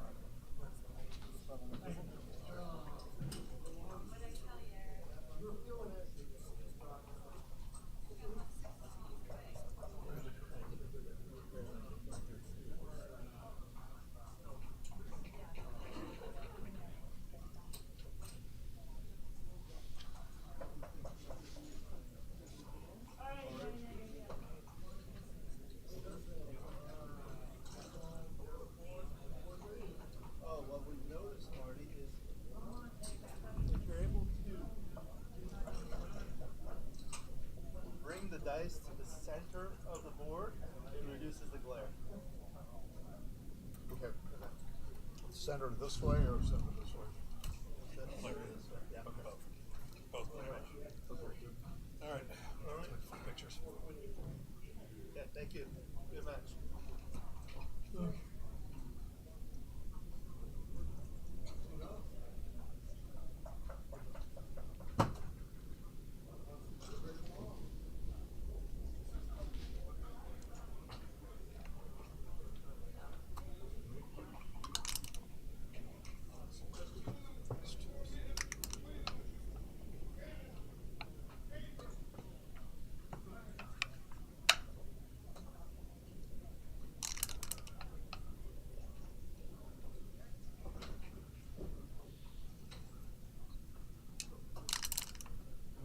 So, starting Marty Store and Chris Trencher. John O'Hagan will be here momentarily. All right, next match is Marty Store against Chris Trencher, two top grandmasters out of the United States. John O'Hagan will be joining us for commentary. Welcome, John. Okay. Please project your voice into the microphone. All right. Jake, are you going to be commenting too? Yeah, I guess I'm here. Neil is also coming back as soon as he finishes a necessity break. Oh, okay. Neil Kazaross will take this seat. Oh, okay. All right. In the meantime, we can talk here. So they've just started. Still a 7-point match in the Consolation. It's 7 Yeah. points all the way through. yeah. We're up to round 5, so I think they've only got like 8 more rounds to go. Let's see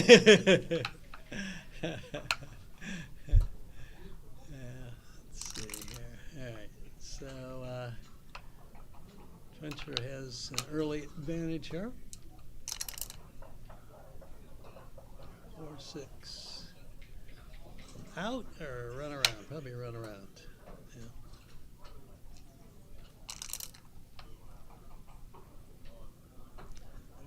Five. Looks right. Okay, now Chris is thinking about doubling this, and I'd say no double. How about you? I would say no double, but I think it's pretty close. Uh-huh. If that back man were escaped, then he would definitely have a double. Could be right. I mean, if suppose he were on the midpoint already, would you take it? I have to count the pips. I'm not a fast pip counter, so I'm not sure if I would without knowing the pip count. 62. Okay. 4-3. covers the 10 and 6-2 or 5-1, I think. Yep.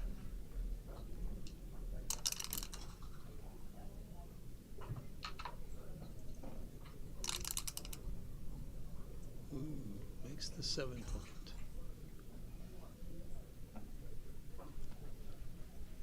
Okay, I'm coming in here. All right. Alex's request. Yeah. All right. Feel free to put things in that to look Oh. at if you're quick Okay. enough. Yeah, I'm quick enough, but if they think about something for a while, Looks like typical 22-point. looks like a game there. routine beat the 22-point game. Thank you. Right, Thank you. I right. could use that. Yeah. Yours? That's your first one. Oh, thank you. What's Chris here, about 85%? I think so. Sounds reasonable. I think he should have brought the ace in with 5 ace. That ace from 5 to 4 rather than 6 to 5 looks kind of funny. He's guarding against a blotting double 6, but I don't think you're supposed to worry about that. Yeah. Okay. Though I can see why he doesn't want to. Ooh, that's a bad well, that's shot. going to break the 5 point. Yep.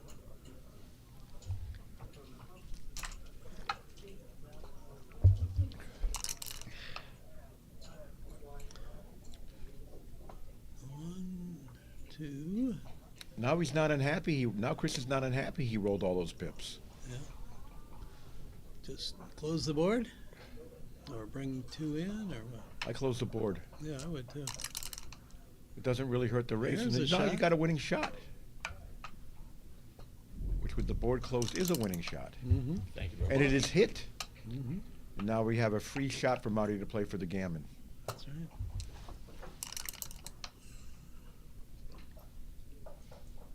Two, three, four. And now this is very close. I think probably cash. When there's 4 bad numbers and the gammon is only, Yeah, 2% or whatever. it might be 3%. 2-0. That was all it's going to be because it wasn't so good. You don't get gammon when you get hit. So Right. gammon when you get hit was only maybe 3%. You can't really risk 4 bad numbers. 4-4.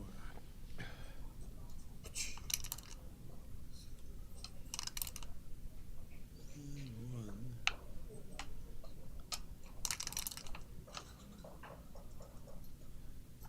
Down and split. Automatic. I would expect these guys to know most opening responses. Mm-hmm. And I'm sure they do. All right. I think go to the 21. How about you? There's only 9 in the zone. The back checkers are split. So there's extra shots at this. I'm not sure, but I think I would go to the 21. Yeah.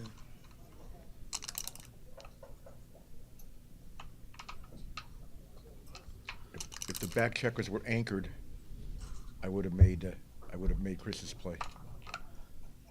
But when they're split, they're more likely to be hit out there and less. Yeah. And he's also more likely to make an anchor, Right. Right. which will negate any priming value. Double hit. You have no choice here. He's got to defend himself from the bar and other points being made. That's a beautiful 1, number. 2, 3, 4. And then cash if not hit. Right. Is that 3-1? Maybe No, not a cash. I maybe don't know. not a cash. I know I'm doubling. I don't think it's a cash, but I'm doubling. In spite of being ahead 2-0, he decides not to. Would you have doubled? I don't I would know. double.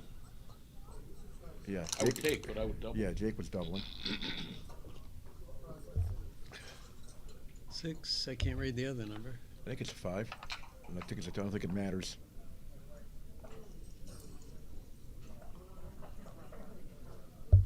Can he take this?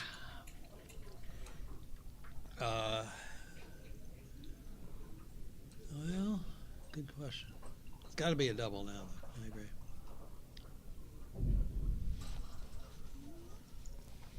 I would be delighted to double this. I can see why he didn't double last time, but this does not look like an easy take. I don't know. It's 15 pips.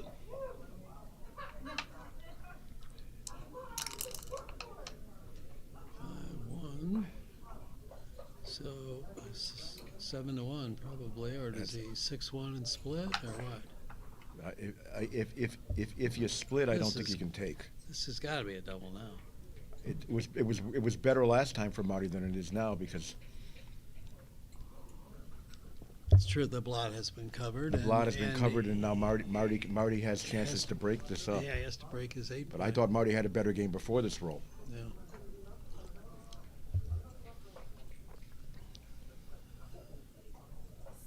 So let's see. 4-3 is kind of a blah road. 4-3 makes the 2-point.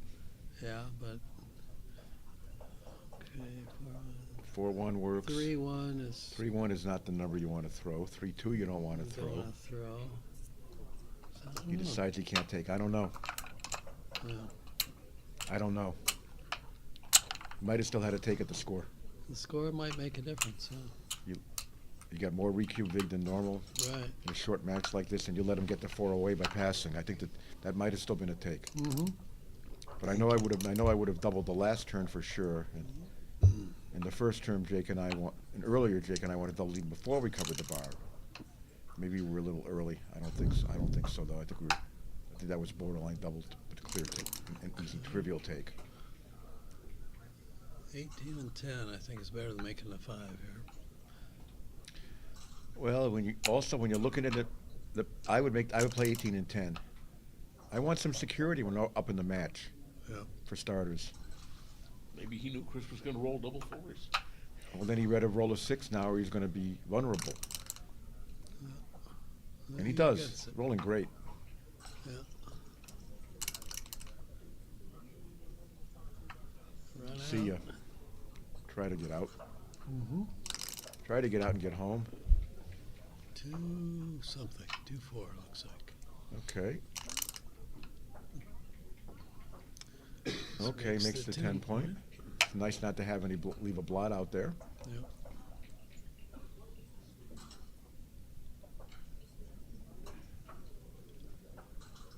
Okay. Another nice roll. Shot, right. That back checker is going to feel a bit uncomfortable. Feels a bit uncomfortable right now. I think so. Or 6-1. Or 6-1. I prefer this because you can break one of those outside points and make a better board. And cover it, yeah. This type of gap that might be in the borderline blunder territory, in my opinion. Yeah. I don't understand it because you all gapped up. Yep. 4. Can you read the other number? No, I can't. But it's. See, now you have to do that. 4-2. If he'd made the other play, he would have broke. He could have cleared his 10 point for safety, or he could have cleared his 8 point and had a 4 point board. Marty has a cube here, doesn't he?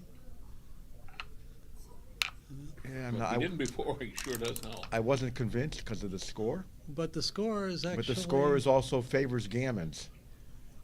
He'd love to win a gammon at the score. Right. And holding an anchor like that, it's not like it's terribly gammonish. Exactly. Yeah.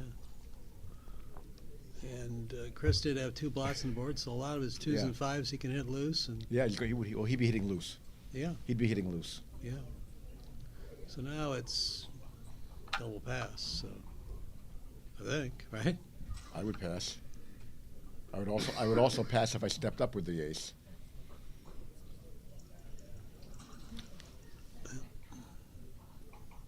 And he's not going to hit. He's not going to. If he hits with the ace, I mean, Marty just plays on because it's Gammon City. If he hits back, maybe a backgammon.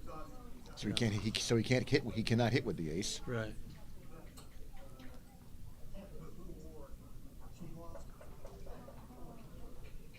I mean, he's trying to see, can he take? Double amount. Or welcome and take. I don't think he's going to take. Is he going to play on?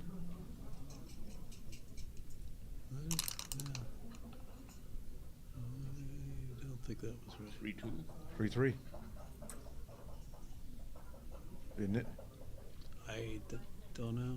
I can't read them.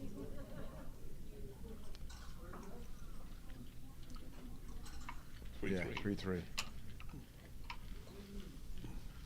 He just creates builders because there's 3 blots back there in case he's hit. One. 2. Better consolidate. Yep. Now he doubles. He thought he was too good the last time. Wow. All right, so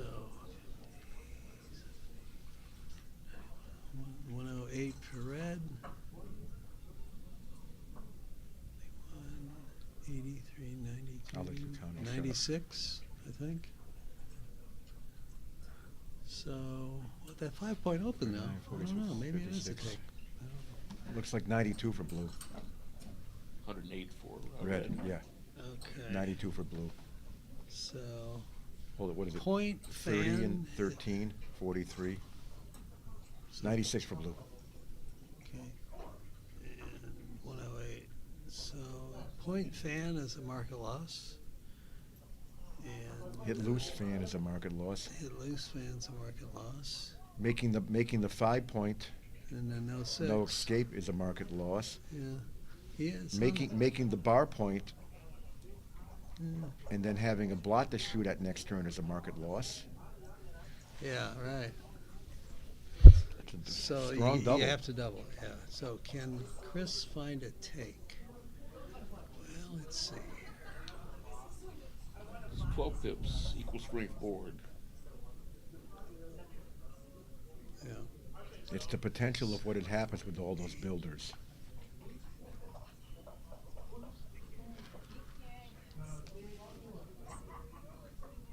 It's a good time to spend some of your spare time on this decision for the Exactly. take pass. So he's doing the right thing by thinking about it. Let's see if I can get this in here in time. Chris would have a Scores 3-0 to 7, right? Chris would have a clearly better position. Chris also may not be cleaning up his board anytime soon. If Chris's board was cleaned up, I think he might have taken already. Okay. Get rid of that blot on Chris's ace point. Put it someplace like the 6-point. I think he takes. Or trade Chris's 2-point for the 4-point. I think he would take. As it is, He drops. I'm not surprised to see the pass. That was my inclination myself. Okay, 4-0, and now the leader doesn't. It's harder for the leader to double at 4-0 than 3-0. So Much harder. much harder. And I'm in the minority, but I definitely would have slotted with 5-1 at this score, trailing 4-0. I think it's right. I would be surprised if it doesn't win a rollout. But 8-1 seems like the right play. 5-4 makes the 18. Yep. 3-1 makes the 5. 3 threes. Make 2 points and get ready to cube. Get ready to cube. Exactly. Because there's very little recube vig. 5-4. Double and pass, right? Or is it a take? If it's a take, it's got to be close. He thinks it's quite close. He scooped it. It's an easy money take. 6-3, I think. If so, 13-4, right? I slot the 4. Yeah. That's what he does. 4-4. Okay. Yeah, kind of all obvious. Yeah. And then 6-2. Or 9-5. I would play 9-5. Would you? Yeah. Okay. All right. The two is duped. Yeah, and slot the 7. Or The two is duped. yeah. And the blot on his 2-point is a big liability here. Because Yeah, now, that's honestly, true. now I do cover and slot the 7. I would, yeah. Yeah, that's good. You made a good point there on 2's being duped and not creating a liability on your 2 points. And not creating a TMP position with 7 strip points to play from. There's Yeah, I think this is Chris. inferior. Chris, whatever you're doing, find a different. Don't play this, okay? Don't play this. There we go. There we go. That's the Chris we know. He'll do it. That's the Chris I know. Yeah, right there. Right. Good play. Yeah. All right, 6. Keep him going, I guess. 2, 4. There we go. Good hit back. 13-9, I think. It's better than 8-4. Yeah, I'd go 13-9. Dance. And this could be a gammon. Could be. Let's see what happens. Double 3s. Just make the priming point, the 7 point. I make the 7 point. It's also checkers in the zone for the blitz. I would not switch here. Yeah, I think you're right. Yeah, the opponent's got a 4 point. You know, but the thing is, what he should do is play them to the 10 point and then look at the other 2, 3. Maybe he was supposed to switch because he had somebody builders back at it, but I'm still inclined to make the prime. Yeah, I think I would have too. 2-1. You know, step up and play a 2. So 9-6 maybe, or 22. Maybe 9-6. Maybe stepping up is wrong and block your own 6s. I think I just play 9-6. Okay.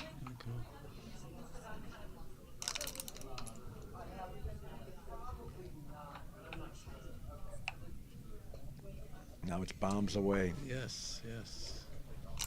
All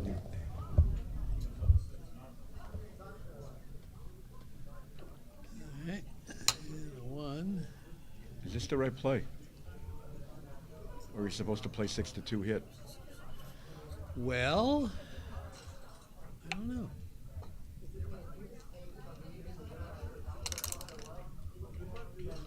Ooh, what a swing. Oh my God. 3. Devastating. What a swing. One more. Decides he wants builders, but he needs 6s to get out. Maybe he was supposed to make the 7 maybe. Maybe, I wasn't sure. Yeah. So bring them both in. So Now you line them 5s, up. 4s, and Now 3s. you want beautiful diversification. Right. And 1, 3. Up to the 23. That's my ace. Yeah, I think you hit. Even though you won't like being hit back, but maybe not. Oh, look at the gammon Look at the value of the gammons. That's true. It's way down. Yeah, you're right. But again, you don't want him to roll a 2 and anchor because Yeah. you can still get gammon because you don't get out of there. Yeah, that's true. Often you do not want the guy to make an anchor here. So I don't know. Yeah. I know at an ordinary score I would have hit with the 3-1. Right. Uh-oh. Crush, kill, destroy here. Well, he has some time to. Needs a 6, like almost right away, though. Yeah, that's not it. That's true. All right, 6 something. Where's the 6? Yeah. Uh-oh. Looking bleak. Could be looking at a gammon here. It is the 23 point, but don't get gammon that much, but another checker may get hit. Yeah. All right, 8-4. Another checker may get hit, or he may just get squeezed out and then have to break anchor. Oh my God, this is the worst roll imaginable. That's a 1, no. So Just go to the mid. go to the mid. Go to the mid. No, you block double 1, but the reason to go to the mid is when he rolls 6-5. And of course, blocking double 1s would have been nice. If you go to the mid and he rolls 6-5, you're shooting at everything in the world.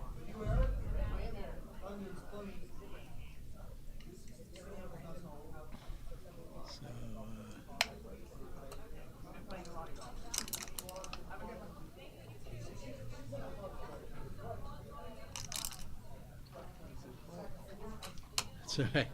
He gets no credit for making the correct play when it's forced. Yes.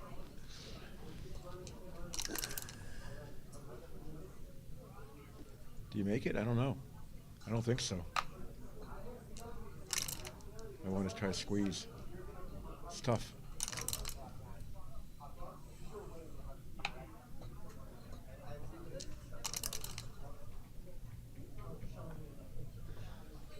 So 3 men back on the deuce point. I make the ace here. I let him hit me. I'd make the ace. Okay. I want to squeeze him out of there. Mike Corbett wrote a book about these positions.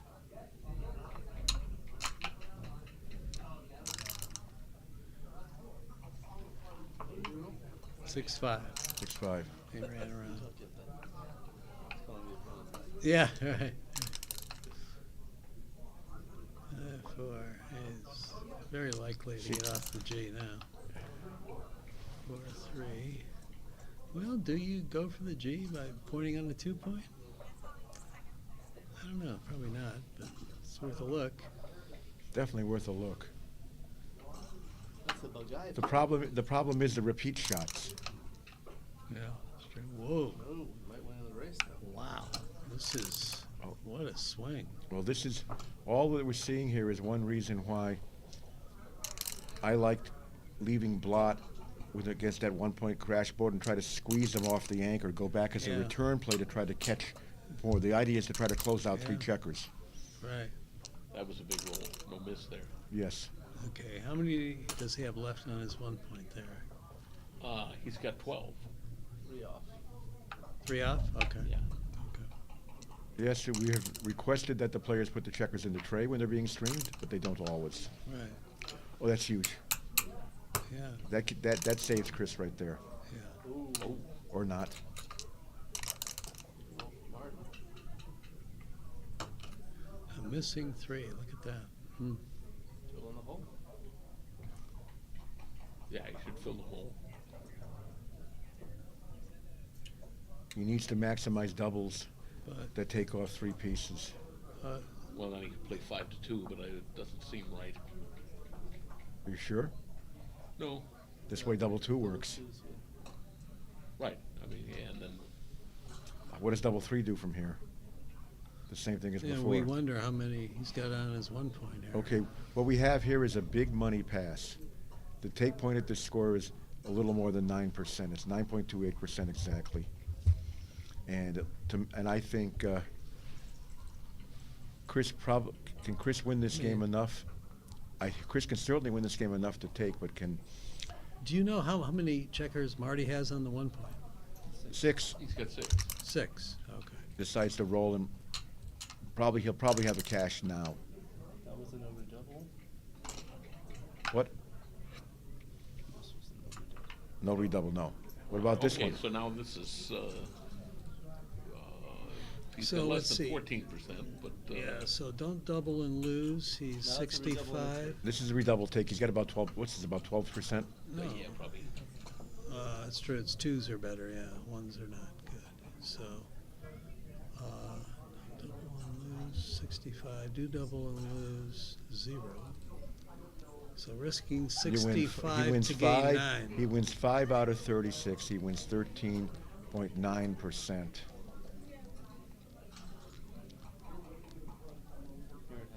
I think you're supposed to redouble. I'm pretty sure you're supposed to redouble this. I think it's right on the edge. I mean, the minimum doubling point I get is 65 over 74, which is, I don't know what that is off the top of my head. What's that say? Redouble take. Very close, right? By how much? 0.64? Point, 0.64. It's a, 5-4. Yeah. and it's a .823 take. And it's only let's do the He math. wins. You win. What's it? 1/6 of the time. 5/6 of the time. You have to win 31. So 1/7 Chris of wins. the time. 5/6 of the time. Well, Okay. it's easier just to think of Chris's wins. He it has to be 30 times 5 over 1296. 31. Double No. aces don't work. Double ace, so 31. No. 5. Blue has to roll a non-double, So that's 30. Okay. That's 5. And then 30, right. So it's and then he has 150 to on roll 1296. 5. so it's 150 over 1296. So that's 11.75%. Yeah. So this is a redouble take then. That is correct. Basically, in this situation, off the top of my head, my blue needs to be about 12% on the last roll. On the last roll sequence to redouble.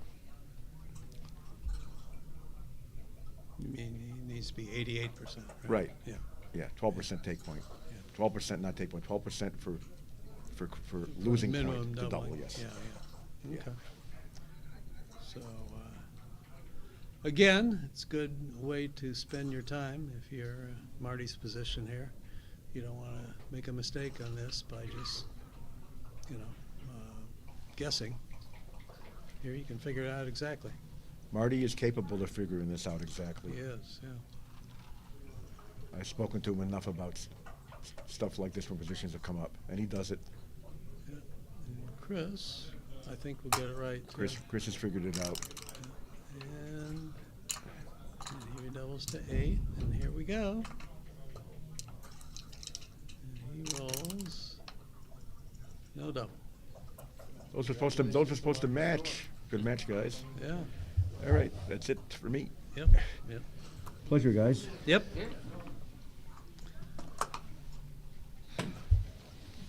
Well, that was a fast match. Yes. I think you will see some blunders from Chris in that position after Marty crashed. Yeah, I agree. He totally I agree. didn't know what to do. Yeah. Yeah, whenever the opponent's down to a 2, when he's down to a 2-point board, it's often something out of the ordinary, so. Against the 1 point board, he's usually supposed to hurt 7 and 8 points. Right. And let him hit it. Did I do anything stupid that much?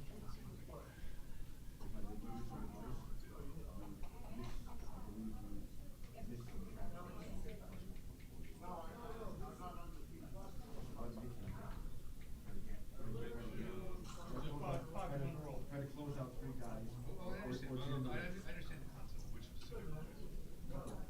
5-1 for starters. The major situation, maybe you're supposed to leave 2 blocks. Brings to 7 and 8, just let him hit you. Chris, I have a transcription of the match that I'm almost finished with, so. Yeah. I would look at it. Yeah, I will. Wow, you kept up with that? I wouldn't say I kept up with it, but I've been kind of trailing along behind it, so. I just thought you were putting in random I positions. was doing the best I could, but it's really hard because you can make one little mistake and then all of a sudden you realize too late. You can't catch up. It's really hard. You just lost it, yeah. So, but I'm in the last game and it looks like it's almost over. We'll see.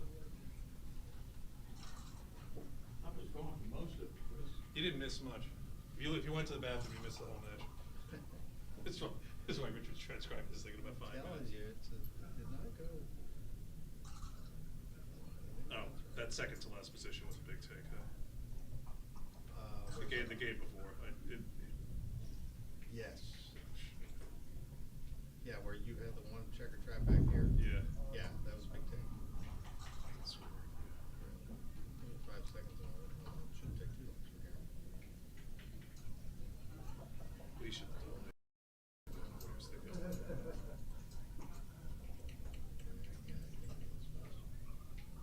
Any more matches coming up Roberto, tonight? Litzenberger against Jonah, Seewald. Oh. This will be a good one. Oh. Yeah, please I stay. mean, do you have other people to do the I don't commentary? think so. You're welcome to join, please.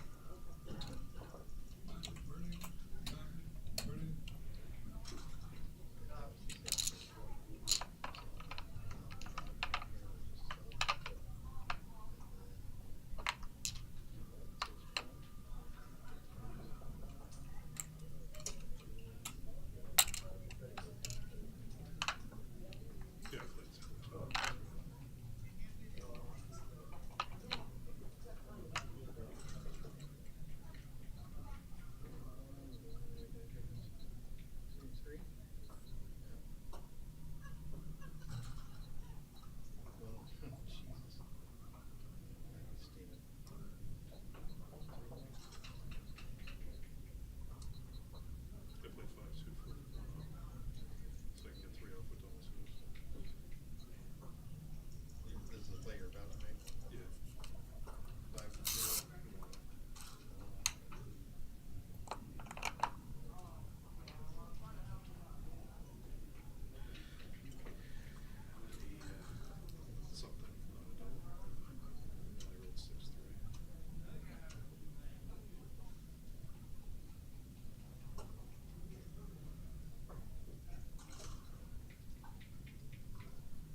These are fresh waters.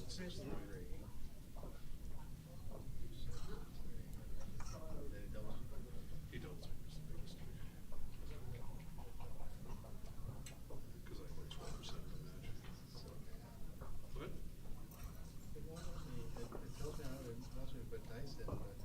You want Backgammon? I like the box. Okay. So it's going to be 9 points, legal move, dice on checkers, okay. Oh, the thing I was going to ask you is what we've noticed is if the dice come kind of to the side, there's a little bit more of a glare, so if you can center them, please. If you need anything, let me know. I'll take a picture of you guys taking hands and then we're ready to start. He rolled, not a double. I'll come by if you forget to score the game or stop the clock or anything like that.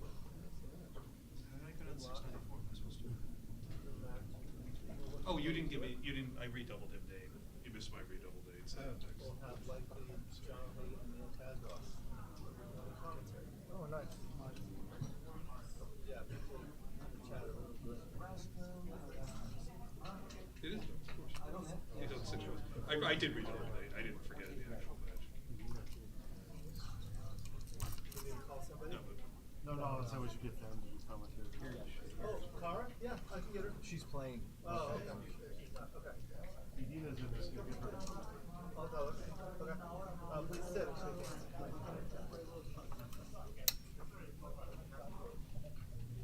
right, you're back.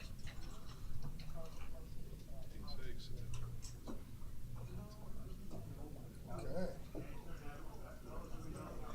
Rock and roll. I'm gonna. I know exactly what I did wrong. I missed I'm gonna roll for the first one. Just pull it away. Yeah.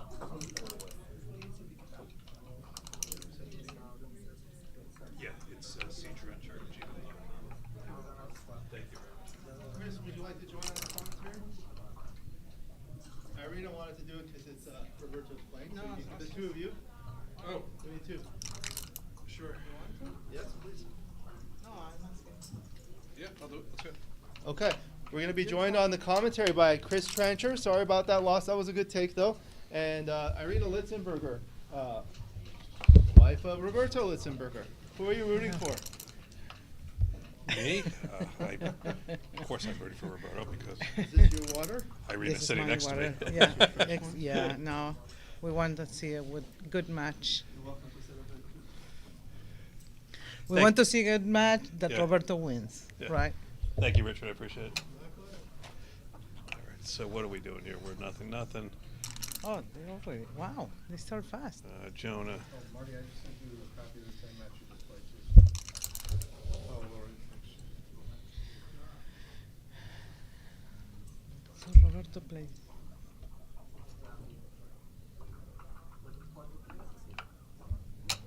And the other one down. Yep. 14-11. Please project your voices.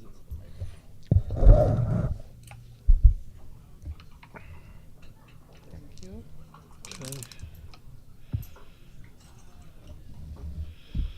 6-1. 6-1. He should just 5 point. Yeah.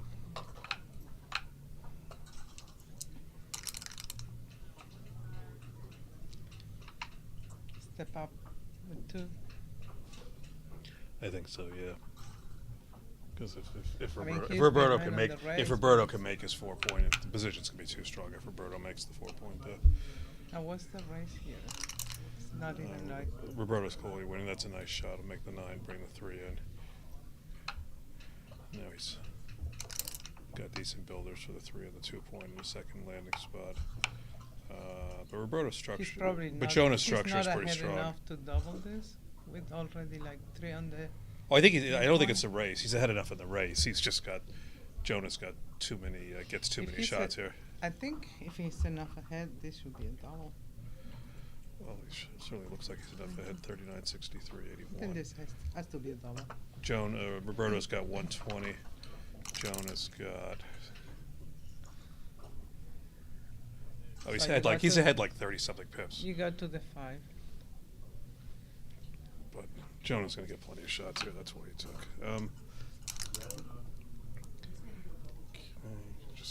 13-9 here.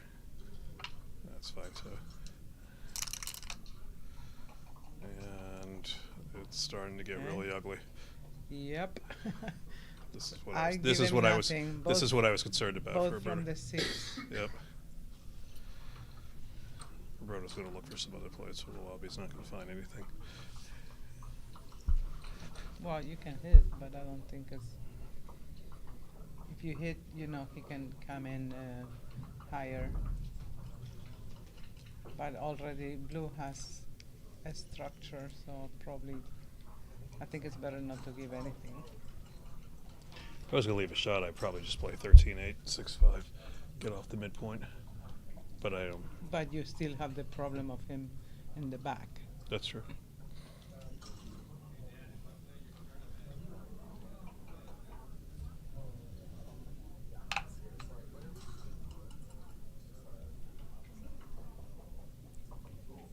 Well, if he does that, he should hit, I think.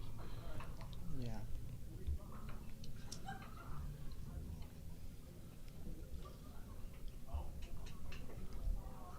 It seems like he's ruled out taking the 2 off the 6 point, so he's figuring out how he wants to leave the shot.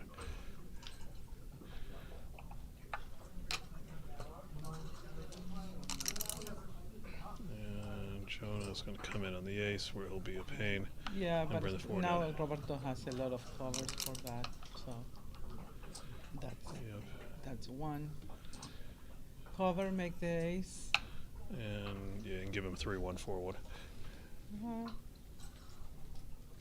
You can put an extra one on the 2. I don't think I do that though, because the odds don't favor you being able to come down next roll without leaving a few numbers anyway. I just get it over with. Yeah. Cross your fingers. Oh, he hits it. Ouch.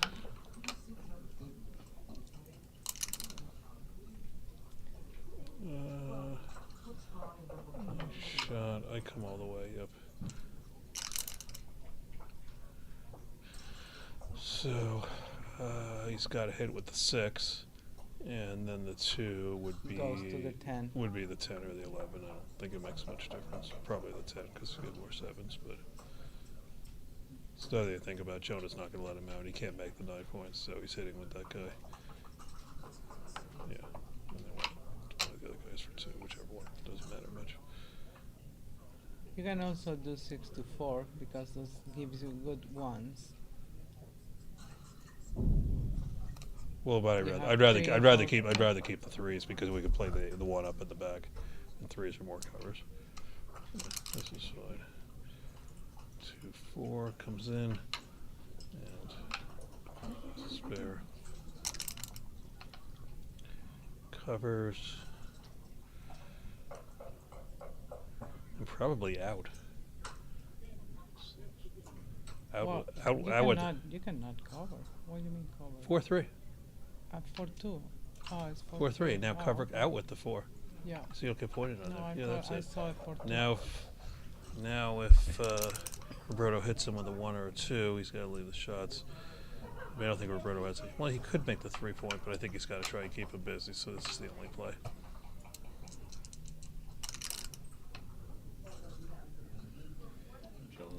Roberto needs a 6. Right, there it is. Got it.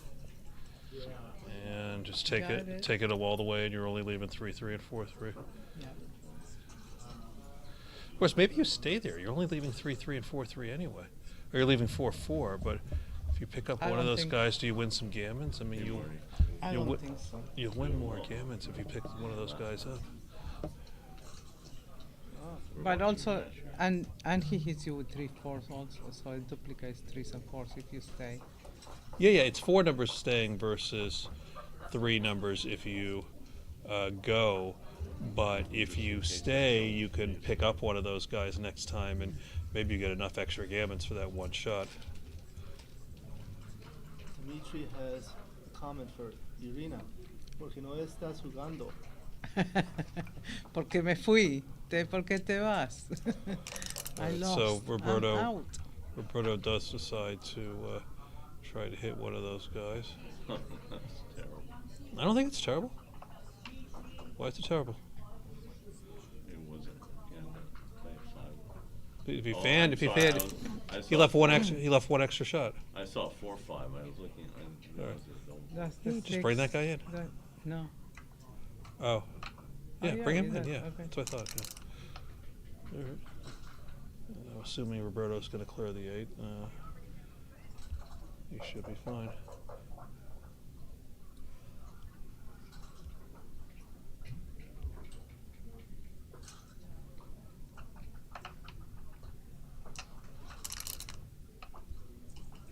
Four, 3.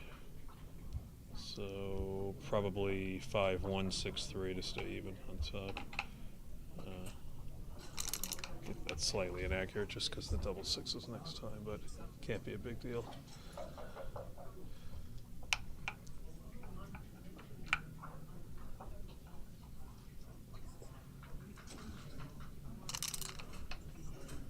And this time he does it. That's good.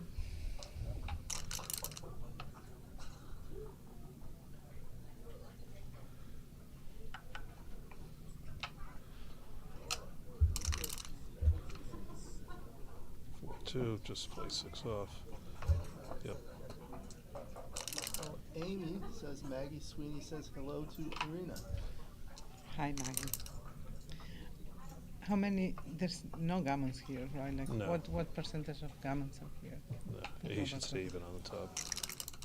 Right here, 0. 0. 0. But it was 10? it was probably 5 to 10% 5? before that, maybe not even. Jonah would have to go with one and then Roberto run out double 1s or double 2s to switch, and even then it would be a long shot. Yeah.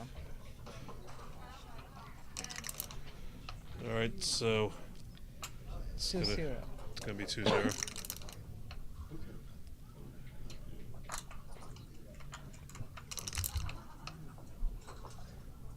And that's gonna finish it off.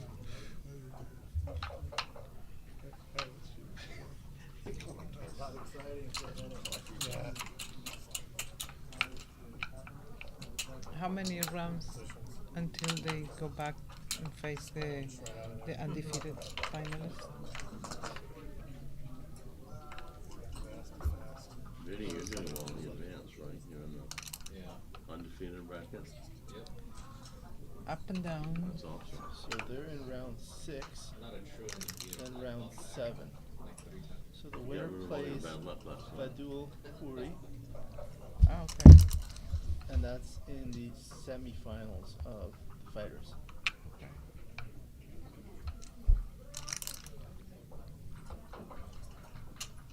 So it looks like they'll have one more match tonight.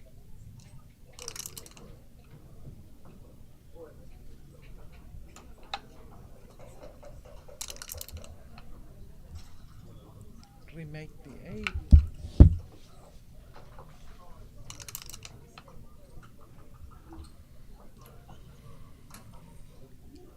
Slot the 5. Yeah, I think so. It's only safe play is 13. It's Well, 11, you can 11, go to the 3. 11-3. You can also put an extra one on the 3. You can do that. I think it's good. I don't like this. I don't like it either. Same downside for much less upside. Oh, all right, make the ace point, get him off of there. I don't know what he's thinking about here. He should not play. He should not play 8-2. He should just. Maybe you give up if you play 8-2. You're getting hit on 4 numbers and you're not putting him on the roof. So this is pretty clear. It's very clear. 4. And I play 3 down. We need that stack here. I don't think Roberto's going to hit it with the 3 very often. Yeah. What? I would laugh uncontrollably if Irina would go scold Roberto for not putting the checkers in the tray. Oh, we asked him to put it in the tray when they bear off. Was he not? I don't know. He was not. Sorry, I didn't understand. 6-5. I think we just go. Roberto 6-5? Yeah. Yeah, Roberto 6-5. You break the 8. Then no. Why not? Because it's just too ugly. I bring the 13 down. Yeah, you just bring 2 down here. You want to go for to the... that. For that, you break the 11 and you slot the 5 and you go to the 6. But I think the 8 is why not? I'd rather break the midpoint because it You're puts your not builders in a killing better any place. checker. Yeah, You can put a still double use the checker. ace. It Yeah, but you're puts you putting- on the 6 point, and you don't need the midpoint when you have the 18 point as much. It gives you some sixes to play. The other way. I think it's very clear to come down from the midpoint. I think that the breaking the 11 points is second best play, but your spares aren't as well distributed there. And what you really want to do is maximize your chance of attacking him effectively next roll. Yeah, that's me. Nice play, I think. Didn't work, but nice play.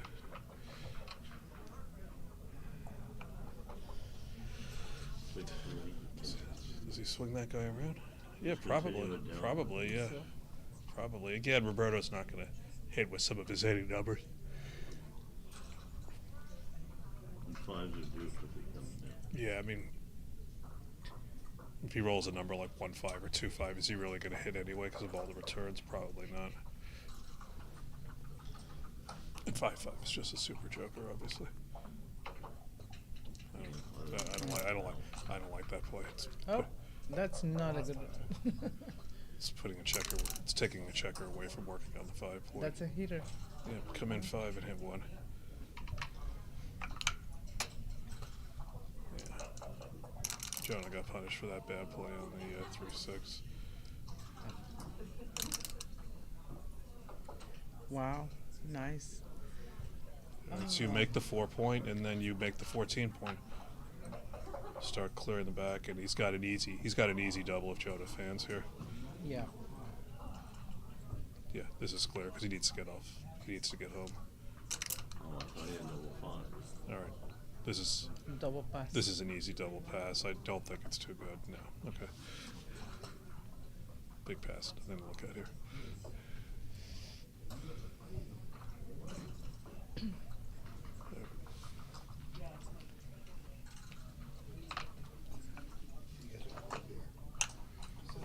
Am I allowed to drink a beer on stream? I'm checking with the guy who makes the rules. Sure, I'll take a cold beer, thanks. We can All right. All right, so folks, the beer is coming, but we have for those of you who may have seen it's not Anderson, only, it's for those not of you only may have in the UBC there were like people were paying for beer. All right. So, but we'll this won't become like an Anderson Cooper on New Year's Eve type of thing. We'll make sure that the backgammon stays the main attraction. One of those Regis Philbin. How's it going? 5-3. I think you hit on the ace? No. Why not?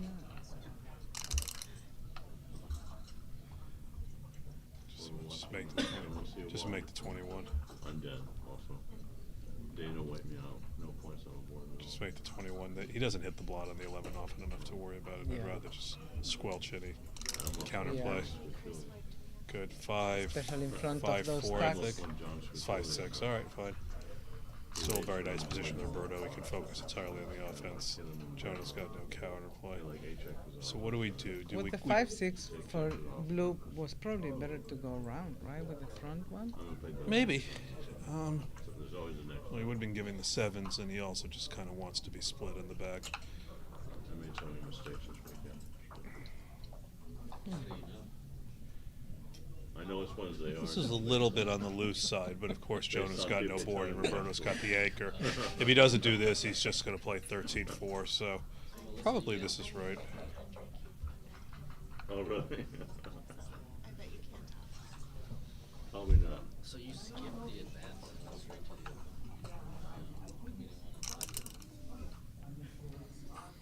She's good. No. Because she won the BMAB tournament. I guess you'd rather play better players or something? She said The rising star. Jonah's just got absolutely nothing here. He can play 8-3 or can play 13-8. I would double this for cash or if the match was even. The question is, does Roberto's 3-0 lead mean he has to wait longer, that this is not a double? Yeah. Probably, but I mean, So is this the there are some. Did he play anything or not? No, yet? Jonah's So gonna do that. it's just- yeah. All right. Like I said, I'm not sure. I think this might be a double here, but he decides not to. No, but this with 2 checkers back, I don't see why. because Jonah's got nothing. but Roberto, he has 2 checkers back and 2 checkers back, and he's leading. I don't think it's a double. Because Roberto can just come after him. He's got no counterplay. Okay, like right here, I'm playing 13-9, 4-1. Because of the blot on the board on the other side. Because of all the Bagrio 101 type considerations here. The board, the blot, the anchor, everything. Everything that goes straight back to McGrill's why you want to do this here, and why I think it might have been a double 4. All right, so he comes in, and now he's got an awkward 4.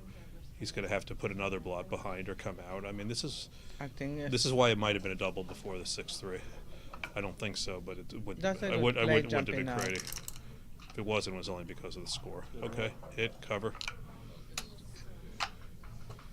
You lost the bar? Yeah, I mean, another bad 4. So somewhere along here, the way Roberto should have doubled here, because he had a chance to double them in, right? I'm not sure where. Maybe where I suggested it.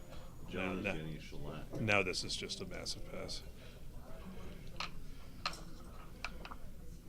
That might have even been too good. Because he could make the bar with the 6, he could hit it with the 5, and he's got the 2 blots on the board. Might have been too good. Well, and that was too good when you're leaving. I don't know. Better cash. Only 1 block. So you're in the main undefeated. How are the viewers in the chat enjoying the stream? Let us know. You're in finals already. Then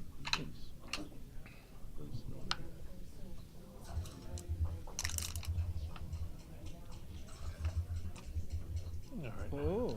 Jonah offers an early one. He's down 4-0. He's I gonna gotta take this one. 2 versus 1, 2 back, 1 in the roof. Uh-oh. Ouch. Alright, so Jonah's got the momentum now. He's probably gonna bring Step up. Yep.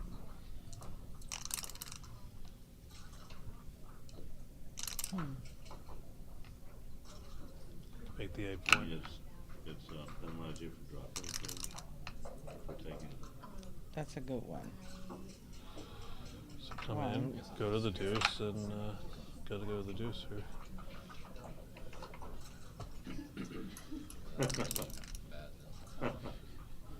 Yeah, I've done that before. I once had a .957. Do you switch? Yeah, that's interesting. Question.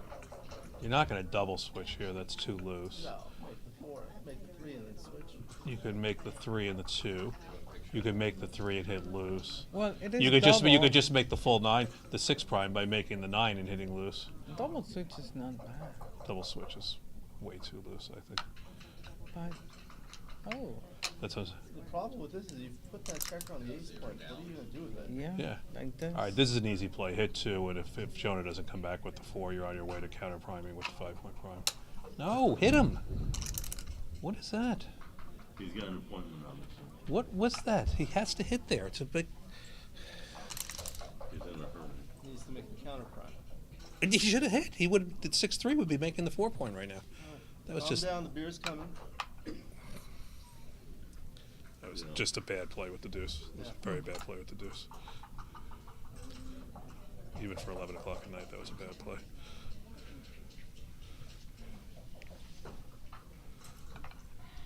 What's going to be there? This just. Okay. All right. So there.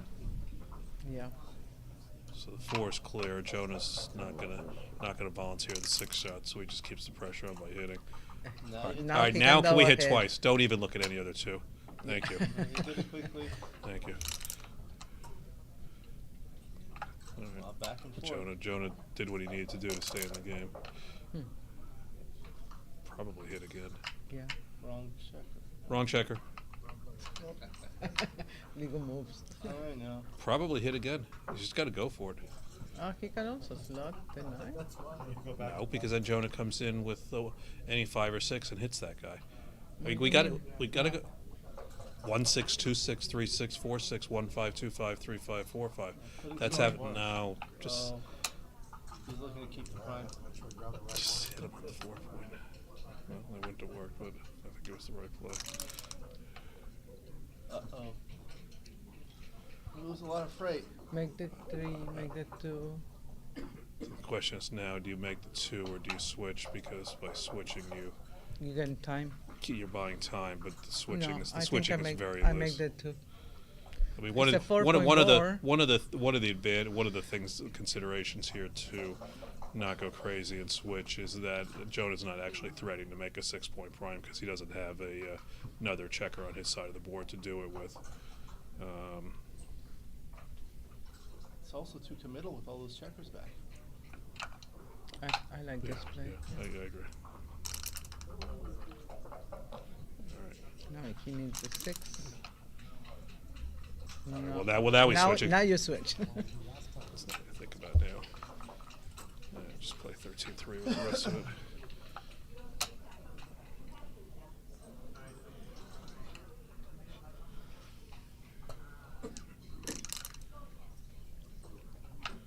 Okay, need to come up with a 6 soon. That's not going to get the job done. Oh. Alan Valencia is liking the baffle box. Moves things along much faster. 4-2, ouch. Now blue is gonna control the outfield. Yeah, Roberto's just looking to save the game at this point. Unless something very strange happens. Hopefully he can get an ace before the 6. Yep.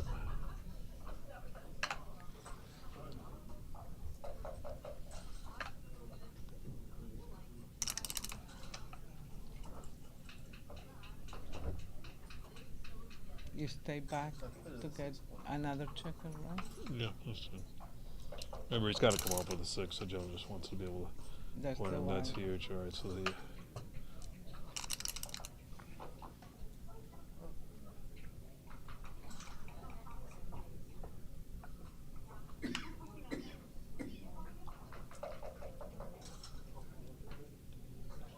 I guess you play 16, 11, 13, 8, and hope to pick one up if he breaks the.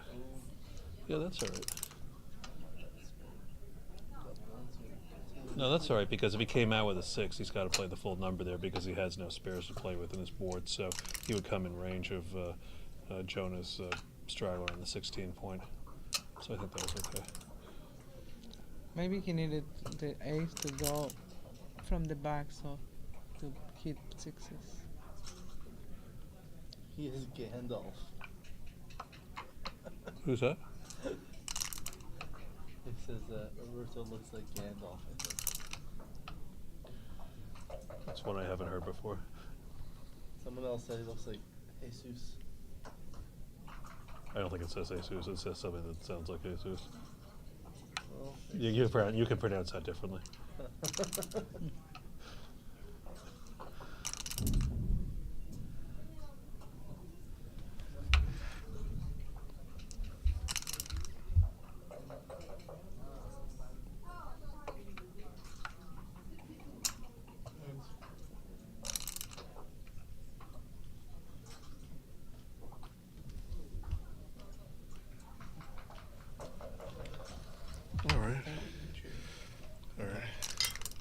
Thank you. Oh, I got 2? That's mine. I'm toasting you. Oh, you're toasting. Oh, thank you. All right, all right. All right, look, it's a quiet position. Come on. You're cut off. Cut off. I'd give great commentary for what I'm getting paid to do this.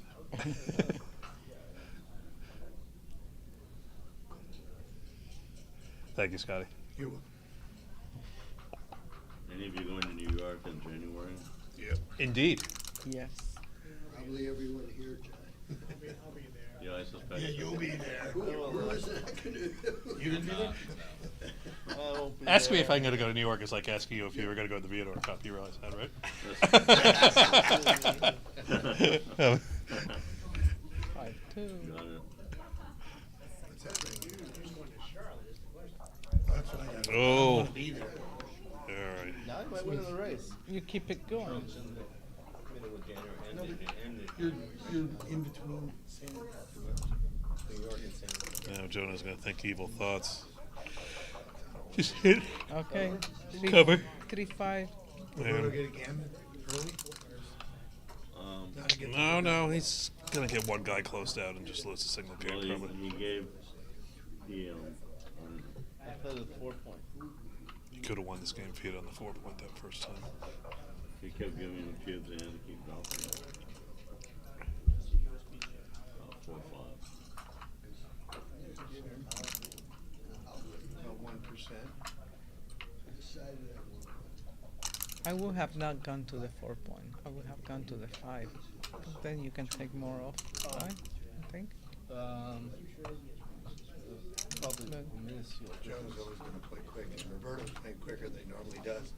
Roberto's a bit. Let's talk about that. Sometimes when you play, you have to make sure that you have a natural rhythm, and you want to make sure that you don't let the other guy set the pace and take you out of your natural rhythm. And this is definitely a Jonah pace right now. This is the way Jonah always plays. This is not the way Roberto always plays. You mean like the time, like it's too fast, it's not, yep. Roberto does not normally play this fast, Scott. This is definitely a Jonah pace. Why did you say Kit and I were playing fast?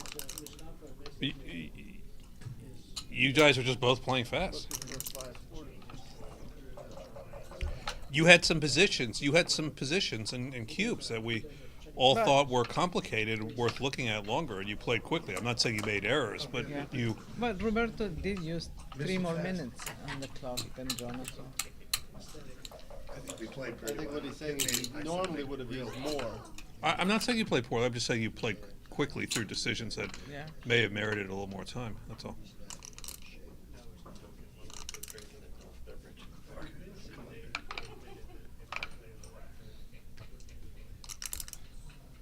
Yeah, we all need to slow down our play. No question about it. No, Jonah plays to this speed all the Double time. 3. Okay, it's his way, so I don't know. So you go to the bar? I think I would have moved up. Ryan Rebelo plays in the speed sound too. He's got to take a chance to bring it down. The other way is too stacky.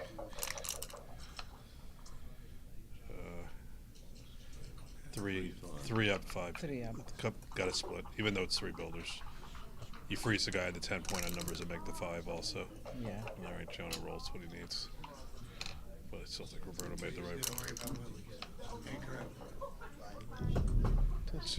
bring the 6 down.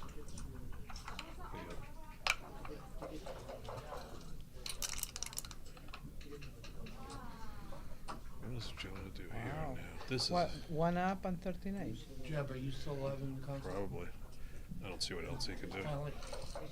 Hit. No, he can't get another guy sent back. Well, if you hit the risk, and you the risk, step up, the you risk can reward then- of the hit is very unfavorable right here. I don't see Jonah hitting. I mean, you can think about the 5. He could play stiff on the 5 to take away the numbers that Roberto would have to hit the blot on the 11, but he does get some returns if he comes up to 23. So I think you're right. It's going to be 13-8, 24, 23. I don't like any hitting play here. I don't like A2, and I don't like coming up and hitting on the ace point. Yeah, okay, that's what I thought. All right, so he plays a stiff 5. That's okay. I'm really not sure what's going on with that. Make the 8. Yeah, I think so. Did you watch my match with Marty? No, he won. He won 7-0. First game was That was a good roll. first Great game I roll. was winning a Double simple game 5. and had an accident in the last game. 5-4. No. You want to race off my deuce one? No, you hit. I think you hit. If you don't hit, you get hit. Yeah, it's not too attractive. You don't hit here? I didn't. I just said it's not too attractive. I didn't say. I don't think I would hit. I think I would just play 13-9. Yeah. Just say something's unattractive doesn't mean I'm saying it's wrong. I'm just saying it's unattractive. So I'm gonna. Is this You've Roberto's got a lot of hits from the bar anyway. Yeah. That's okay also. I would play 13-9. Yeah, I'd play 13-9 too. You want to put 1 blot out of range here. I hit. So then, you know, you can put pressure on that other block. I don't think you're focused on putting pressure on something. Roberto's trying to survive the next shake in this situation. Because Jonah's down, he's got him outboarded, and Roberto has If you 3 play balls. 13-9 and Jonah rolls poorly, you can cue. He rolls like 4-2 or something like that. Yeah. Well, not 4-2. What Jonah's going to hit with. Not 4-2. So he's going to come up, shift, and then probably just play 8-6. And No, 13-11. I don't think he can give I don't think he's going to give more. I don't think he's going to give more returns. Yeah, I think 13-11 you have to unstack the mid. No, I think he's thinking The problem about with 13-11. The problem with 8-6 is where's his cube at? If he dances, does he have a cube? Yeah, I think so. Trailing in the match. Well, Jonah agrees with you. Okay. Well, it's 2-4. Yeah. Now you hit. Now the hit is Now you forced. hit. Yeah. Could Jonah ever think about doubling? Could Jonah ever think about doubling this? No. At this score? Probably not. He just gets it back. I in mean, some he can sequences. think, but I don't think. If he fans, he's just getting gammon basically for the match. Double if he knew he was double hitting. Well, if he fans here, he's just basically getting gammon for almost the match. Remember, he's 1s, 3s, and 6s. Oh, so he's down 16, right? Yeah, if he dances, he's down. He's going to be hitting loose on Roberto. Jonah's thinking about it. Blues Might on be the a bar. cube. Jonah's on the bar. I think he's thinking about it. I don't think it's double like you said. You're just well. First of all, if you double and you fan, the match is over. Yeah. So 25% of the time it's match over, and you don't always have the sequences go well. So now he's got a hit. 2-6. No. 2-4. Oh. Just come in and play 7-5. 7-5. You got a double shot to wrap it up next time. Actually, the hitting is not terrible this time. Yeah, hitting is not terrible. I Yeah, wouldn't do because that. you have the anchor. I play 7-5. You're just threatening 22 numbers to make a 6 prime next time. How does this win? He doesn't do something good like this. He won. This is a cube. It's too good? No, No. not too good. Definitely. I think it's a double. With the score 4-2, I don't know. I think we're hesitant to give a cube. I'm doubling here. You done And double? I am doubling. I'm passing for Jonah. Pass, yeah. Maybe this was right there. I agree. That was surprising. I thought maybe too good. I would have played 7-5, but maybe that was right. Because I think you could just claim when he doesn't roll the deuce. I don't know. I might not have played doubled 7 that if I score. just had big 4-2, bonuses. you know, a little bit. Two-sided.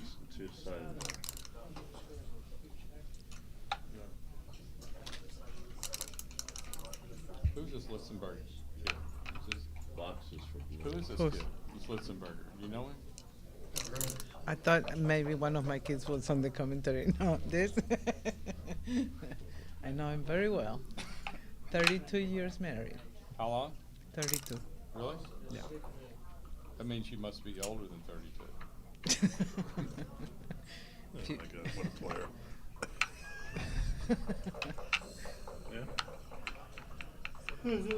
I like the 6-4 a lot better. You know.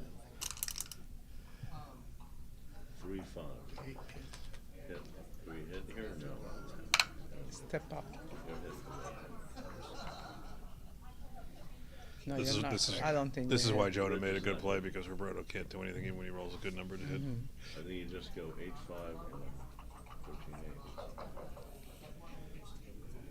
and 13-8. 3-5. No, I think you open the back. 5-3. Has he played anything? Nope. Huh? Nope. Played 21 and 8. Oh, you're gonna see the cube, no? I think this is a good action double down in the match. Yeah. Even with no board.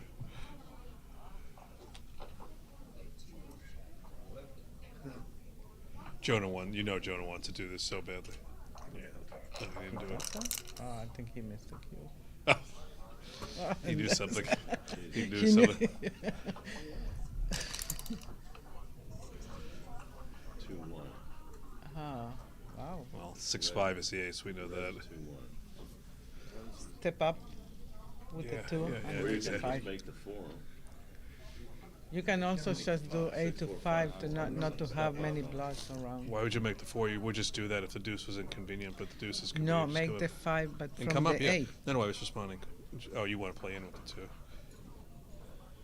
You want to do what? She wants to play in with the 2 after making You mean play. 8 to 5?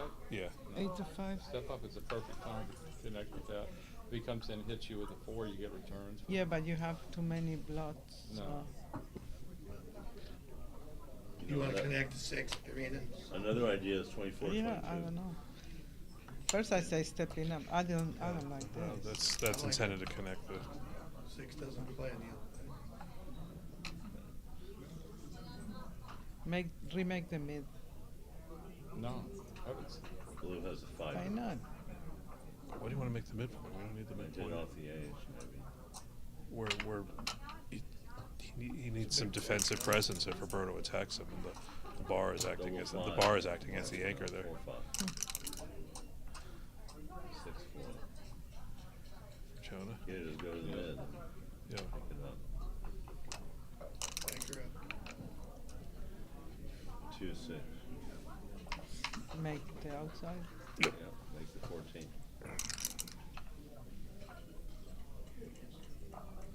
2, 6 with blue. Hit.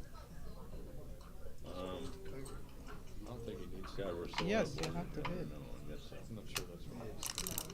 I am sure that's right. You're sure it's right? Yeah. Oh, you wanted him to hit because you thought it was No, right. no. I'm just saying what I think is right. I don't even like 6 consider checkers who's is a making the play. 6, 3.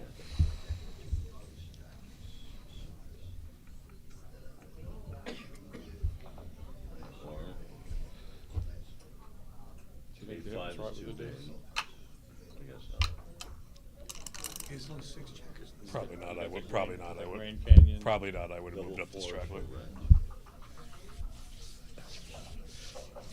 You got a decent game. Just stack it on the 6 and root a good shot. This type of position normally resolves with red I guess you make regaining 2 structure points by down. building his this is outer board and 14, 10 having a strong places, position. It's 15. very hard for blue to kind of progress to something important. Make Well, the I don't switch. know. Why would you do this? I like this. And then Just bring 2 points down. Gives him a chance Two not strips. to leave that blight on the 5 point. Why would you give up the 6 points? Because he's a tempo. Well, that's probably Great why shot. they're sitting there and I'm sitting here. Yeah, I don't like it to switch. 6, 4.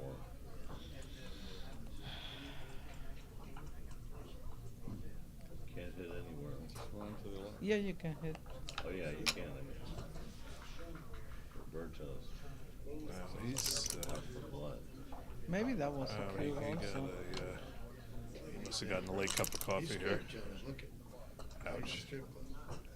Jonah's But fighting now back. it's a pass. No, it's just, it has to be a pass.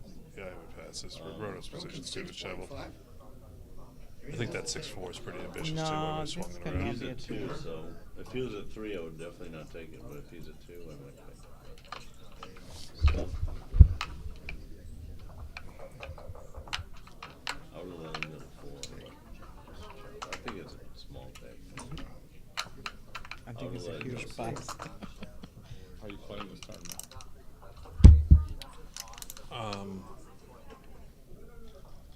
This last match with Marty was a 4.7. It was just one big pass that I should have taken. And then the only other match I had back was a 2-7. So okay, I guess. Oh, you got one back. And 1.0. oh, that's Early double, take. Jonah's 4. You should tell everybody you played a 1 and go while you're ahead. Oh, this is only 9, not 11. I like Jonah's double. Oh yeah, Jonah's. Your early cube. Yeah, this is the fighter's bracket. I didn't It's make 9. a 1600 air eye in one of my matches that wasn't recorded though. I mean, it was an oversight. But still was 16. You mean 0.16 or 1.6? 1.6. Yeah. What did you do? Just not so you could hit a check. I rolled 2 5 with that they had 24 to 17. Well, you played that one. And I thought the I thought you 17 was hit on the made. outside. And I just played 24-22 and it's a double pass. And if I ran out 24-17, I was probably You already gave him the 6/10 cue. of the way. Oh. Early cue. Early cue. Yeah, that'll, I'm glad that wasn't recorded. that wasn't in your match. You played a 1 in, obviously. Almost 4. Okay, 4-1. 4-1 for red.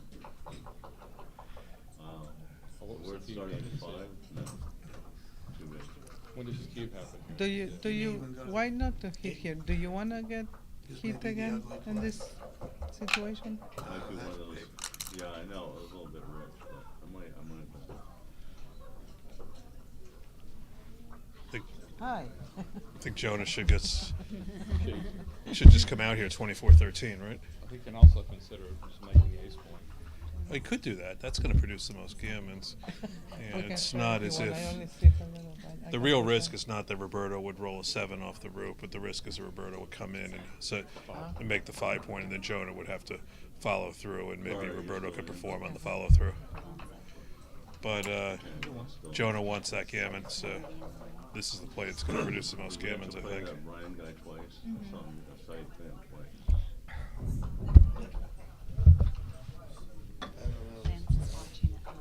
I don't think I I might like just make making the the 3 ace. point. I think Is this I red think roll? you just run from the back No, this is still Jonah to play, John. and keep the prime.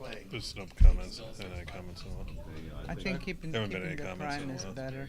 He's got it underneath. Yeah, it's a 6-5 I'd still and make it's the 3 point. looking into making the ace, but yeah. Make the 3 or the 2. I mean, about just even running it out if he comes in and makes the 5 points, he's still got a heavy You attack afraid of his on him. board? Arena, did you call running out the first play? For me, yeah. Yeah.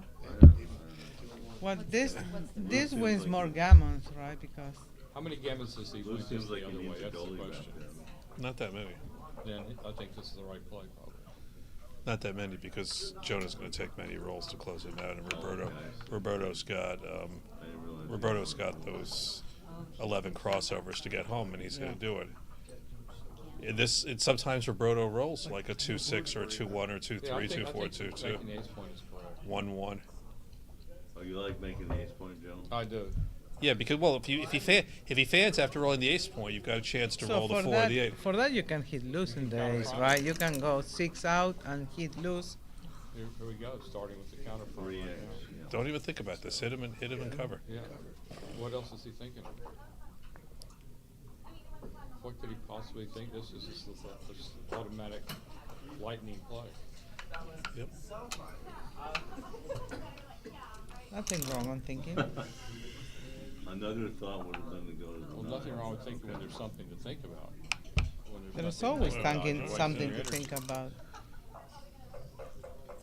I can't see it. It was cocked. All right. It's a bad one. 6-5. Oh, does it make the point? Oh, Yeah, look at so that. that makes the bar. Makes the bar, Check okay. the dice right where we can see them. That's what he should do. That's what we were told to do. Imagine that. Yeah, but it's, Why is he? you've got other things to think about. What the hell?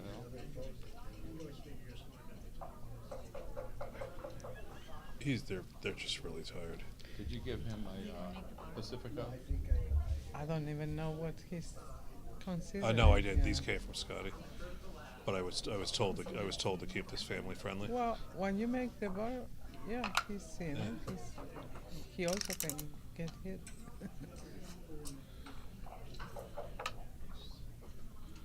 I guarantee you, right about now, he's wishing he'd made that ace point. But not. This is a total crash. This is a total crash. I think you keep your 4 prime and just load Break all the point. other points. Yeah. This is not a better play. 1, 2 down, 3 and 4 in. Yeah, maybe.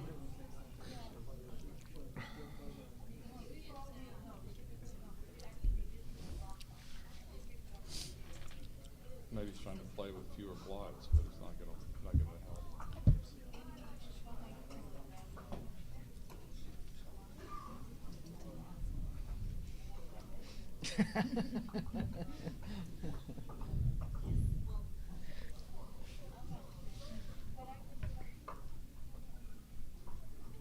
I guarantee if Herb Roman were playing, he would make the right play right away.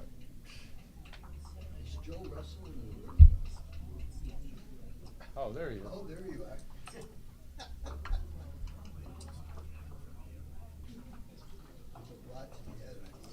Well, even now, if Jonah doesn't pick up another checker, Roberto's going to save the gammon. I mean, that's. What's he looking at? What's the roll? Is he just Six is he of worried two about blocks. having 3 blots in his board and John's going to attack? No, maybe he wants to wait and hit him outside, right? No, So- that's well, not going to work. This isn't doing anything. Jonah has a 6-point prime. What's he doing? Yeah. Double 3. Just make the 3-point. Let's go.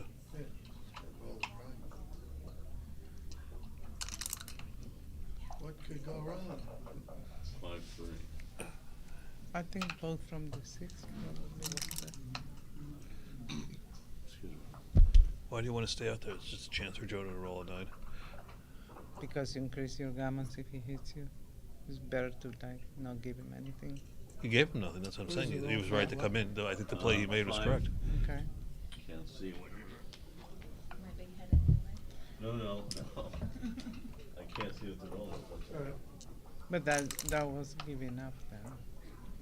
I think it is time to give up. Couldn't see it. In this position, never in this give up. in this position, well, in this Never, position, ever. saving the gammon is a victory.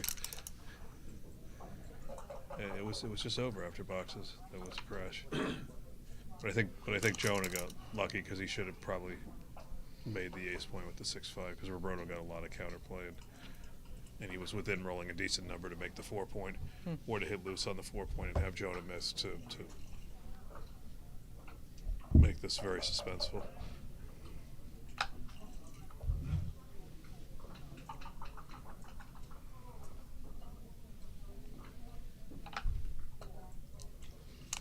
Looks pretty.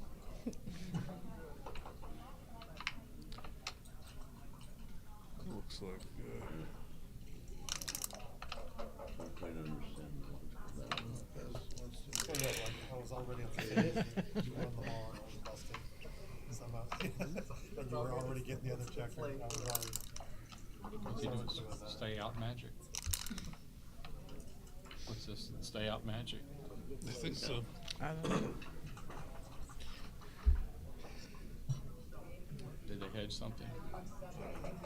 Does this make you stay out? I don't know.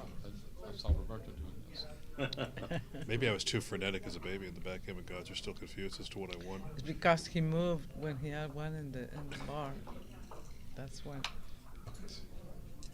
What? That was so strange. Why didn't he just cover it? Because he's playing. Because he wants to play around and see if he can get another checker. Exactly. See what he's doing? What is this? Okay. What is that? I don't know. I'm looking at the board. I'm not looking Maybe at there's a Roberto. fly I'm there, sorry. he's trying to squat the fly. I'm looking at the board. He's doing this with his hands. Well, Maybe it's there's just a I don't key pay attention to the players. He's gonna swap back up, see? You get more, crack on crack.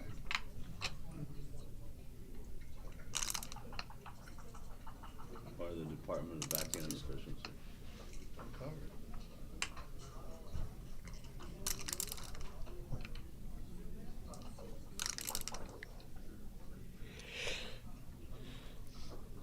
It's always time to cover. No cover. Always cover. Might be right. I don't know. This is too cute. I mean, you roll a double 4s or double 5s here. It can get unfortunately interesting.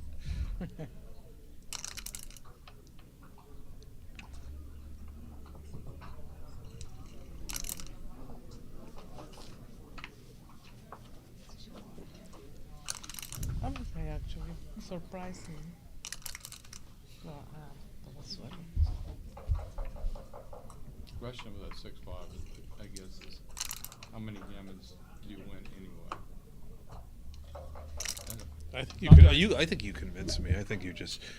You know the fact that Roberto had 12 crossovers to get home and Jonah just let him work his way home, even leaving aside the fact that he could have won the game, just allowed him to get those 12 crossovers home so that when Jonah wins, he doesn't win as many gammons. Convinced me. I think making the ace play was the right play. Yeah, even when Roberto rode well, you still have a lot of attack. You still might gammon him. When he comes in and makes 5 points, you still might gammon. Yep. I think he played it right running out. I'll break it up. See what it is. All right. You got one. How much? I don't know. 50. Oh, I'm just guessing. No, you want to bet on it, right? You guys should talk about M65. Yeah. Put it in. You'd make the X, right? Okay, we don't even need to look at the X sheet, that's it. Okay. Let me call David Shoddy. Give me a picture of the position. I'll just send it to David Shoddy. You know, David. You remember the position, put it in. He's breaking the prize. People are going to be laughing. They're on break. It's not even bad right now. It was about gammons. Do you remember the position? Yeah, he Well, had. nobody's on the We've got stream. SD on here somewhere,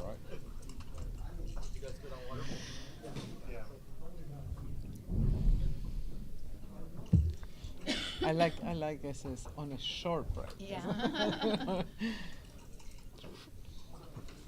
see what they're doing.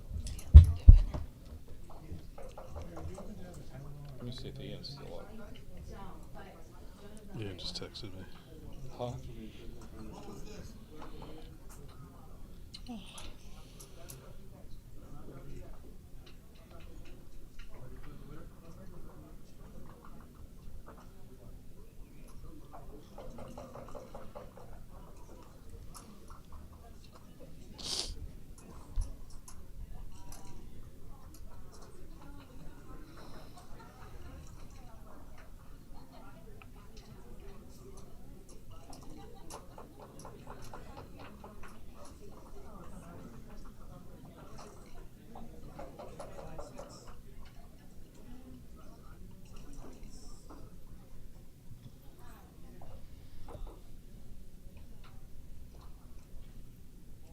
Yeah, I think I missed the cube with that score. When I was Ian's up.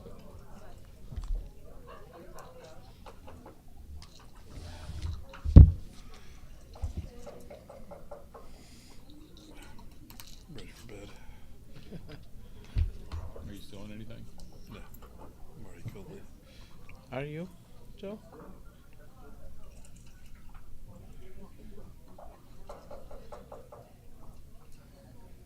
I still wish Jesus would put the communion wafers in the tray. Oh, what? I still wish Jesus would put the communion wafers in the tray.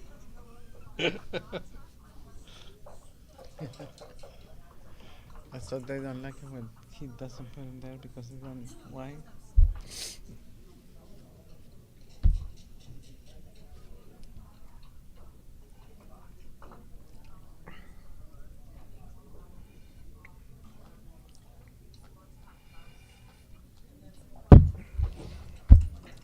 What percent of Steve do you have? 20.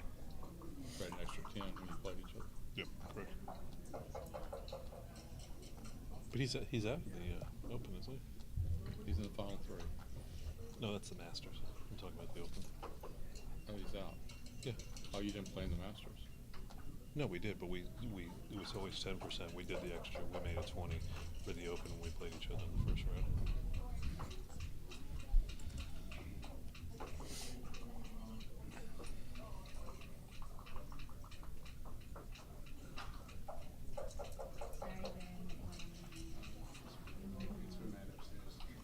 So they're taking a short break, and this will be the last stream match of the night. Okay. What time starts the streaming tomorrow? Approximately 10 a.m. 10 a.m. Will you be And here? you have. I will be here. It's an amazing production. Are you getting enough Cover sleep? the Are you getting enough streaming. sleep this week? No. Did you? Yeah. What? Even worse than if you were like a player, right? Well, no. Yeah, no, Well, it'd be even worse. I mean, even better. It'd be better if you was staying here, but you got to drive 45 minutes Oh wow. or 40 minutes. It's actually like 20 to 30 minutes right now. Yeah. Yeah. And in the morning, it'll be easy. This morning it was not so bad. Friday morning was really bad because I had to be here by 9 a.m. for the seminar. And it's like setting up this stuff with this software can be such a headache. So what ended up happening is like we had the screen that he was doing the presentation. We had a video camera for him and a video camera for the audience, and one of them didn't work. Oh. Fortunately, it was the audience. So it was just like a still image of an empty room. So is it worth the 5,000? Huh? I'm getting a little more. It's a tip jar here. Maybe I can put a tip jar. Maybe we'll put in some money. Yeah, of course. I think they should get Bill and Tara. That way I can play. If you could play, would you play? Maybe. You're not planning on going to tournaments? It's hard for with work and family. He has 2 little kids, like 8 and 3, 8, 2.5. And one little wife. Yeah. And a it's hard. business. Yeah. I was planning on playing backgammon more at one time, but Joe convinced me not to. It's true. We were playing like every night in the drive to the arcade. Not every night. Almost every night, like 5 nights a week. You, not me. Really? I was never playing 5 nights a week. I don't think. I remember that. 5 nights a week on lunch, you would maybe. Nowadays. We used to drive home with Garrett. Yeah. Whatever happened with him? I'm sure he died by now. Really? He wasn't that old. Yeah, he was. He's probably 80 something, and he wasn't a smoker. He was close to your age. No?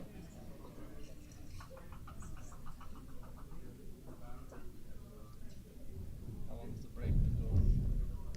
It's been going for like 7 or 8, 10, maybe 9 minutes. Only 5.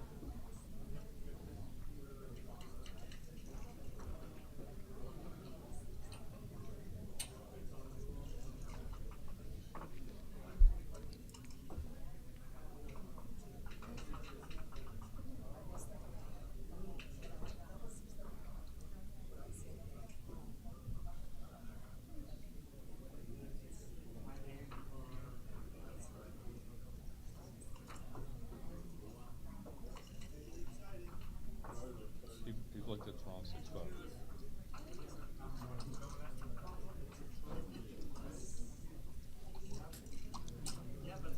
They're starting the commentary now.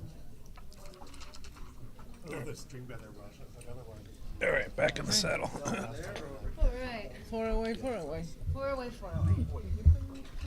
No, that's from Gigi. Oh. Yeah. I mean, I put all this here, but she must have sent it. Okay. Yeah. I don't know since it I'll look it up. I was just making out this. Yeah, yeah, yeah. Of course. He's signing to Jonah.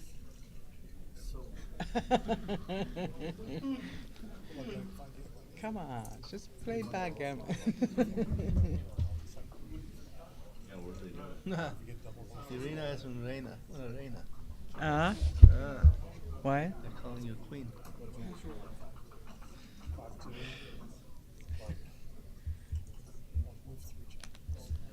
I think they're supposed to play, right? Yeah, I'm getting so. Then I'll do something to it. Okay, vámonos.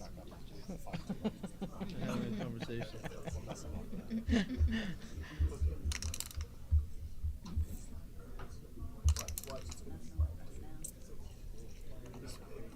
Go ahead and move, right?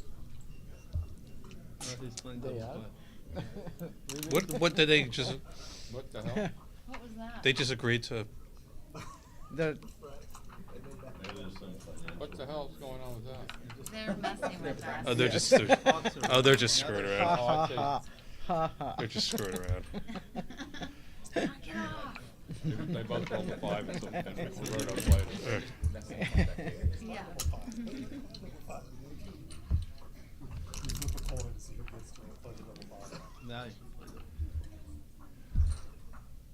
make the 3 And run.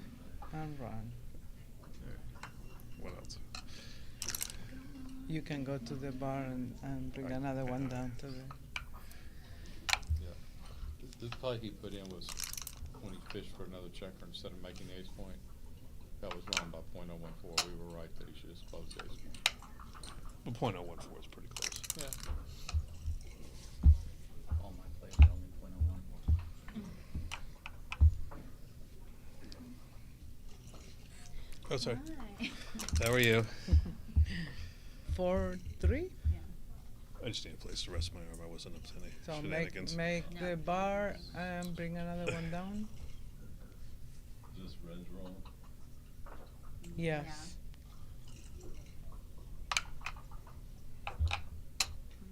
I don't know if I hit there. Probably 39.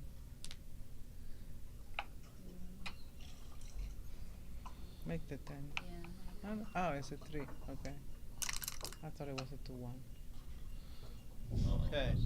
Now. Jonah has to double. No. No, I don't think you double this. Even board strength. Make 5 points. Yep. The flunk will be a double now. What about this? Go to the That's bar. a yes. Yep.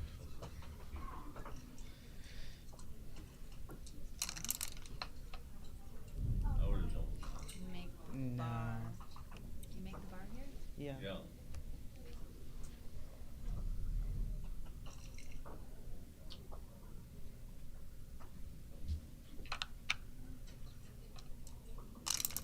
He played 24-13. He could have played Hit. 7-1, 6-1. Hit and 13-8. I don't think you double hit. So 13-8. Doobie doobie. Unless Roberto rolls something good. That's not bad. That's not bad. That's probably enough to stop it.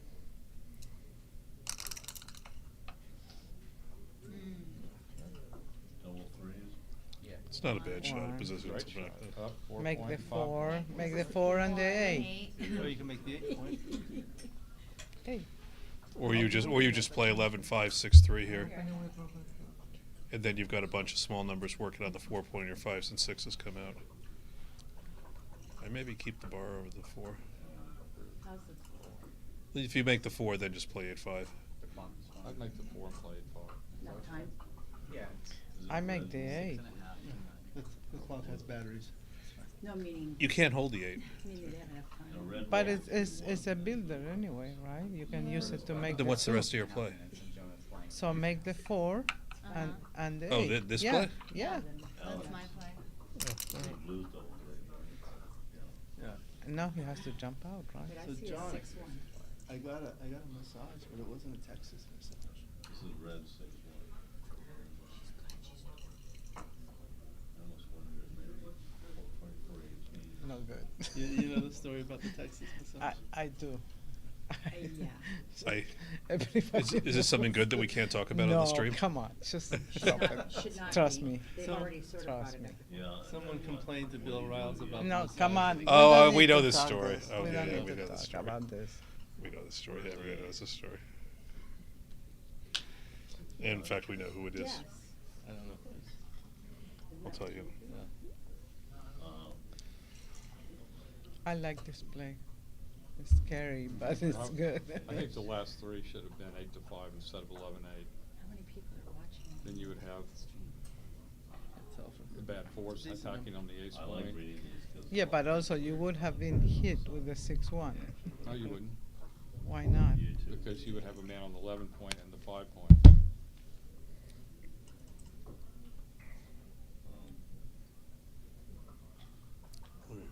The last, what's going on? Yeah. What? That's how you do it. Yes, See, it's not just me who shakes the dice before they throw it in the thing. I heard one of you make a comment about that last night. You. I think someone was saying it on the chat. They were saying why did Oh, do oh, that. oh, oh, G.L. Harvey. So I think you just make the deuce here, right? Yeah. No, he stopped that. There's a key play slot to do this also. I think you make the deuce. Yeah. I would just make the deuce. Well, I think, but you're sliding the gonna be deuce is hit cute also. with the one anyway, right? But it's another point on your board. Yeah. Maybe come around here. I mean, you can do bases everywhere. I don't mind sliding the deuce. You're duplicating the ones that if you If he hits you, he's gonna hit you on the 10th. Yeah, he had to come out. probably, which means that when you come back, you'll have aces and fours and I fives. think I will have maybe. I don't think so. You're giving him good Double four. You're giving four. him good fours and Wow. good sixes. Well, you give him good sixes and aces. We'll get the other four. One. Uh-oh. Go to the 3. No, you don't go to the 3. You go to the 5.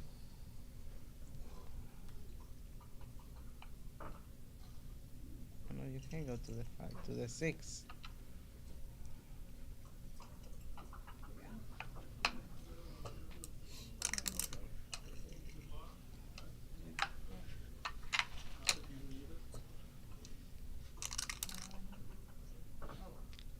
Nice shot. Watch him. Hit it. Watch it. Hit it. Play 7-5.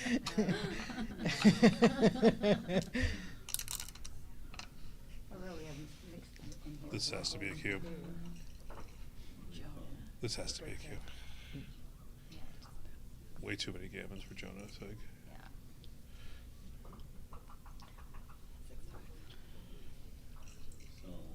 He'll cube.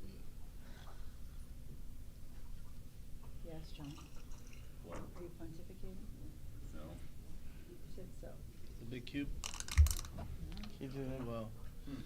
4-3. Probably it's not gonna hurt him. Not really into that. 1-3. Wow. We're in the play 8-5 here.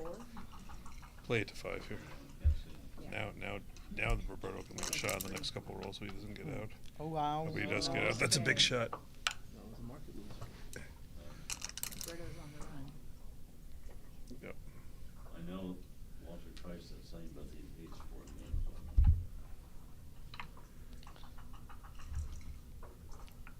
Doesn't matter. Is that not This is. That was It should not matter, right? This should be passed. Just double. There's nothing. Looks like There's nothing to gain from someone was waiting. thinking about it. 8. He has 80 there. Is it not too good to double? I wouldn't double. You would not. I know. I would double, brother. I wouldn't You wait. would. Yeah. Even You with wait? 4 people on the back like that. This isn't going to produce I any don't think good. this works We'll away. change his mind. I think That's playing on for too good. maybe. I think it was fine to roll. Okay. He can always cube later. It probably doesn't rate to matter much one way or the other. Here you clean the 8. If you didn't double, then you're supposed to double. You wanna clean.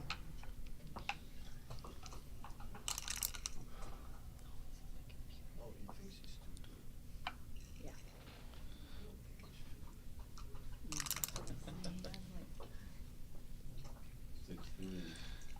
It's probably gonna double next time. Let's make a bet on when he doubles.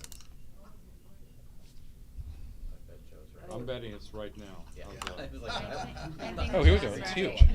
Okay, Joe. Okay. I agree. Ah. We're, Jonah said no. I just wanted to tell everyone, never argue with her. Making the ace was right by 300. No, you just figured it was awesome. But here, That's look. it in the chat. Really? Yeah. 300. Are you talking about the 6-5 wall? Pointing for the Yeah. gammon. You saw that? Yeah. He had two Because of all the flats gammons. floating. Who won that, Duly noted. Yeah. It's Duly 6-5, noted, Roberto. Joe. That was a 6-5 wall back. They got it.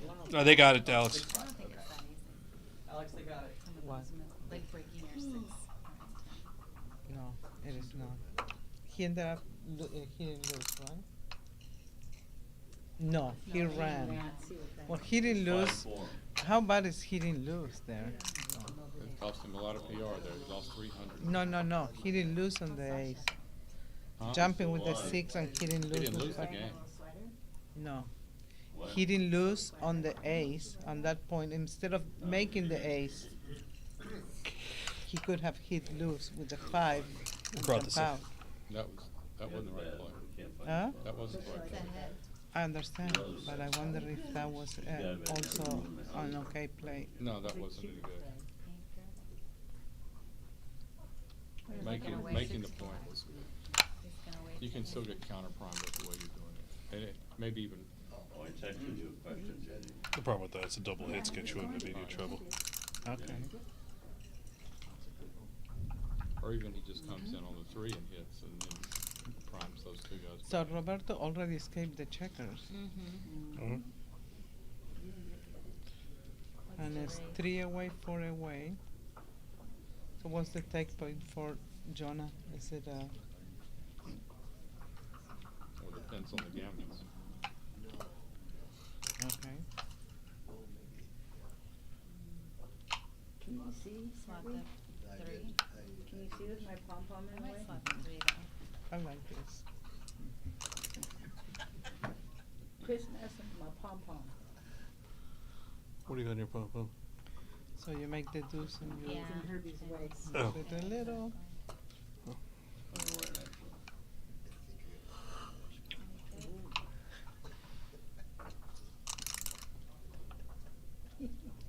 That's a nice shot. Double aces. Make the 5. It's a snake eyes.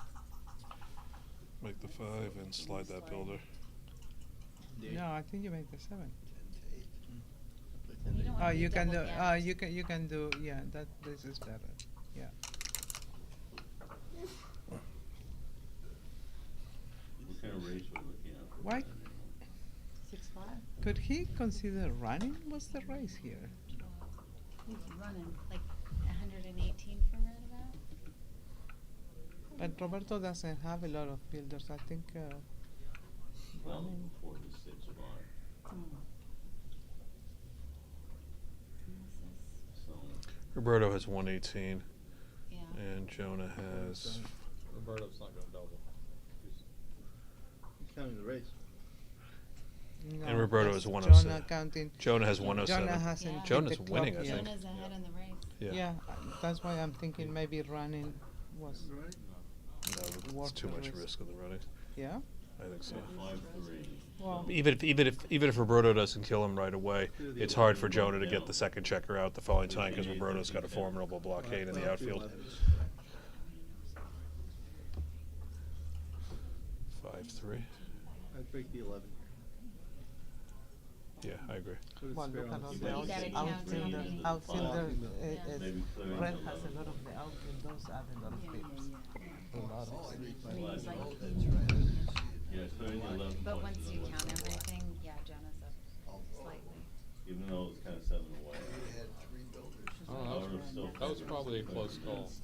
Which? I like that play because he wants to try to. It could have been right to break the midpoint because you get more builders to make the 7 point and you got 6s and 5s to play from the 11 point. Yeah. I'm not sure that's right. I think your goal is to clear the 10 point now because Hitting loose, he just gave that play. Hitting loose was a 250 error. Okay. Thanks. I was just put it on next year on my computer, Joe. Ian Terry did it for us.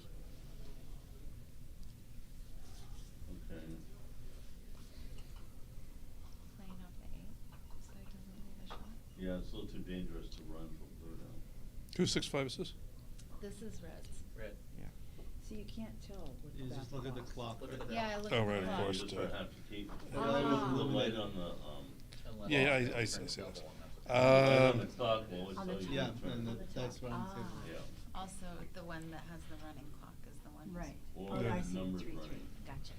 Well, he's not ahead in the race, right? So he has to play from the 8. I don't give many shots. That's I what just I'm I just thinking. play 8-3, 8-2 here. I think that And 5-3 was clear the 7 minutes 13, for not Jonah. the 11. That 11 is the John's typical got thing like you do 7 against minutes and clearing the 30 5 seconds. point, but not a 20 point, not 21. I think you I give wouldn't yourself leave a this lot of good three. numbers to Bad play side. into the 5 and 6 point, and you also had more numbers to make the 7. Yeah, I don't I see. agree. I don't I see think the it was point okay. of Hair day. giving a shot now. I look too fat. Hey, everybody. Losing hair. Look, we got all the giants of backhand runs. My I try to focus on those guys. They're better looking.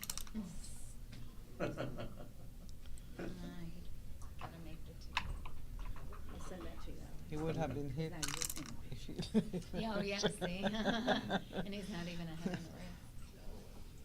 40. Now, do you make the 9? Double 2. Absolutely. Price is too close. Okay. Double 3s. So Roberto's only got like 3 minutes left.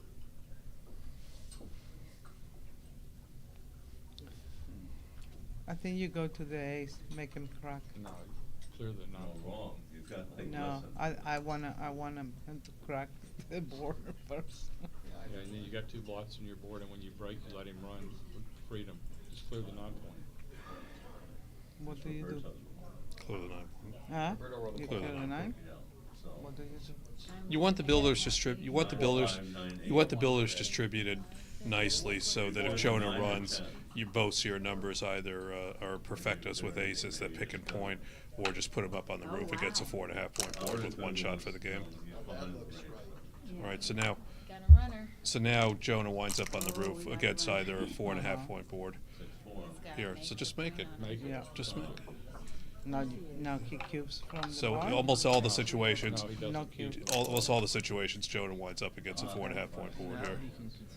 Now, does he have any bad numbers?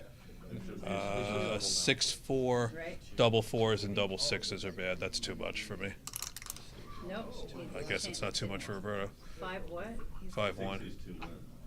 Oh, he covered. Pretty sure that was a cube. I can't imagine he thought that Jonah was going to take that. Jonah's now? Yeah, he was playing too good before. That's what.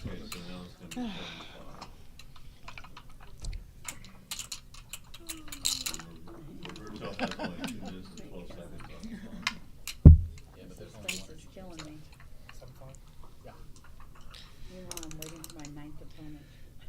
It's never great to have time pressure though when you're defending 2 away versus 4 away though, because Jonah's gonna, particularly against somebody like Jonah who plays a very wide open aggressive style, because you get into tricky trade-offs.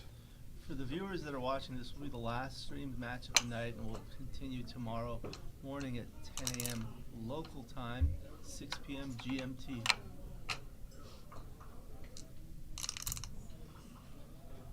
This is enough for a cube. A 2 away, 4 away. Yep. Yep. Jonah agrees.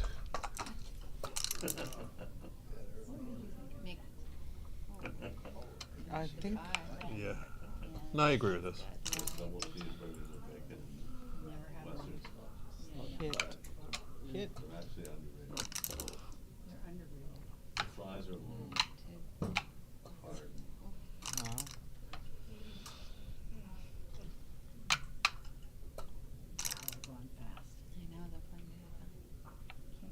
That's how it should be played. None of that stuff is good for you, John. Is that double ones? Go to the 7. 5-1. Thank you. Probably 13-7.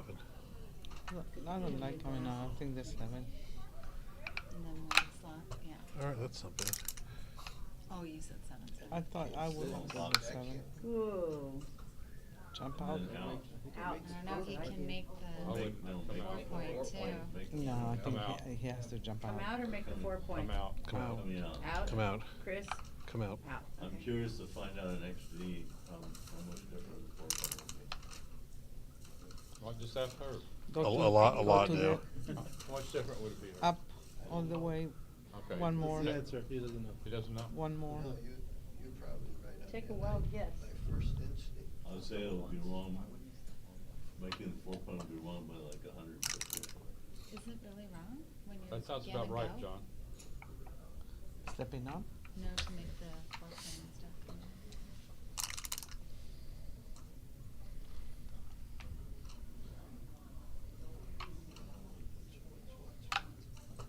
I know, I kinda like coming out of the 5. I don't really like that 4-3. I think I would have made one of the points on the board. Yeah, it gives him the Why freedom do we to do make it this. 3? All right. He didn't cover the 4. Let's go. 5-2. Or is it a 5? Let's Maybe go. no, it It's a is a 4. 4. It was Come on. There we go. Yeah, I wouldn't have done that. But I'm more conservative. You're very, very double 4 Wow. makes the 5. Wow. Yeah, I think so. Well, still it's not easy. Roberto can pop a 5 here. Not easy. He can pop a 5 here. He's going to steal this game. Pop a 5 here. He's going to steal this game. He roll coming. Yeah. No. It's a 4-1. No, I can't see it. Well, both 4-1. 4-1 would be 8-4-6-5. Why is he doing this? I was laughing at it. I wouldn't clear the 8 point. I keep one guy there so you have some decent 6s next time. I'm like, what do you mean? What do we know? 6-2.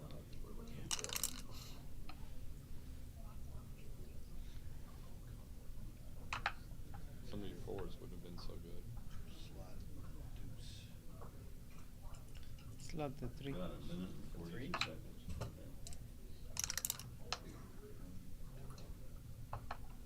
Where did you go?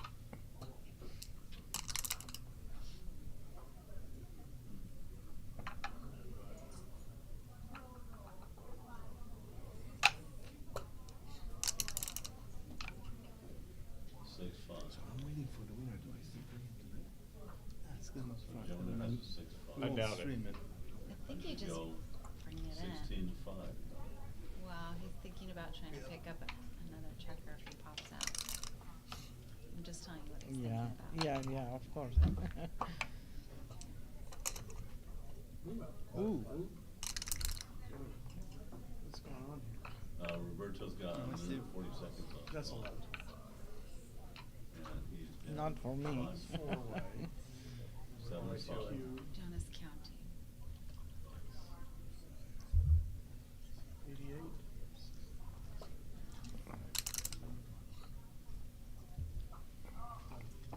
It's probably just gonna be 2-point net, like car.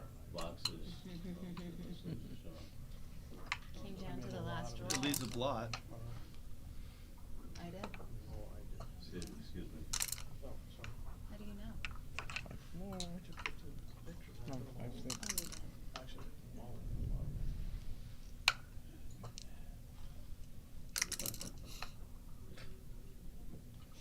Five. beautiful, we're gonna do that to me. I don't know what you're talking about. Minus 250 check.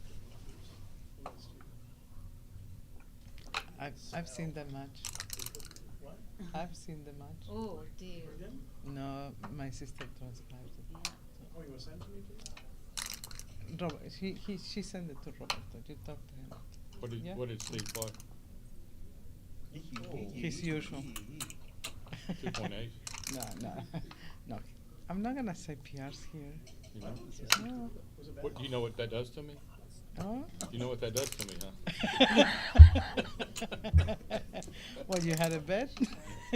No, when you mention PR, you know what that does to me. He was for something. There are billions of people on the planet that couldn't vote for billions. And how many of them are you? 2, 3. Personalities. Wasting time with this. Except some people can't come down to a 4. You can't go up to a 4. Okay, no gammon. I told you this was going to happen. It was Now, close. okay, Look at here's- this. Here's the bet. How long before the cube? How many rolls? 1 roll, or 2, or 3, or 4? Unpredictable. Depends on the dice. It's not gonna be 2. It's not going to be opening roll. It's That not I'll gonna tell be you. opening. No. It'll be the first roll after the opening roll. We lost it. Sorry. Last I game, literally Chris. can't. I know, I'm just like literally falling asleep. Roberto may not First double, opportunity. but Jonah, I bet Jonah will. I agree with that. Someone asked, is that Kara? Jonah It will is double Kara. first. It is Car. Really? Roberto might hold that. Yeah, I'm laying 10 and a half Let's to 10. let's see. that- Let's see who. that Jonah doubles first. Okay. Oh, maybe Roberto will. They shook hands. Yeah, they know it's the last game. Okay, here it comes. Here it is. Excuse me. I'm sorry. Okay. Okay. See, Jonah double first. Who did that bet with? No, I agreed with you. 6-4. This is, oh, Jonah's playing. What? That's a good roll. The winner of this match is in the final. You hit or you make the No. You hit. Why not? Gammon's no matter. Hitting is fun. Hit off the 5.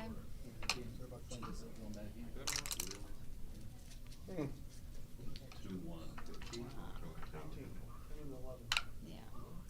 I lost it. Oh, I lost. A minute 48 seconds. Is that the name, title of the next Jonah game's Should be. A minute 48 seconds. Nice roll. John is very good at tracking the time. We should make 5-4. a permanent Yeah. clock narrator. Commentator. 4-1. Chris, Jonah's got Yeah, sorry. your excuse. Okay. Go to bed. All right, somebody else. I literally I'm out of gas. Somebody else come in.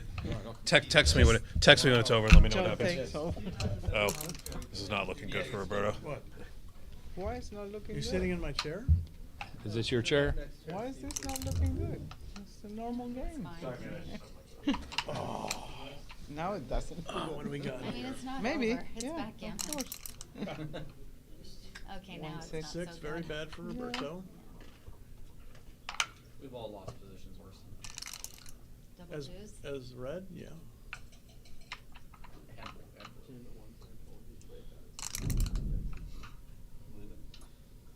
6-3. Two down. Yep, duplicates 5s. Makes another blocking point. There's no real option here. Well, I'm only seeing. No. What's that? I don't know, but I was seeing 7, 13, 7, 13, 10. I only see this option. Yeah, reasonable, John. John Vitor, semifinalist from San Antonio last year, ladies and gentlemen. Yeah. How'd you get there, John? Do you remember It who was you actually beat? earlier this year, but yeah. Oh, I think yeah. I got there because Sam Aslan, my opponent, kept saying stuff like, "Must be nice." throughout the whole match. No, I said, how did you get to the semifinals? You beat me, silly that's right, I guy. forgot about that. Oh, Don't forget to don't forget to mention Steve anytime you can. Because if you don't, John, if you don't, You had everything to do with John. if you don't, I will. How about that? Well, there's always this next year. I wouldn't have done that either.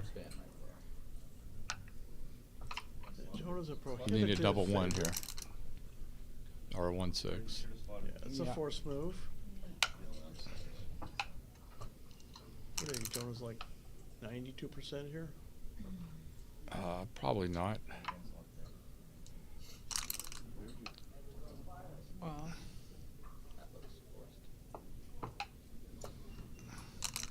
Don't you win like 10% ace point games? No, but he doesn't have the timing. It's well below 10% here. Okay. In my opinion. I'm sure they made like some sort of time bet. Oh, Well, I do, just make sure I miss anything. oh, this is Why do the people fighters, huh? I have 20% of Jonah, so I care about him. Oh yeah, I know. I heard him shaking hands and saying something about arena. I don't know what that means.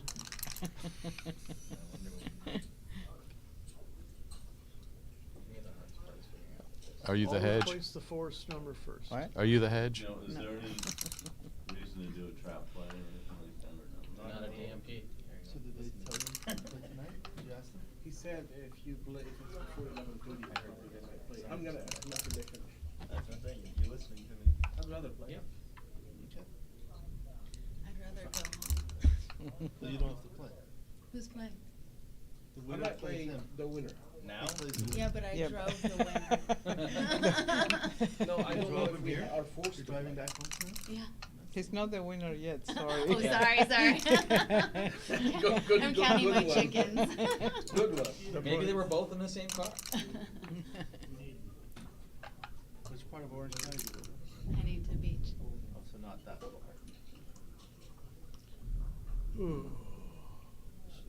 clear the 6, Joe? Or You have to drive all the way back and forth. take 2 off, or slide 5 to 3? Yeah, I like to be. I'd Two clear the off. 6. 3-point board. Yeah. I take 2 off. Mark Emmerich says hello.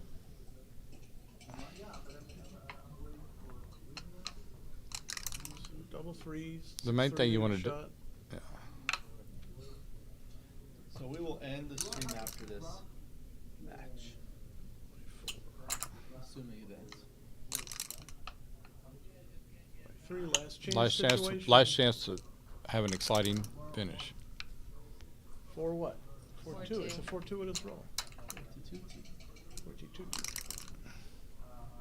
Forced to run. Now he's gonna have to win in the race. Baby, you were born to run. Yes. Let's see how far you can. So Jonah rolls I mean, a pretty good. small, and Roberto's 2 big doubles. That's not small. Down to well under 1/10 of 1%. There you go. Rip it. Joe's right.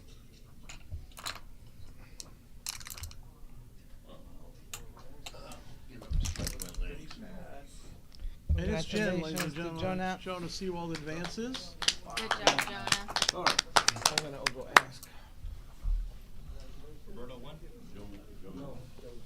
Okay. You can go home. Roberto.